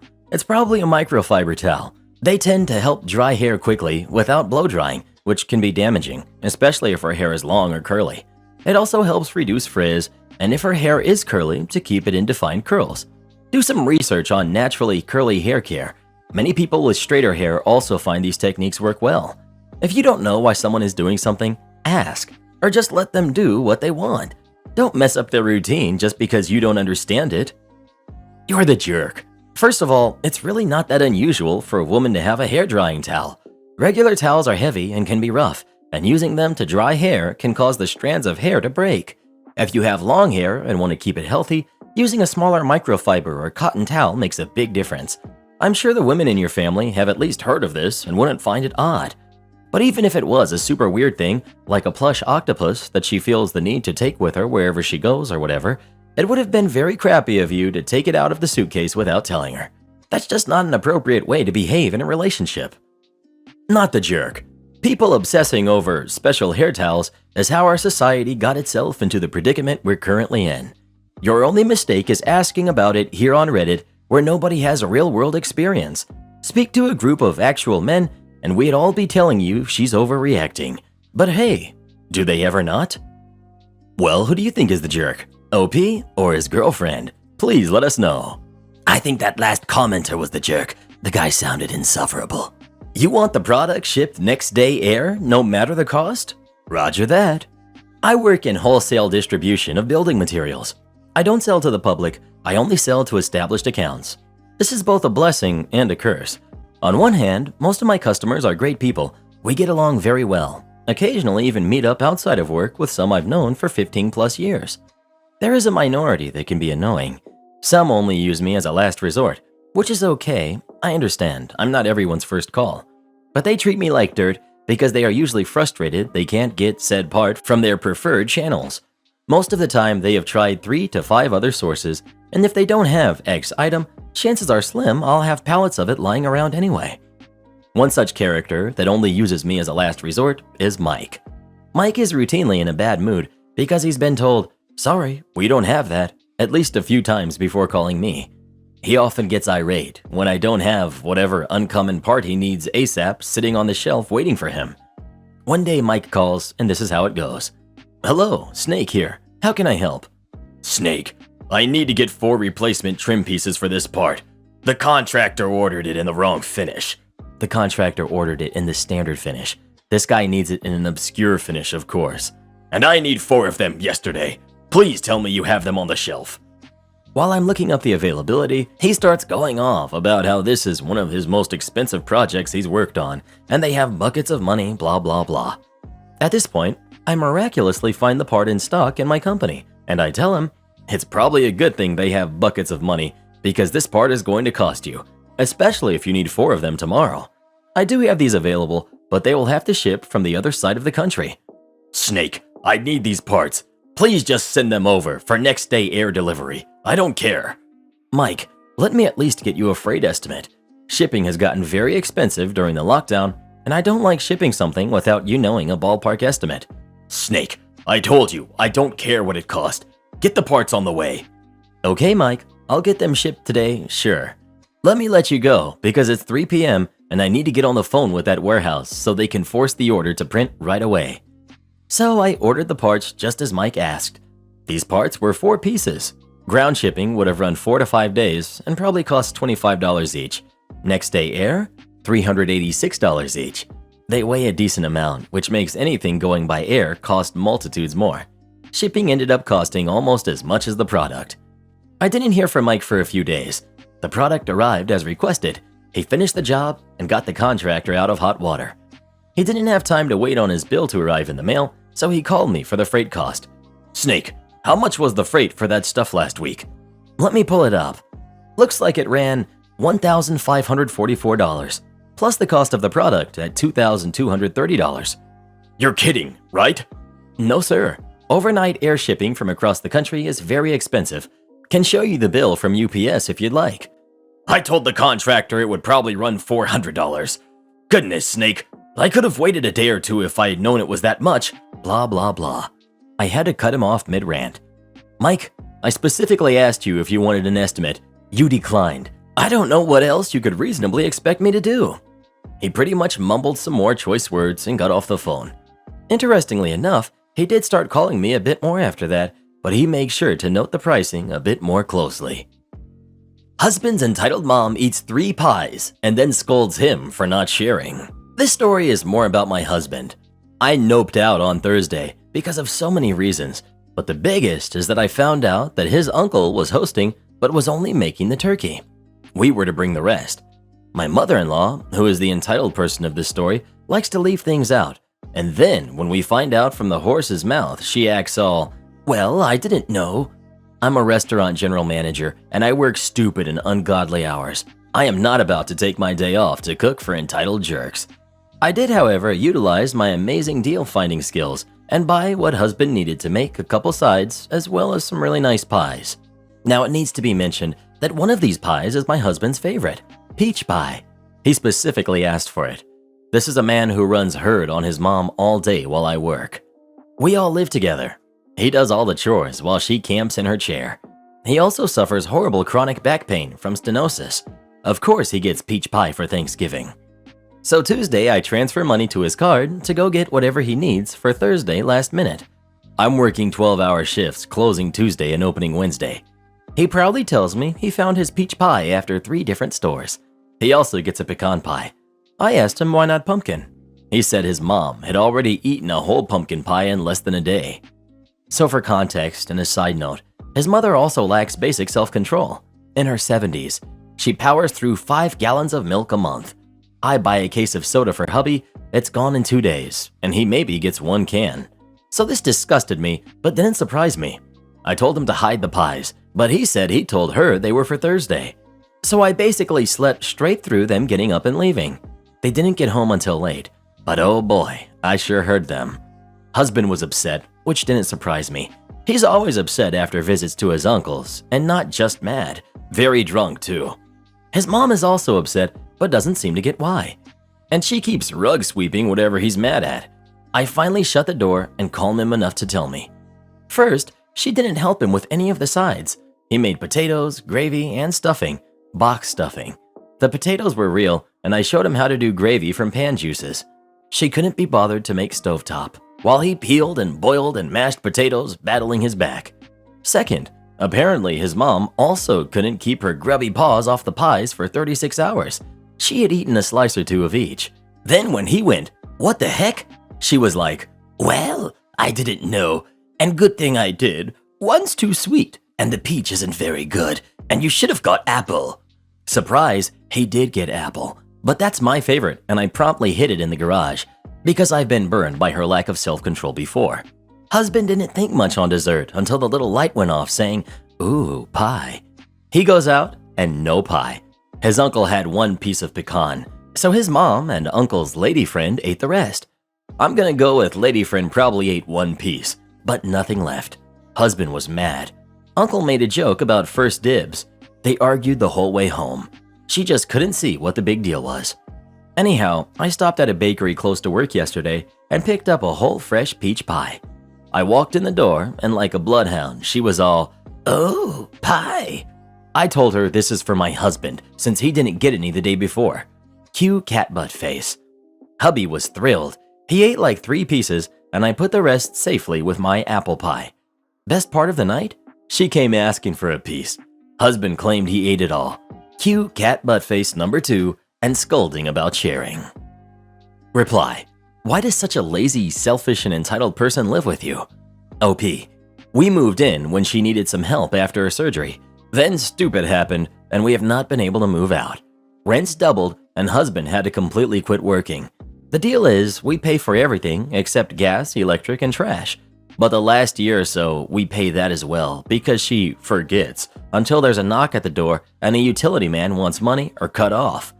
We live in the city, so even though she's got a $1,500 trash bill, I think that rarely gets money towards it either.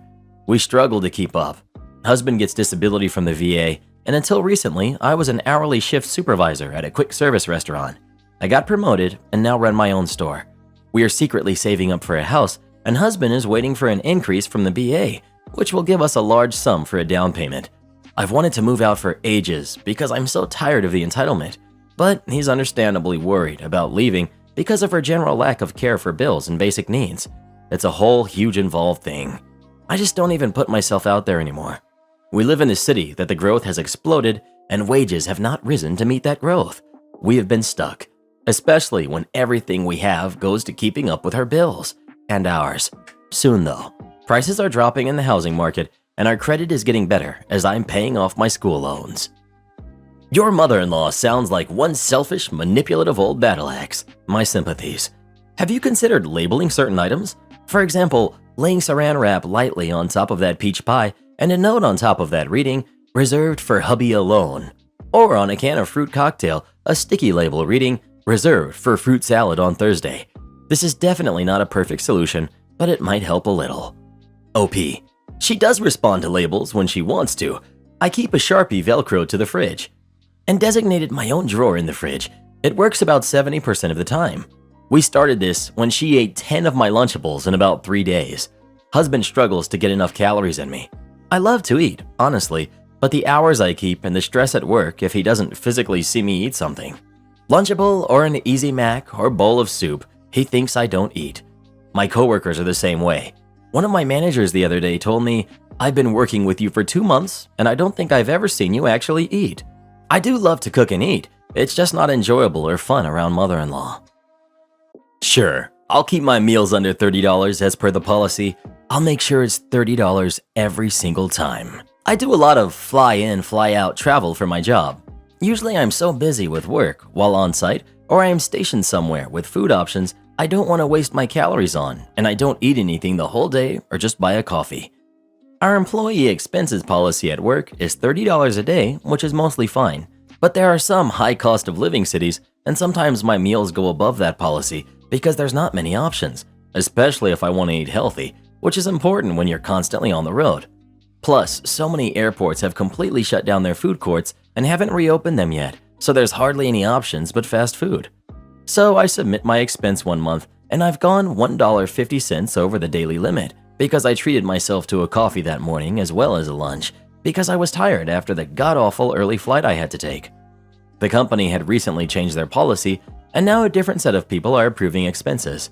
The previous people didn't mind going over by a few dollars because it balances out with trips where I didn't eat anything. But this new group are absolute sticklers and rejected the expense, citing I was over the daily limit. I tried to argue. I had 10 other visits that month in which I didn't eat a single thing, but they still weren't budging. It really left a sour taste in my mouth. Now, every single visit, I force myself to spend as close to $30 as I can because forget them. My husband is happy because it means I now bring back, slightly squished, but free food for him. I feel bad for wasting food, but often I just buy a meal and eat a few bites and throw it in the bin. However, the expense policy is $30 a day, and by God, I am going to stick to it now.